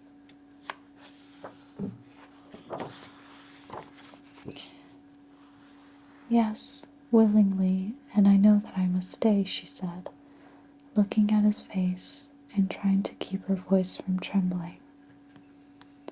"That is good," the beast answered. "Your father may spend the night, but must go home in the morning." He bowed and took his leave of them. Beauty tried to comfort her father when they parted by saying that the beast did not seem very cruel. Perhaps he would relent and one day allow her to return home. She watched him ride off and then walked up a curving stairway into a room with mirrors all around. On the door was written in golden letters, "Beauty's Room," and in the mornings a clock awakened her by calling her name softly 12 times. She was alone all day, but when she was having her supper, the beast would draw the curtains and come in. He spoke to her so pleasantly that she soon lost much of her fear of him. Each night, just before he left, he turned toward her and said, "Am I very ugly?" "Yes," replied Beauty, "but you are so kind to me that I no longer mind." "Will you marry me then?" he asked. "Pray do not ask me," said Beauty. "Since you will not, then good night, Beauty." And the beast would go away. The castle was full of galleries and apartments containing rare and precious things. In one room was a cage filled with exotic birds. In another, a troop of monkeys of all sizes came to meet her, making low bows. Beauty was enchanted with them and asked the beast if she might have one to keep her company. At once, 2 young apes appeared and 2 small monkeys with them. They chattered and jumped all around her, making Beauty laugh. Each night at supper time, the beast came to see her. Gradually, she came to know him and liked him more and more. But to his question, "Beauty, will you marry me?" she always said, "No, beast," very gently. And when she said these words, it seemed to her that he was sad and in some way disappointed with her.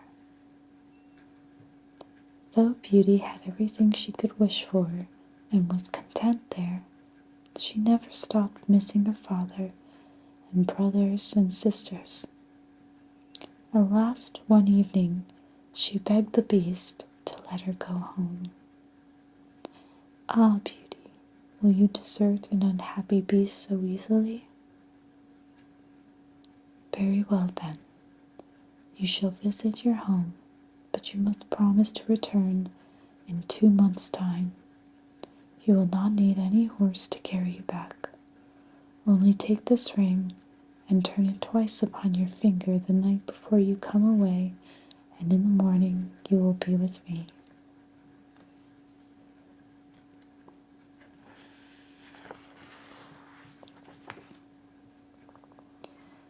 The beast told her to take all that she wanted from the castle as presents for her family, and he gave her 2 trunks. Though Beauty heaped them to the top with gold and trinkets, there always seemed to be more room, and they were not filled until she was tired of packing them. She went to sleep, but in the morning she awoke. When she awoke, she was in a strange place. Suddenly she heard her father's voice and knew that she was home.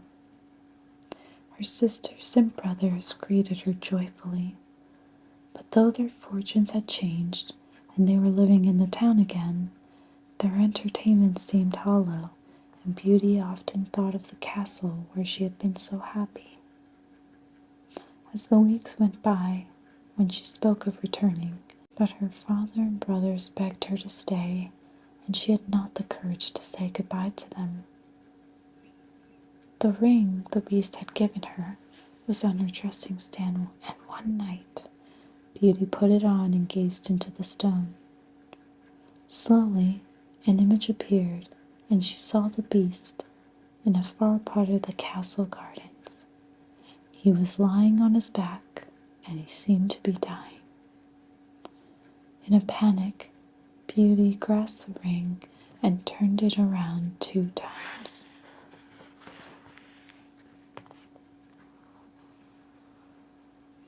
In the morning, she was at the Beast's castle. She searched everywhere, but she could not find him. At last, she ran to the place in the gardens she had dreamed of, and came upon the Beast lying among the high bushes. Beauty put her head down on his cheek, but at first he was not breathing. Then she began to weep. "Oh, he is dead, and it is on my account," she said, and her tears fell upon his face. Slowly, the Beast opened his eyes. "Oh, Beast, how you frightened me," Beauty cried. "I never before knew how much I loved you." "Can you really care for such an ugly creature as I am?" said the Beast faintly. "Yes, oh yes, dear Beast. Only live to be my husband, and I will be your wife forever." The moment Beauty uttered these words, a dazzling light shone everywhere. The palace windows glittered with lamps, and the music was heard all around. To Beauty's great wonder, a handsome prince stood before her. He said that her words had broken the spell of a magician who had doomed him to wear the form of a beast. This terrible enchantment could be broken only when a maiden loved him in spite of his ugliness. Then the grateful prince claimed Beauty as his bride. Her family was sent for, and the wedding was celebrated the very next day.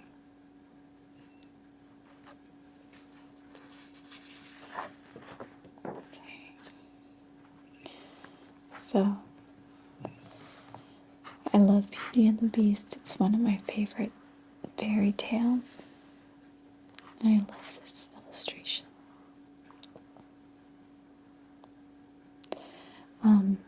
I love the Disney version, the animated version from the 90s. It's just a classic one. They really conveyed the longing and the love between Belle and Beast. But in regards to the story, it's a little bit different than the Disney version. It's a bit older. But I absolutely love it.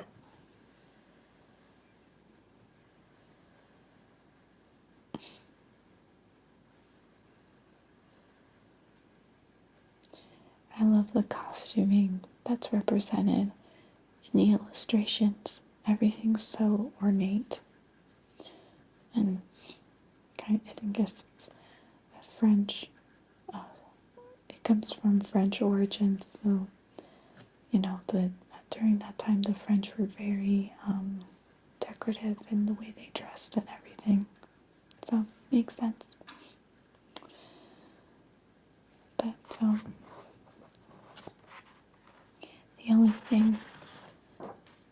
thing I wish is that they did more illustrations in color, because this is just amazing. I love seeing the little banquet here on the table, and then when Beauty first meets the Beast.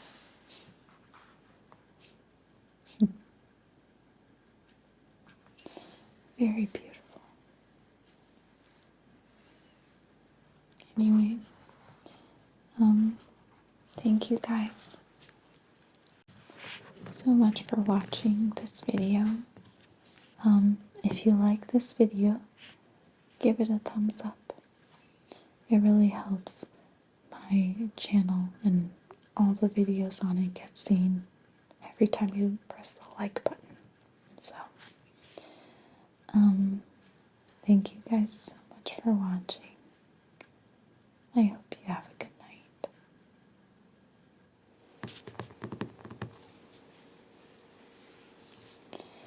Hello, my fellow unicorns. Today, I'm going to read to you from the Random House Book of Fairy Tales. Today's story is going to be Jack and the Beanstalk.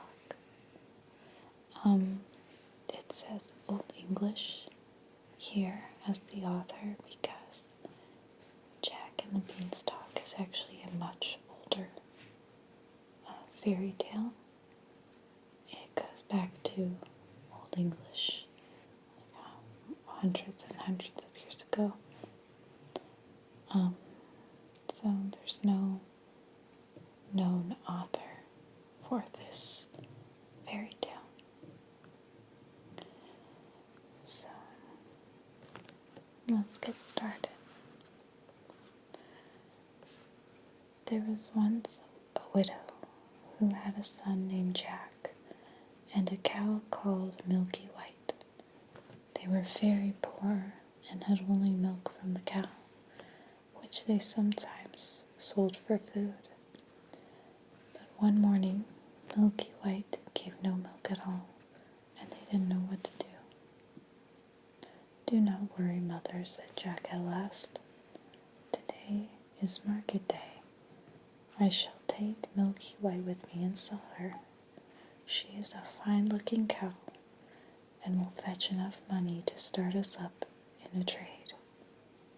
So he took the cow's halter in his hand and set off for town. He hadn't gone far when he met a funny-looking old man along the road. "Good morning, Jack," he said. "Good morning to you," said Jack, wondering how the man knew his name. "Well, Jack, and where are you off to?" "I'm going to market to sell our cow here." "You seem the sort of lad who will get a good price," said the man. "I know. I wonder if you know how many beans make 5. "2 in each hand and 1 in your mouth," said Jack, quick as a wink. "Right you are," said the man. And here they are, the very beans themselves. He took from his pocket a number of beans, unlike any Jack had ever seen before. "These are magical beans. These are magical beans, Jack. Plant them at night, and by morning they'll grow right up to the sky." "You don't say," said Jack. "I do indeed," the stranger told him.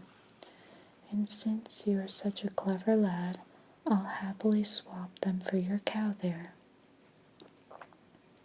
"It's a deal," said Jack, and he handed over Milky White and pocketed the beans. Back home Jack went. It wasn't even dusk when he came through the door. "Home already?" his mother said.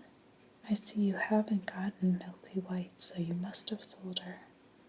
How much did she fetch? 5 pounds? Jack smiled and shook his head. 10? Jack shook his head again. "Can't it have been 20 pounds? said his mother, clapping her hands with excitement. "No, mother," said Jack. "I got something better still." He opened his hand to show the beans. "Plant them at night, and in the morning—" "You dolt! You idiot!" his mother screamed. "You gave away my Milky White, the best milker in the district and prime beef besides, for a handful of beans? I'll teach you." Then she threw the beans out the window, thrashed Jack soundly, and sent him to bed without his supper. In the morning, when Jack woke up, the room looked very strange. Shadows of leaves were on the walls, and the sun did not shine through the window. Quickly, he got dressed and went to look outside. There, right next to the house, grew a huge beanstalk that went up and up and up until it reached the sky. Jack couldn't see the top of it, and then he knew that the man had spoken the truth. He threw open his window and climbed right onto the beanstalk. It grew straight and true, just like a ladder leading up to the sky. Higher and higher Jack climbed until he came out upon a long, broad road. So he walked along until he came to a great big tall house. On the doorstep there was a great big tall woman. "Good morning to you, ma'am," said Jack politely. "Could you kindly give me some breakfast? I've had nothing to eat from midday past, and it was a long walk to get here."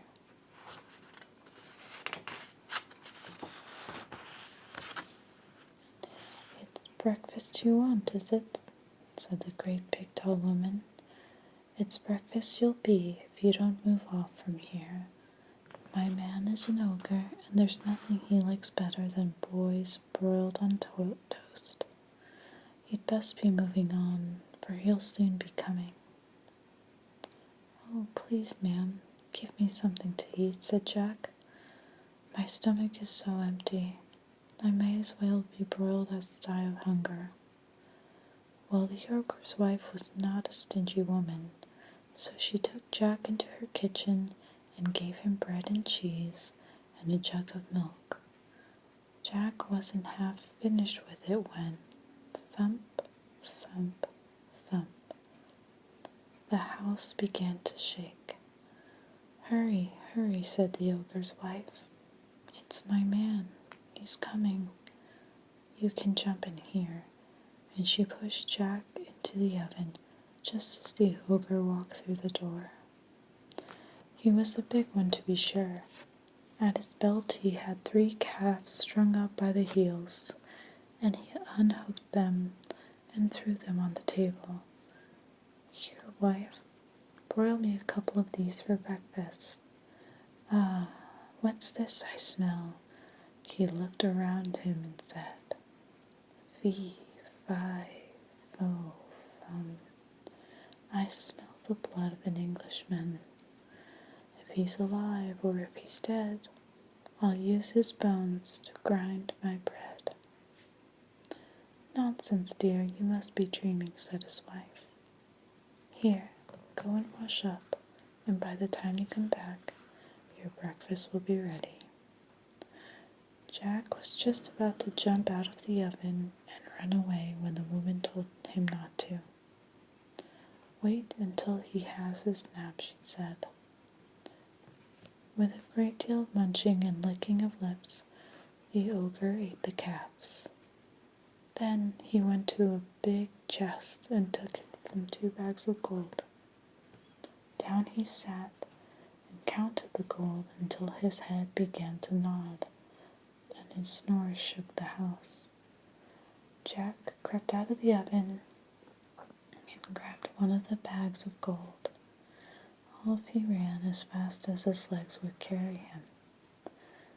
When he reached the beanstalk, he threw the bag of gold into his mother's garden and climbed down himself. Down and down and down he climbed until he was home.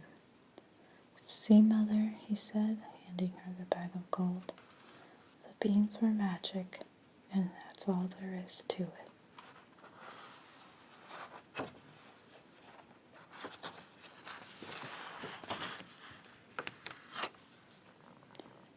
Jack and his mother lived on the bag of gold for some time, but At last they came to the end of it. With hunger gnawing at his belly, Jack made up his mind to try his luck at the top of the beanstalk again. On a fine morning he woke up early and got onto the beanstalk from his window.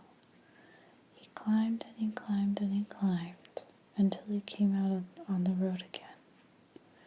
Then he walked along and walked along until he saw the great big tall woman standing on her doorstep.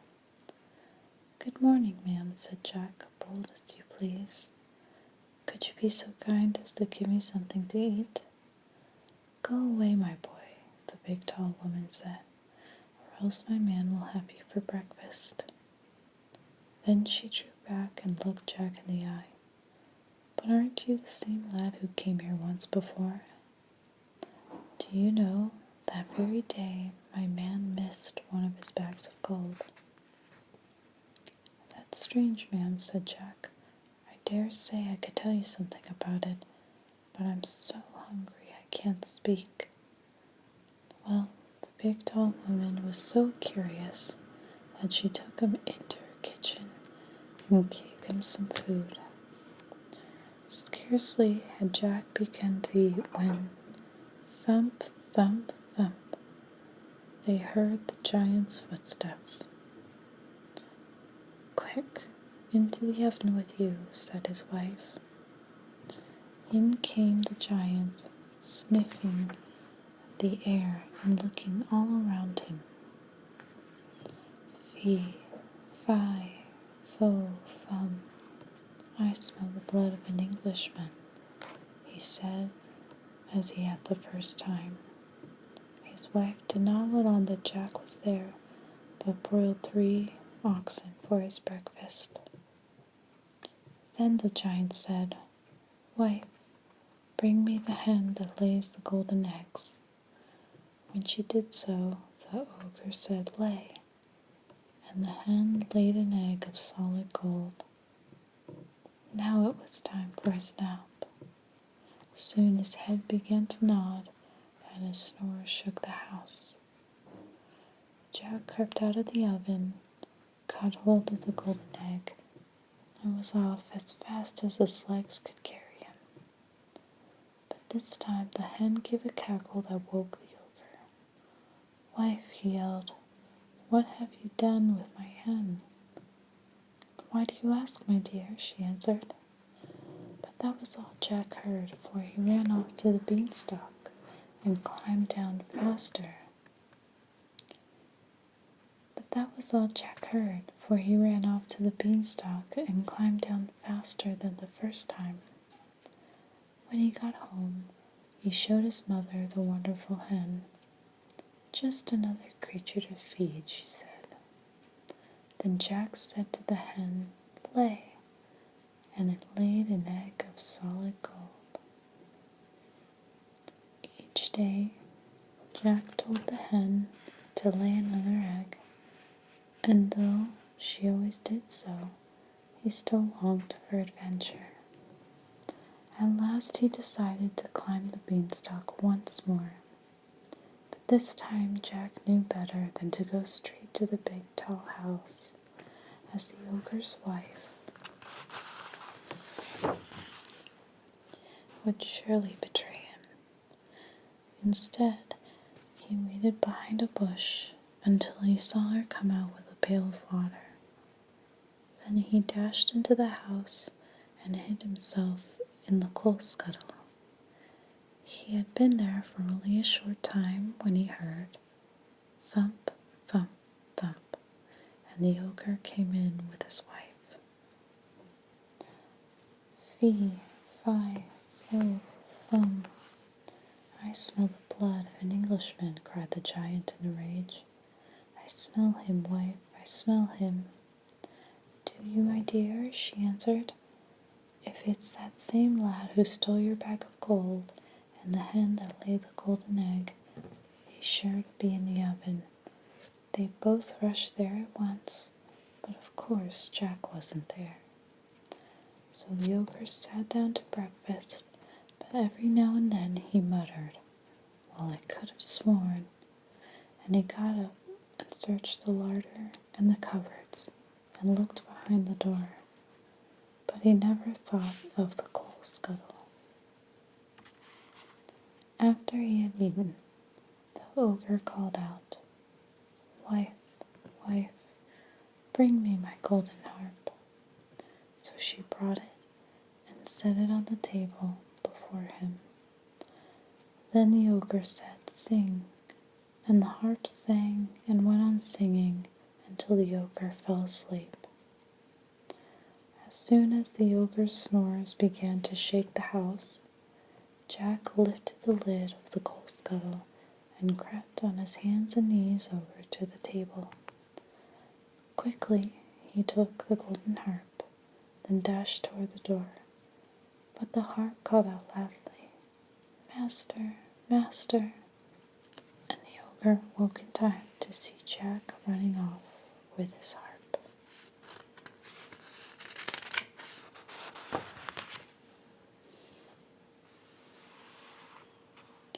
Jack ran as fast as he could, and the ogre came rushing after.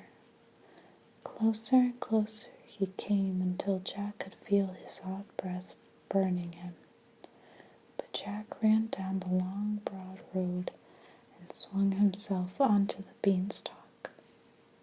The giant hesitated, for he did not like to trust himself with such a spindly plant. But the harp called again, "Master, master," and the ogre followed Jack down. The beanstalk trembled and swayed beneath the ogre's weight. Jack was sorely frightened, but he was almost home now, and could see his mother standing in the garden. "Mother, mother," he called out, "bring an axe, bring an axe." She came running up with an axe in her hands. Then she saw the ogre's legs just coming through the clouds, and stood stock still with terror. But Jack jumped down and got hold of the axe and swung it at the beanstalk with all of his might. With 2 chops, the beanstalk was cut in 2. The giant held on for dear life, but it was no use. He was dead as soon as he hit the ground. Then Jack and his mother buried the giant in the beanstalk with him. They became very rich from selling the golden eggs and making the golden harp play for the curious. Jack's mother's scolding tongue was still, and all their days were happy. So,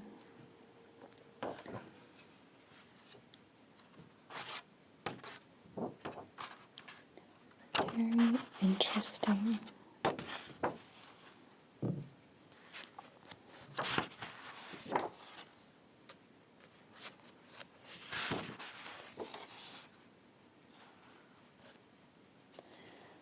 I'm not sure what the moral of the story of Jack and the Beanstalk is, but there always seems to be a elderly person helping the protagonist on some adventure, and things are not always quite what they seem. So you have some beans that are supposedly magical, and at first you think nothing will come of it, but then it leads Jack to find riches and adventure. So it's a really interesting story.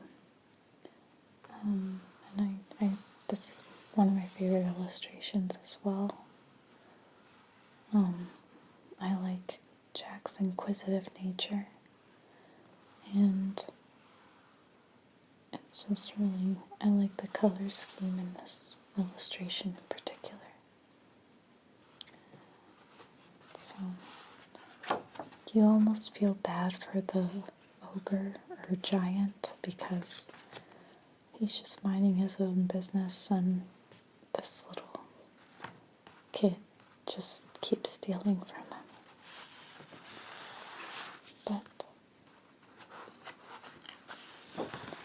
the ogre's still not a good person, so I guess that doesn't matter.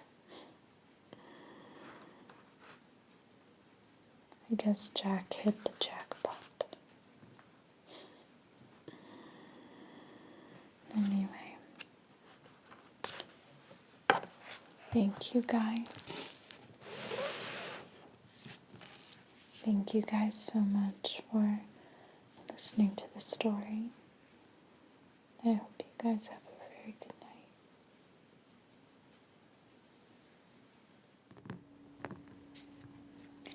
Hello, my fellow unicorns. Today I'm going to read another fairy tale from the Random House Book of Fairy Tales. Today's story is a pretty popular one, so I hope you enjoy it. Today's story is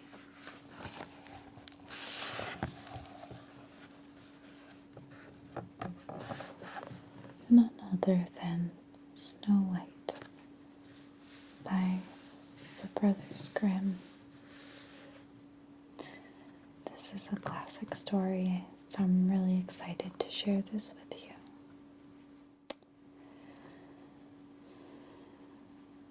Long ago, in wintertime, a queen sat by a window sewing. The snowflakes swirled down through the sky, past the frame of the window, which was made of black ebony. Suddenly, the queen pricked her finger with the needle, and 3 drops of blood fell upon the snow. The colors were so strong and beautiful that she thought at once, if only I could have a child as white as snow, as red as blood, and as black as ebony.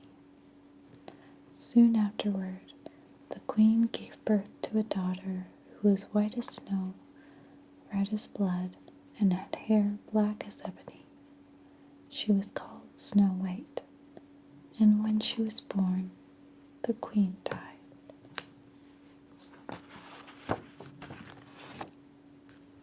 After a year had passed, the king took another wife. She was very beautiful, but so proud that she could not bear to think that anyone might surpass her.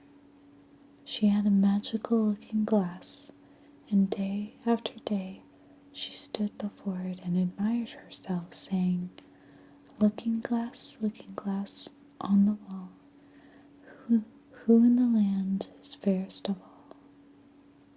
And the glass answered, thou, O queen, art fairest in the land. Then the queen was happy, for she knew that the looking glass spoke the truth. But Snow White was growing up, and each day she became more beautiful. And when she was 7 years old, she was as beautiful as the morning, and far more beautiful than the queen. Then when the woman stood before her looking glass and said, looking glass on the wall, who in the land is fairest of all? It answered, thou, queen, may be fair and lovely be, but Snow White is fairer still than thee. The queen was horrified. She whirled around and left the room, and her heart was filled with envy. From that day, whenever she looked at Snow White, the queen hated her. At last, she could neither eat nor sleep, so consumed was she with hatred for the girl.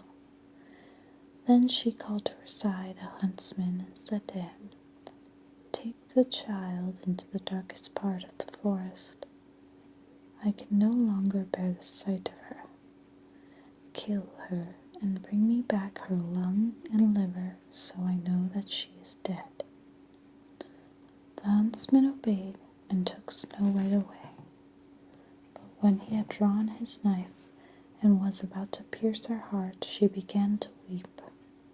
Please, huntsman, spare my life. I will run away into the forest and never return again. She was so innocent and beautiful that the huntsman took pity upon her. "Run away then, child. I will not hurt you," he said. He thought the wild animals would soon kill her, and yet he felt as if a stone had been rolled through his heart because he would not be the one to do it. Just then a young boar came running by, so he stabbed it and cut out its lung and liver and took them to the queen. The cook had to prepare them for supper, and the queen ate them, certain now that Snow White had been killed. But now the child was all alone in the forest, with the great dark trees arching above her. She was terrified and began to run. She ran over rocks and through brambles, and the wild animals saw her but did her no harm.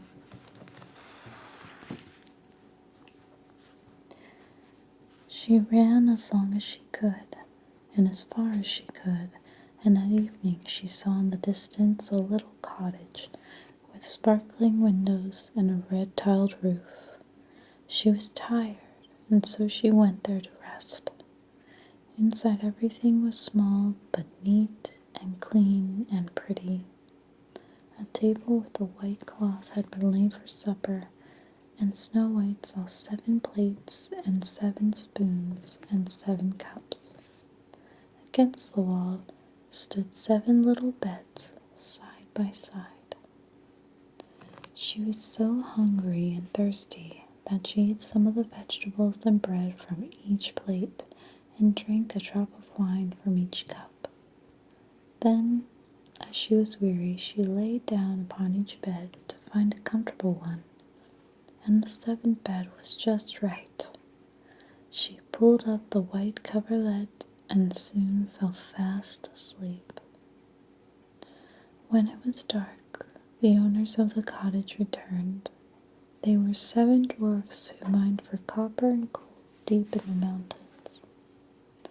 They lit their 7 candles and saw that someone had eaten their food and drunk their wine and lain upon their beds. And when the 7th dwarf came to his bed, he saw Snow White sleeping there. He called to the others, and they gathered around and held up their candles so that the light fell upon her face. "Oh, what a lovely child," they said. Then they did not wake her, but let her sleep undisturbed.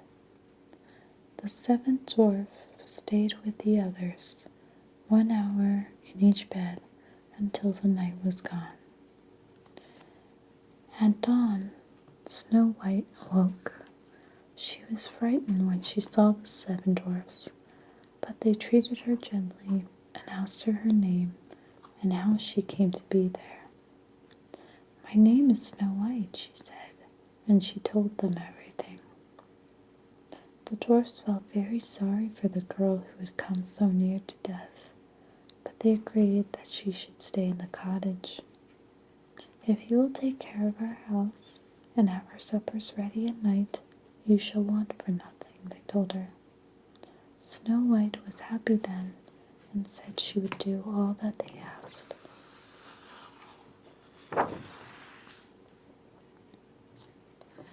Each morning they went off to their work in the mountains, and each evening, when they came back home, the supper was hot and the house was sparkling. But the dwarfs warned Snow White that she would be alone all day and must let no one in.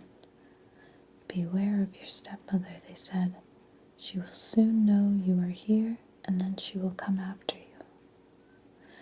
Although the queen believed Snow White was dead, it was not long before she went again to her looking-glass and said, looking glass on the wall, who in this land is fairest of all?" And the looking-glass answered, "Over the hill where the 7 dwarfs tell, Snow White is there, alive and well, and none is so fair as she." Then the queen knew that the huntsman had betrayed her, and Snow White was still alive. Her envy sprang up again, stronger than the first time, and so she determined to kill the girl herself. She thought and thought about how to do it, and then she painted her face and dressed herself as a peddler woman. No one would have known her as she set off through the woods, howling on a stick. When at last she came to the dwarf's house, she knocked upon the door. "Pretty wares to sell, pretty wares to sell," she cried. Snow White looked out the window and saw that it was only an old peddler woman who was holding up a bundle of apron ties woven in bright silks. "Surely I can let her in," thought the girl. She unbolted the door and bought the pretty ties. "Don't you see, child, you must lace yourself more tightly," said the old woman. Snow White suspected nothing, but stood before her and let herself be laced with the new ties. But the old woman laced her so tightly that she lost her breath and fell down as if she were dead. Not long afterward, the 7 dwarfs returned. They were frightened when they found Snow White pale and motionless upon the floor. But as soon as they lifted her up, they saw that she was laced too tightly, and they cut the ties with a knife. Then the girl began to breathe again and soon recovered.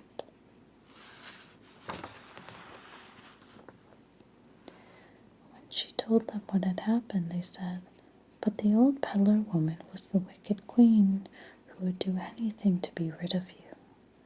Be sure to take care and let no one in." As soon as the queen reached home, she went to her glass and said, looking glass on the wall, who in this land is fairest of all?" And it answered as before, "Over the hill where the 7 dwarfs dwell, Snow White is there, alive and well, and none so fair as she." When she heard this, the queen was struck with fear, for she knew that Snow White had not been killed. The queen had some knowledge of witchcraft and decided to make a poison comb. She hid it with several others and then disguised herself, taking the shape of a different old woman. She set off across the 7 hills to the house of the 7 dwarfs and knocked upon the door. "Good things to sell, good things to sell," she cried. Snow White looked out the window and said, "Go away, please. I dare not let anyone in." "But you must only look," said the old woman, and she held out the poison comb for Snow White to see. It was such a pretty comb, so delicate and fine, that the girl let herself be persuaded to open the door. "Now, child, I should comb your hair properly," said the old woman, and she ran the comb through Snow White's ebony hair. At once the poison took effect, and Snow White swooned to the floor. "That will be an end to you," said the woman, and she went away. But it was nearly evening, and soon the dwarfs came home. When they saw Snow White lying as if she were dead, they suspected the queen and searched until they found the poison comb. Scarcely had they taken it from her head when Snow White awoke and told them what had happened. Then they warned her once again to take care and to open the door to no one.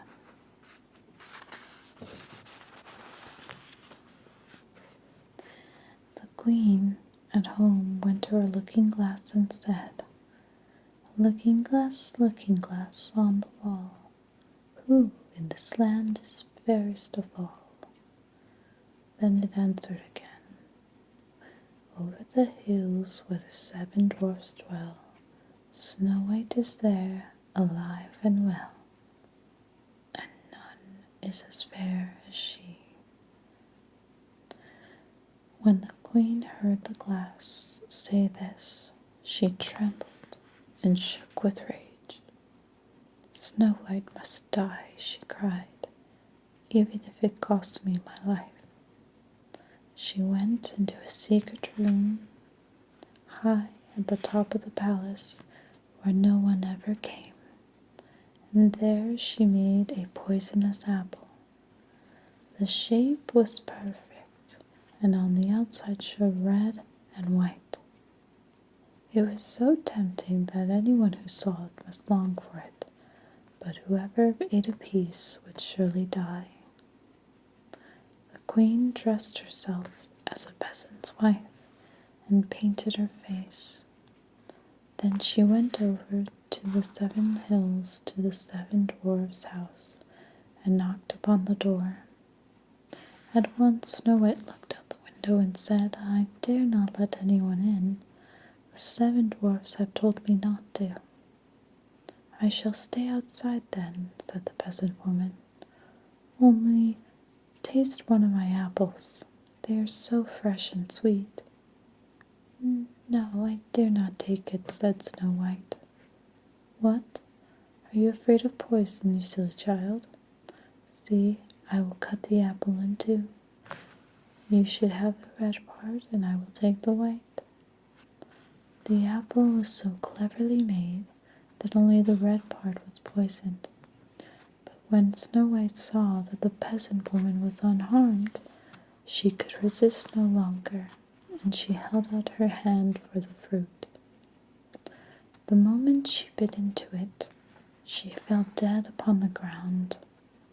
The apple's poison had done its work. White as snow, red as blood, black as ebony, the queen cried. "This time nothing can save you." When she went home, she said to her looking glass, "Looking glass on the wall, who in this land is fairest of all?" It answered, "Thou, O queen, art fairest in the land." And at last her envious heart was glad. In the evening the dwarfs found Snow White lying on the ground.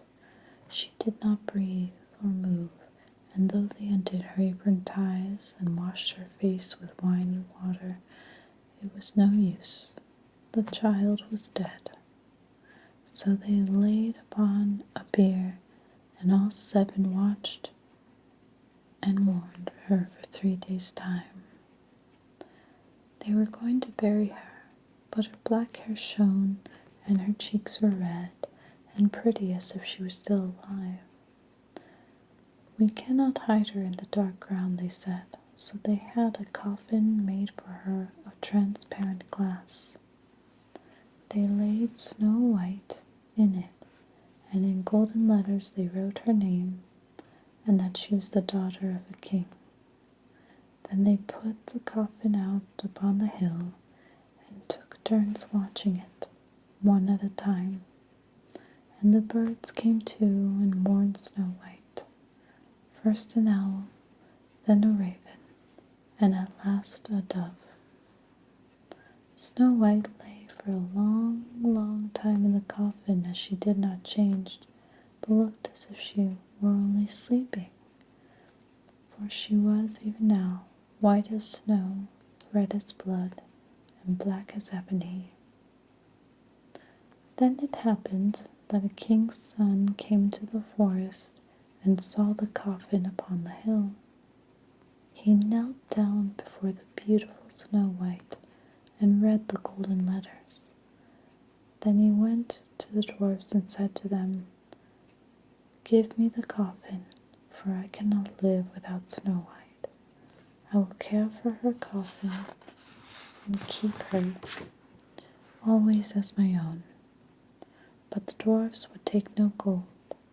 But when they saw that the king's son was suffering for the love of this girl, they had pity upon him and allowed his servants to carry the coffin off. As they were traveling through the forest, the servants stumbled over a tree stump. All at once, the poisonous bit of apple that Snow White had eaten came up from her throat. A few moments later, she opened her eyes and was once more alive. "Where am I?" she asked, looking about her.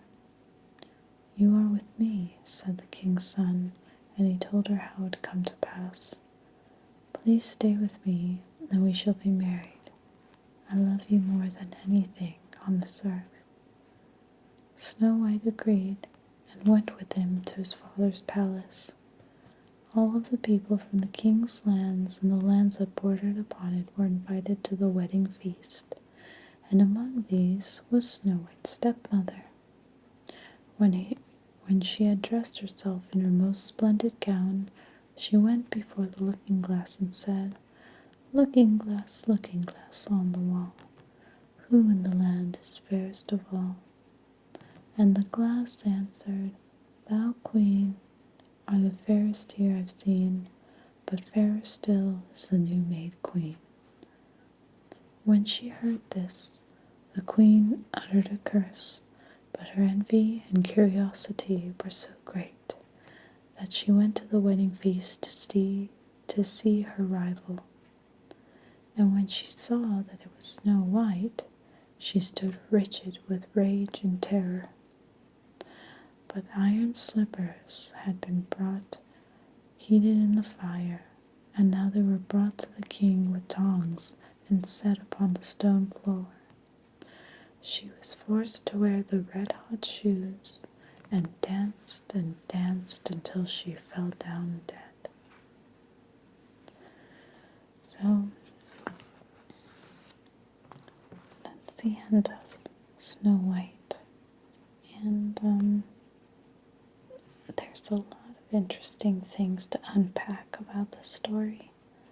First, that's a pretty intense way to die for the queen, but I guess she deserved it. Secondly, I think we're skipping over Snow White's age. She's only 7 years old, and that's pretty young to be a bride. Where does it say here? Yeah, it says, and when she was 7 years old. So, she got married between 7 and 8 years old, that's crazy. Probably not crazy for that time, for medieval times, but certainly that's rather young. And I also have a question, just where was Snow White's father during all of this? I understand that her mother passed away during childbirth, and then here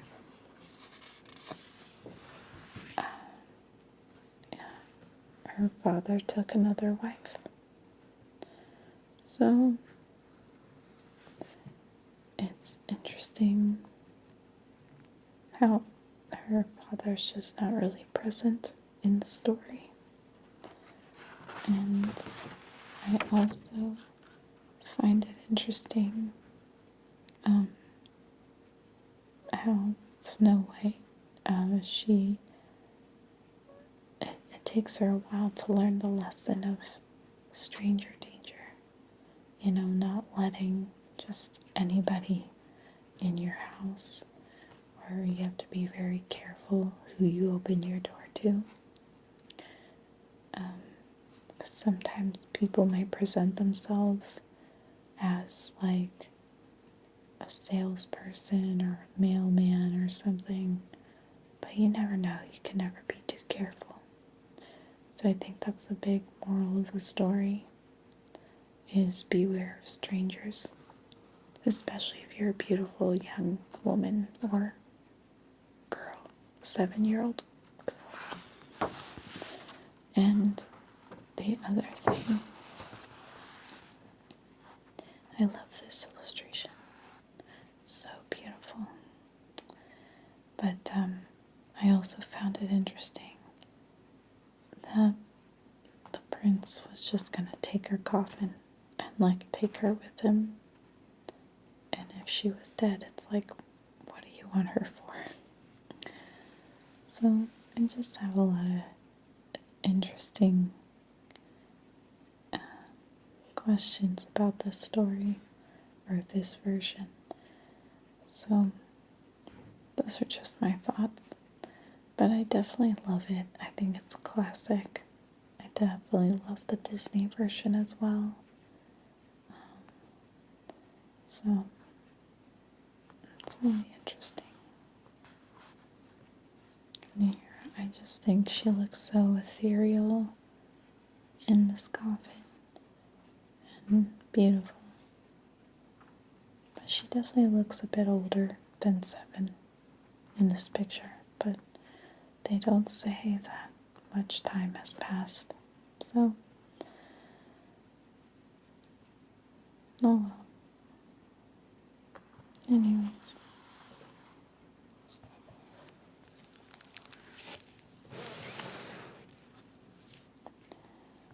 That's enough of fairy tales for tonight. I hope you guys enjoyed the stories. I know I enjoy reading them to you.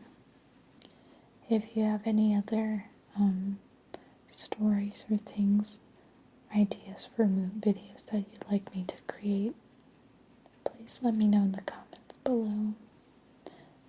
And please also like and subscribe if you like this video.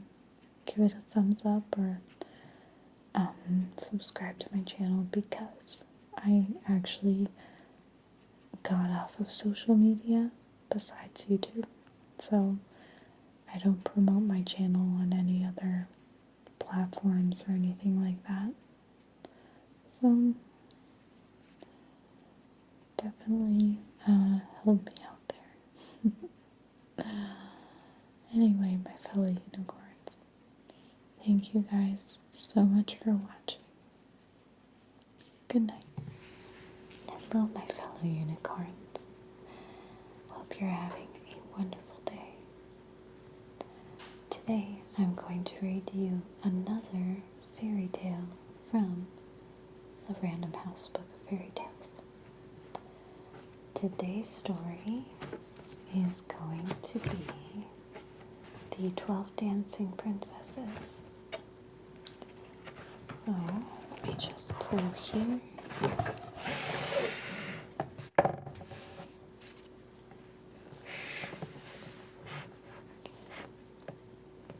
Okay, we have The 12 Dancing Princesses by the Brothers Grimm. Once there was a king who had 12 daughters, and each was more beautiful than the next. They slept side by side in a great hall that he locked and bolted each night. But every morning, when the king unlocked the door, he saw that the shoes by the sides of their beds had been worn out from dancing. The princesses would not say where they had been, and no one could explain the mystery.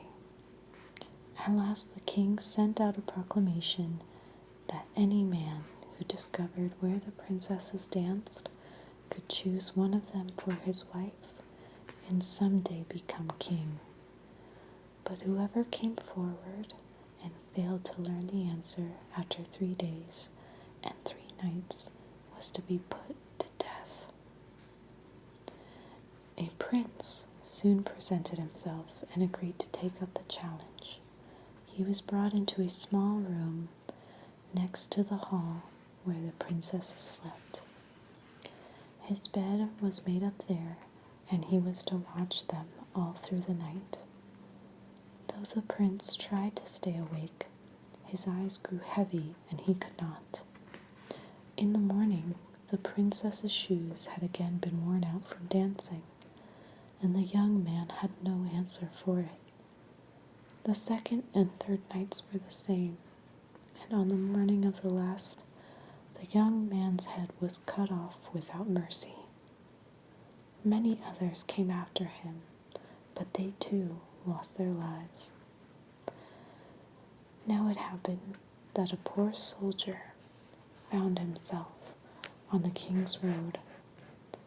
There he fell in with an old woman who asked him where he was bound. "I hardly know myself," he answered, and added in jest, "Perhaps I should discover where the king's daughters dance each night so I can wed one and become king." "That is not so difficult," said the woman. "Only listen closely. You must not drink the wine that will be brought to you in the evening, but must pretend to be asleep." Then she gave him a short cloak, saying, "When you wear this, you will be invincible, and then you can slip out after the 12 princesses." The soldier thanked the old woman for her kindness and went before the king. He was as well received as the others. Servants dressed him in royal garments and led him into the small room. All was as the old woman said. When evening came and he was preparing to go to bed, the eldest princess appeared, bringing him a cup of wine. But the soldier had tied a sponge under his chin and let the wine run into it without drinking a single drop. He lay down and was quiet for a time, and then he pretended to snore. The 12 princesses heard him and began to laugh. "So he too must lose his life," he said, the eldest said. With no attempt at secrecy, they sprang from their beds, opened cupboards and chests, and brought out their most beautiful dresses. They fastened their shoes and combed their hair, admiring themselves before the glass. Only the youngest princess held back. "You may rejoice," she said, "but I feel very strange. Some misfortune is certainly going to befall us tonight."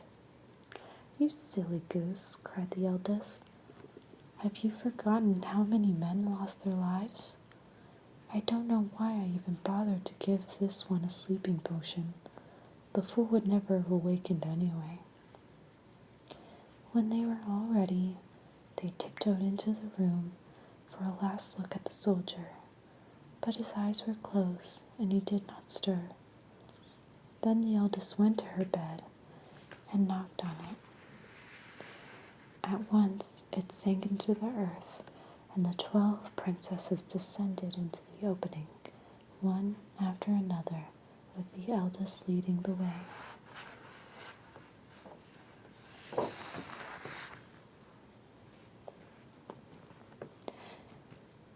Without a moment's hesitation, the soldier threw on his invisible cloak and went after them, following behind the youngest. Halfway along the passageway, his foot caught the hem of her dress. She was frightened and cried out, "What was that? Who is holding on to my dress?" "Don't be so foolish. You must have snagged it on a hook," said the eldest. They kept on going, and when they were quite underground, they stood on a beautiful broad avenue lined with trees. Though it was a dark night, the leaves on the trees were silver, and they glittered and shone. I must take some away with me," the soldier thought. He broke off his twig, and a great crash came from the tree. The youngest cried out again, "Something is the matter, I tell you. Did you not hear that sound?" "It is the fanfare of trumpets, because we shall soon release our princes from their enchantment," the eldest said.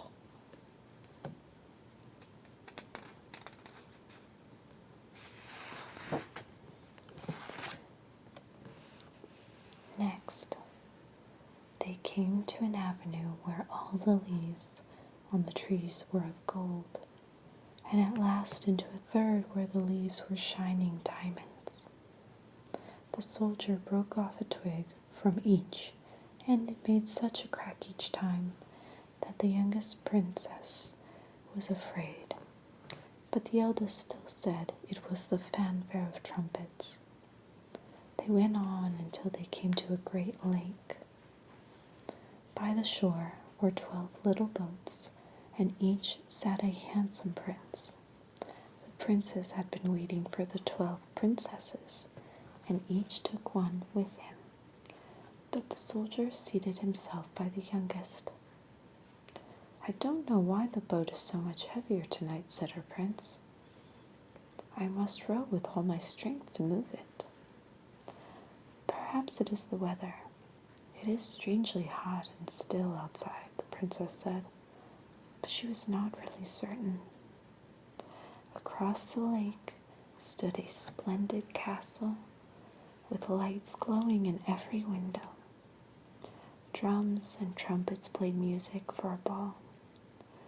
They rowed across, and each prince danced with the one he loved, and the soldier danced too, silently and unseen.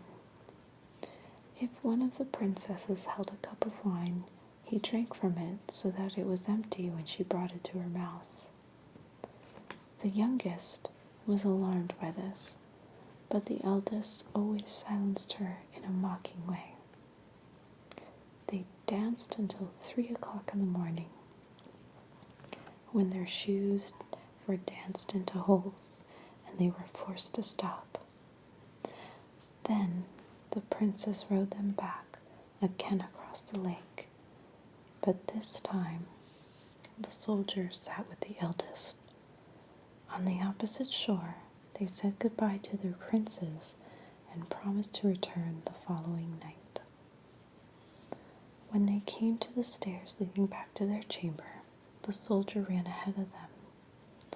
By the time they came to his room, he was lying in bed, snoring loudly. "Well, we are quite safe from this one," the eldest princess said. Then they took off their beautiful dresses, placed their worn-out shoes by the sides of their beds, and laid down to sleep.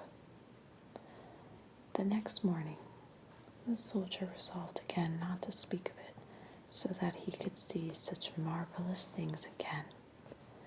He went with the princesses the second and third nights, and all was the same as the first time. They danced until their shoes were full of holes, and on the last night, the soldier took a wine cup away from the ball.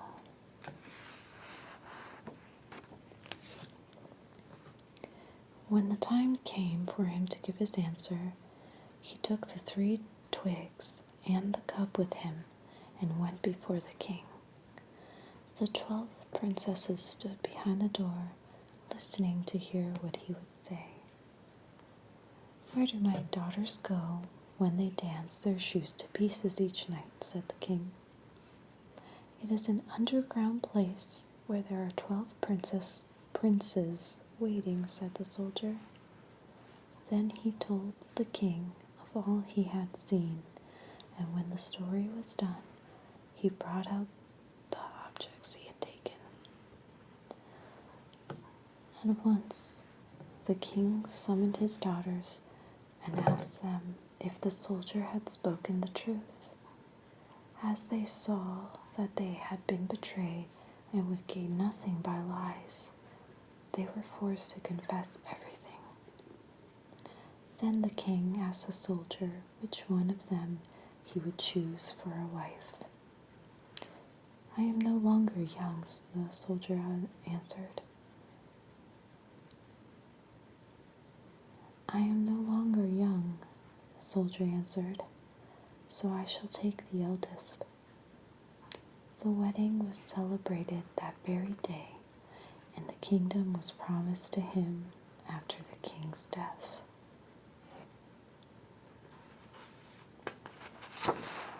And that's it.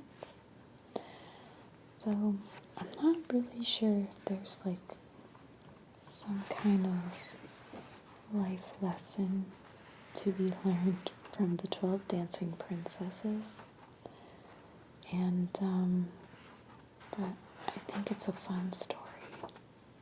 And the king, the father of the princesses, must have really tried for a son, and I guess was unsuccessful because he has so many daughters.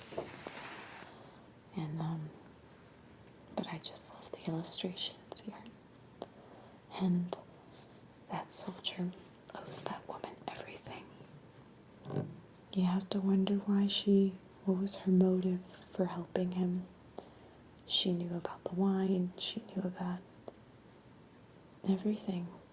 And she just kind of handed him the kingdom on a silver platter, so to speak. And it's also, these stories, the real versions of the stories are pretty hardcore. Like, if you don't know the answer after 3 days and 3 nights, you're gonna die or be put to death. It's pretty intense. I'm sorry if you hear like a whirring sound in the background. It's just my fridge, so don't worry about it. But yeah, I think this is a really interesting story. But I just love that they go through this like magical land, or a magical castle where they have 12 princes under an enchantment so that they can dance all night. Very interesting.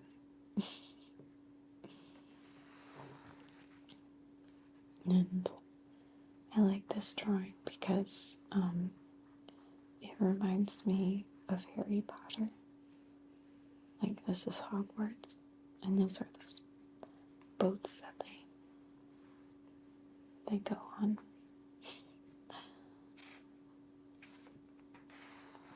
But and then I love this. It just reminds you after a long night of partying, and you just kind of roll into bed.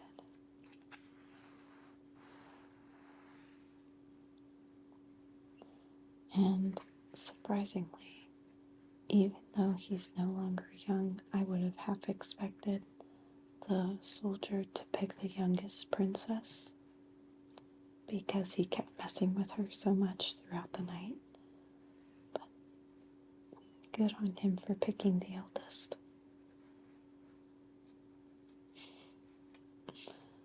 She seems like she doesn't mind being married to him.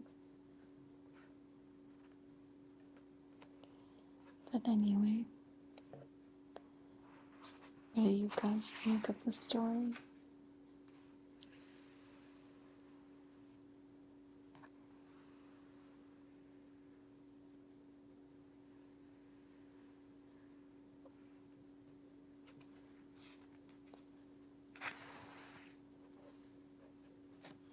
So, that's that.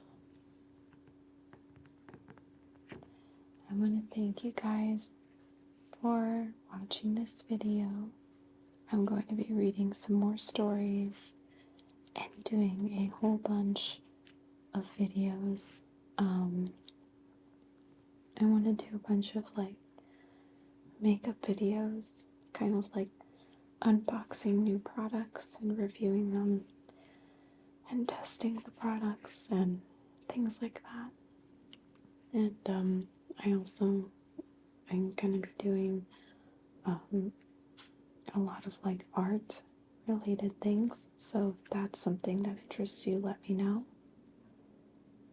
And then if you guys have any suggestions, oh wow, can you guys hear a plane? I hear a plane.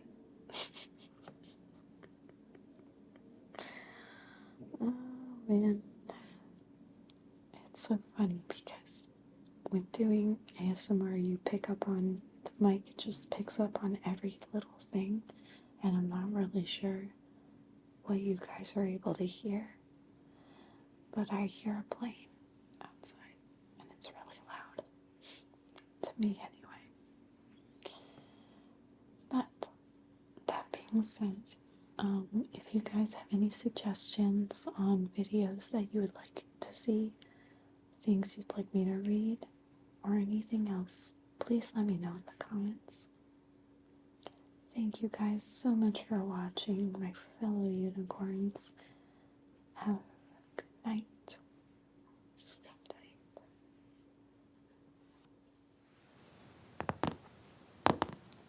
Hello, my fellow unicorns.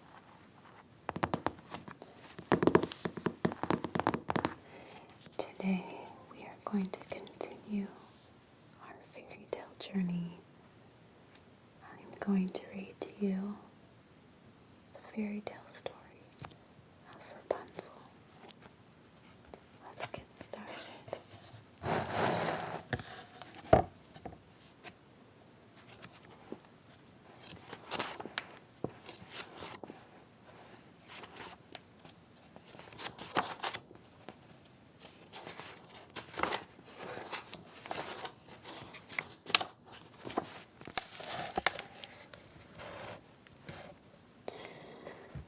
Rapunzel by the Brothers Grimm.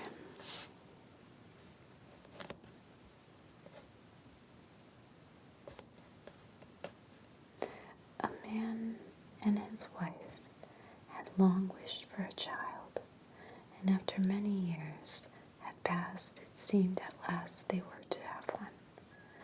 Their house was in the countryside, and at the back was a little window that overlooked a beautiful garden planted with vegetables and flowers. But it was surrounded by a high wall, and no one dared go in there, for it belonged to a powerful witch. One day, the wife was standing by the window and looking down into the garden when she saw a bed of Rapunzel greens. They looked so fresh and lovely that she longed for some to eat. Each day, her longing increased until she became pale and sickly and would take no other food. Then her husband was alarmed and said, "What's the matter, dear wife?"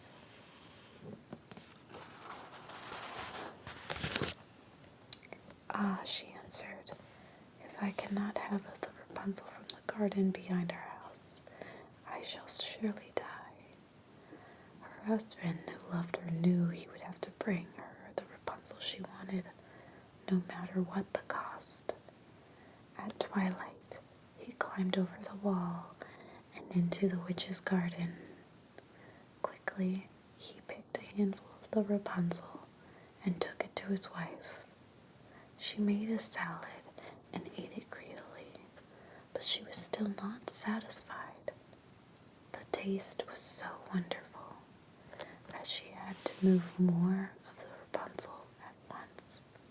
She wept and begged until her husband agreed to go back into the witch's garden. Again, in the twilight, he set out, but this time when he climbed over the wall, he saw the witch standing before him. "How dare you come into my garden and steal my Rapunzel?" she said angrily. "You will have to suffer for it."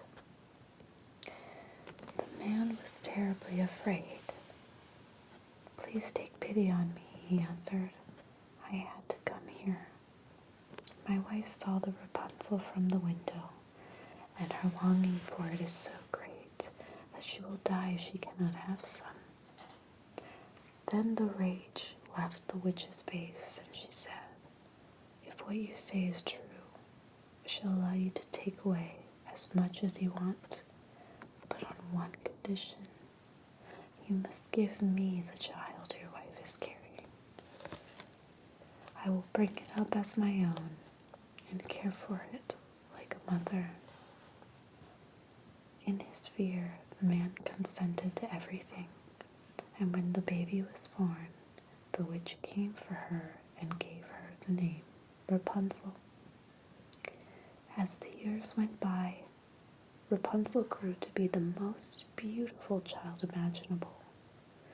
When she was 12, the witch took her away and shut her up in a tower that stood in a forest. It had neither staircase nor doors, and only a little window high up in the wall. Each time the witch wanted to come in, she would stand below it and cry, "Rapunzel, Rapunzel, let down your hair." Rapunzel had magnificent long hair, as fine as spun gold. When she heard the witch's voice, she would unfasten her braids and twist them round a hook by the window. Then the hair would fall 20 feet down, and the witch would climb upon it. Some time later, it happened that the king's son was riding through the forest and passed close by the tower. As he did, he heard a song so lovely and clear that he stood still to listen. Rapunzel sang each day in her loneliness, and it was her voice that he heard. The king's son wanted to climb up to her and looked for a door to the tower, but none was to be found. He rode home, but his thoughts were haunted by Rapunzel's sweet song, and he returned again and again to the forest to listen to it. Once, when he was hidden behind a tree, he saw a witch come to the tower and call out, "Rapunzel, Rapunzel, let down your hair." Then Rapunzel lowered her hair, and the witch climbed up to her. "If that is the ladder one must climb, I too shall try it," he said to himself. And the next day, when it began to grow dark, he went to the tower and cried, "Rapunzel, Rapunzel, let down your hair." At once the hair was lowered, and the king's son climbed up on it. Rapunzel was terrified, for she had never seen a man, but the king's son spoke to her gently and told her how beautiful her song had been. Then she lost her fear, and when he asked if she would have him for her husband, she agreed. She could see that he was young and handsome, and she thought that he was kind. "He will love me better than old Mother Gothel does," she said to herself, and she laid her hand in his. "I will gladly go with you," she told him, "but I do not know how I am to get down from this tower. I'll tell you what.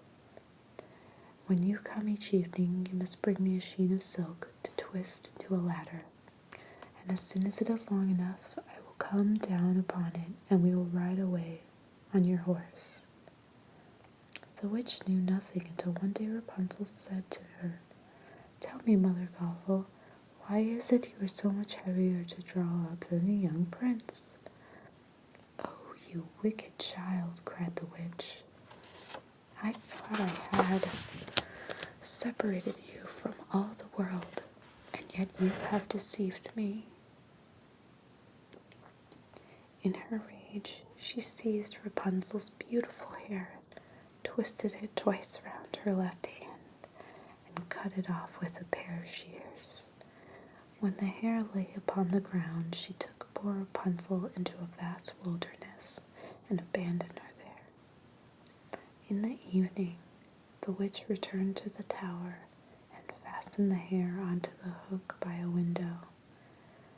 She waited until till the prince came and called, "Rapunzel, Rapunzel, let down your hair." And then she lowered it. The prince climbed up, and there, crouched beneath the window, was the witch, who glared at him with rage and wickedness. "Ah," she cried mockingly, "you have come to fetch your love. But the pretty bird has flown from her nest, and she can sing no more. Rapunzel is lost to you.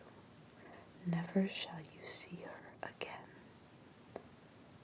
In his pain and grief, the prince leaped from the tower, and though he was not killed, his eyes were pierced by the thorns among which he fell. Weeping and lamenting, he roamed about blindly in the forest, and had nothing but roots and berries to eat.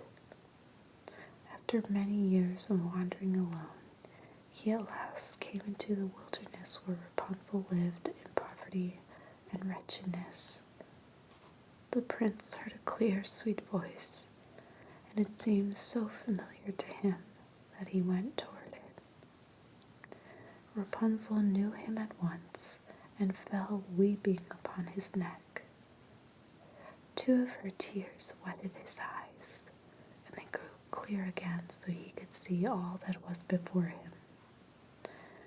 Then he took Rapunzel back to his kingdom, where they were greeted with great rejoicing, and they lived for a long time afterward in happiness and peace.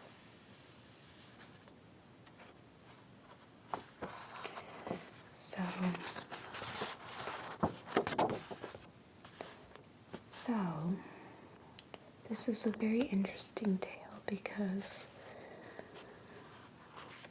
there's lots of little lessons to be learned. First, with Rapunzel's parents,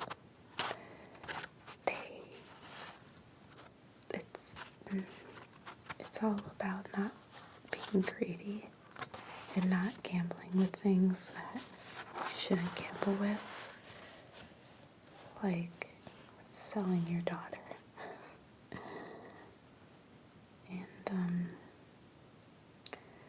and making, compromises that compromise your morals. And then you have Rapunzel, who has to be careful with who she trusts, but she was basically a captive, so. And then you have the prince, who literally was blinded by love, but only true love made him see again. So, it's nice little lessons in there. I really enjoy the illustrations for this story because they are so vivid and colorful and just so beautiful. I mean, Rapunzel's mother looks so beautiful. And look, if you could see, she's kind of longing for whatever's over here. So I thought that was really interesting. The composition of the two illustrations. It looks like she's looking at this one.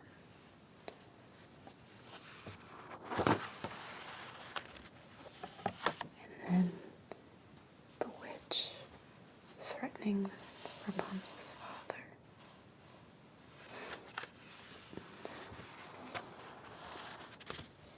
And then this is like one of my favorite illustrations ever. I mean, Rapunzel's so beautiful, and you can see the prince climbing up the tower to see her. It's just the stuff of fairy tales. It's so beautiful. The landscape, the tower, it's just what a perfect illustration. I love it.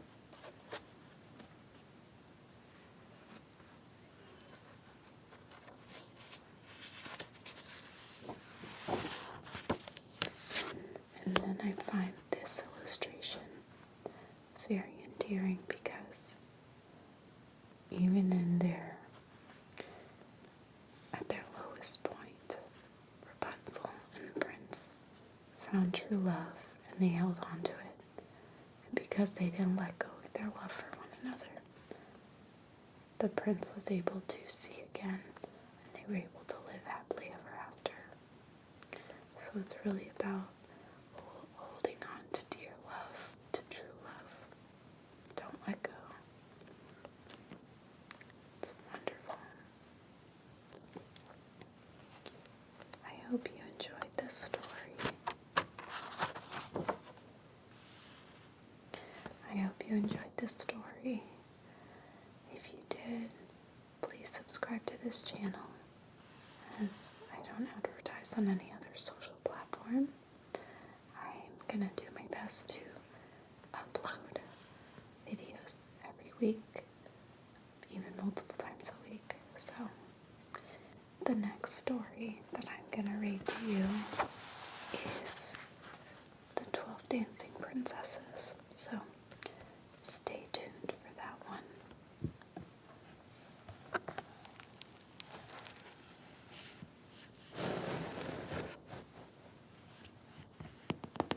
Thank you guys so much for watching. Good night.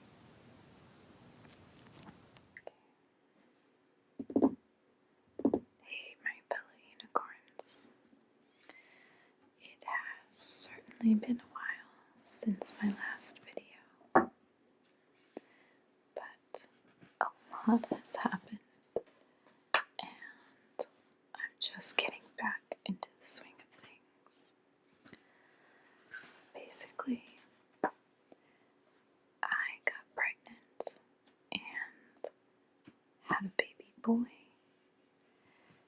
and now that he's 3 months old and starting to sleep a bit more at night, I can finally get back to making more videos for you fabulous people. The last time we left off, I read The Sleeping Beauty in the Wood, so now we're going to continue with The Elves and the Shoemaker. I hope you guys enjoy this story. I intend on reading all the stories in this book, and especially I'm especially motivated right now because I want my son to have these videos on maybe before he goes to sleep, or I might just read it to him in person, but at least you guys also have these videos to help you fall asleep. So, without further ado, here's The Elves and the Shoemaker by the Brothers Grimm. There was once a shoemaker who became poorer and poorer as the years went by. At last, he had leather enough only for 1 pair of shoes. In the evening, he cut out the pattern, and then he went to sleep. The next morning, he took up a needle and thread, meaning to sew the shoes. But there they stood, neatly sewn and finished on his table.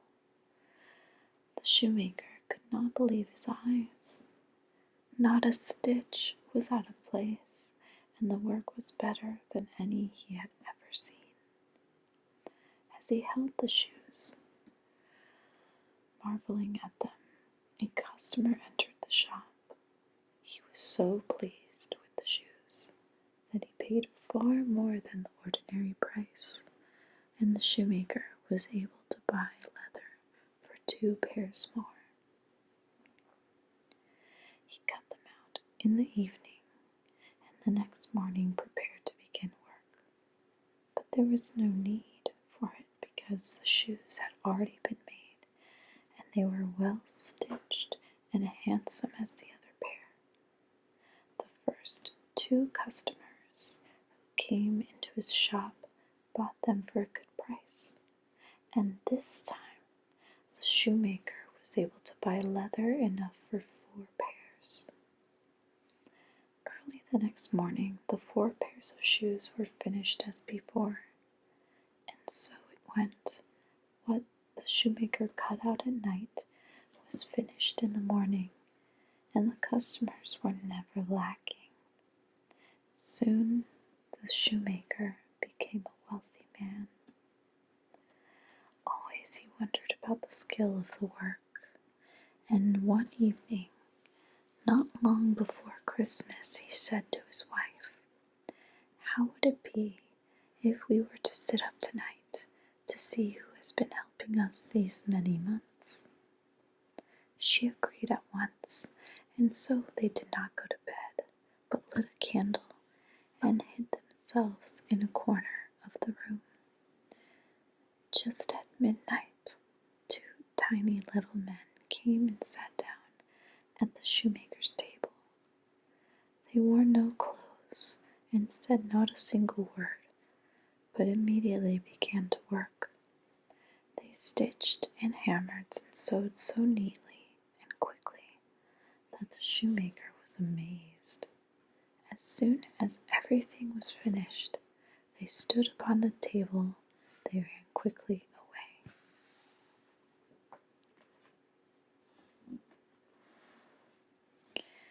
The little men have made us rich, and I think we ought to thank them, said the shoemaker's wife in the morning. They ran about with nothing on and must freeze with cold. Now I shall sew them tiny shirts and pants and coats and knit them caps and socks, and you must make them each a pair of shoes. The shoemaker and his wife worked hard all day and had everything ready by evening. Then they hid themselves to see how the little men would receive their presents. At midnight, the two came back into the room and sat down at the table. But instead of leather cut out and waiting, they found the wonderful little clothes. First, the little men were surprised, and then they were delighted. They put on the shirts and pants, the coats and socks and caps, and they buckled the tiny shoes upon their feet. When they were done, they ran their hands up and down the pretty clothes and admired each other, singing, "Now that we're boys so fine and neat, why cobble more for others' feet?" They hopped and danced about the shoemaker's shop, leaping over chairs and tables, and then out the door. From this night on, the two little men came back no more, but the shoemaker continued to do well as long as he lived and had good luck in all he attempted. So, like I said, it's a very short story. The next one is Rapunzel. I'll do that tomorrow. But I really like this short little story because it's really about helping others, for whatever reason. The elves took it upon themselves to help this poor shoemaker. And then the shoemaker returned the favor, and they had clothes and shoes for the first time. And so, it was kind of like helping each other out, which I think we could all use a little bit more of that these days. And I really like the depiction of the shoemaker and his wife seeing the elves work on the shoes. It's very interesting. And then the aftermath of, hey, we've got a really awesome outfit. It's cool. I really enjoy this style of illustration. It's just awesome. And I love the shading and the way it looks like pencil. Colored pencils. But done in a really nice way. That's awesome. So Brothers Grimm, they definitely have a lot of fairy might get another book that is just Brothers Grimm's fairy tales. And I can read those to you too if you'd like. I'm definitely going to have to find one with illustrations though, because it can get boring to just look at words all the time.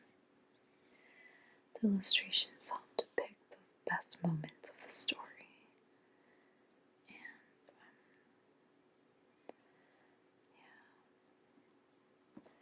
so that concludes our story for this evening.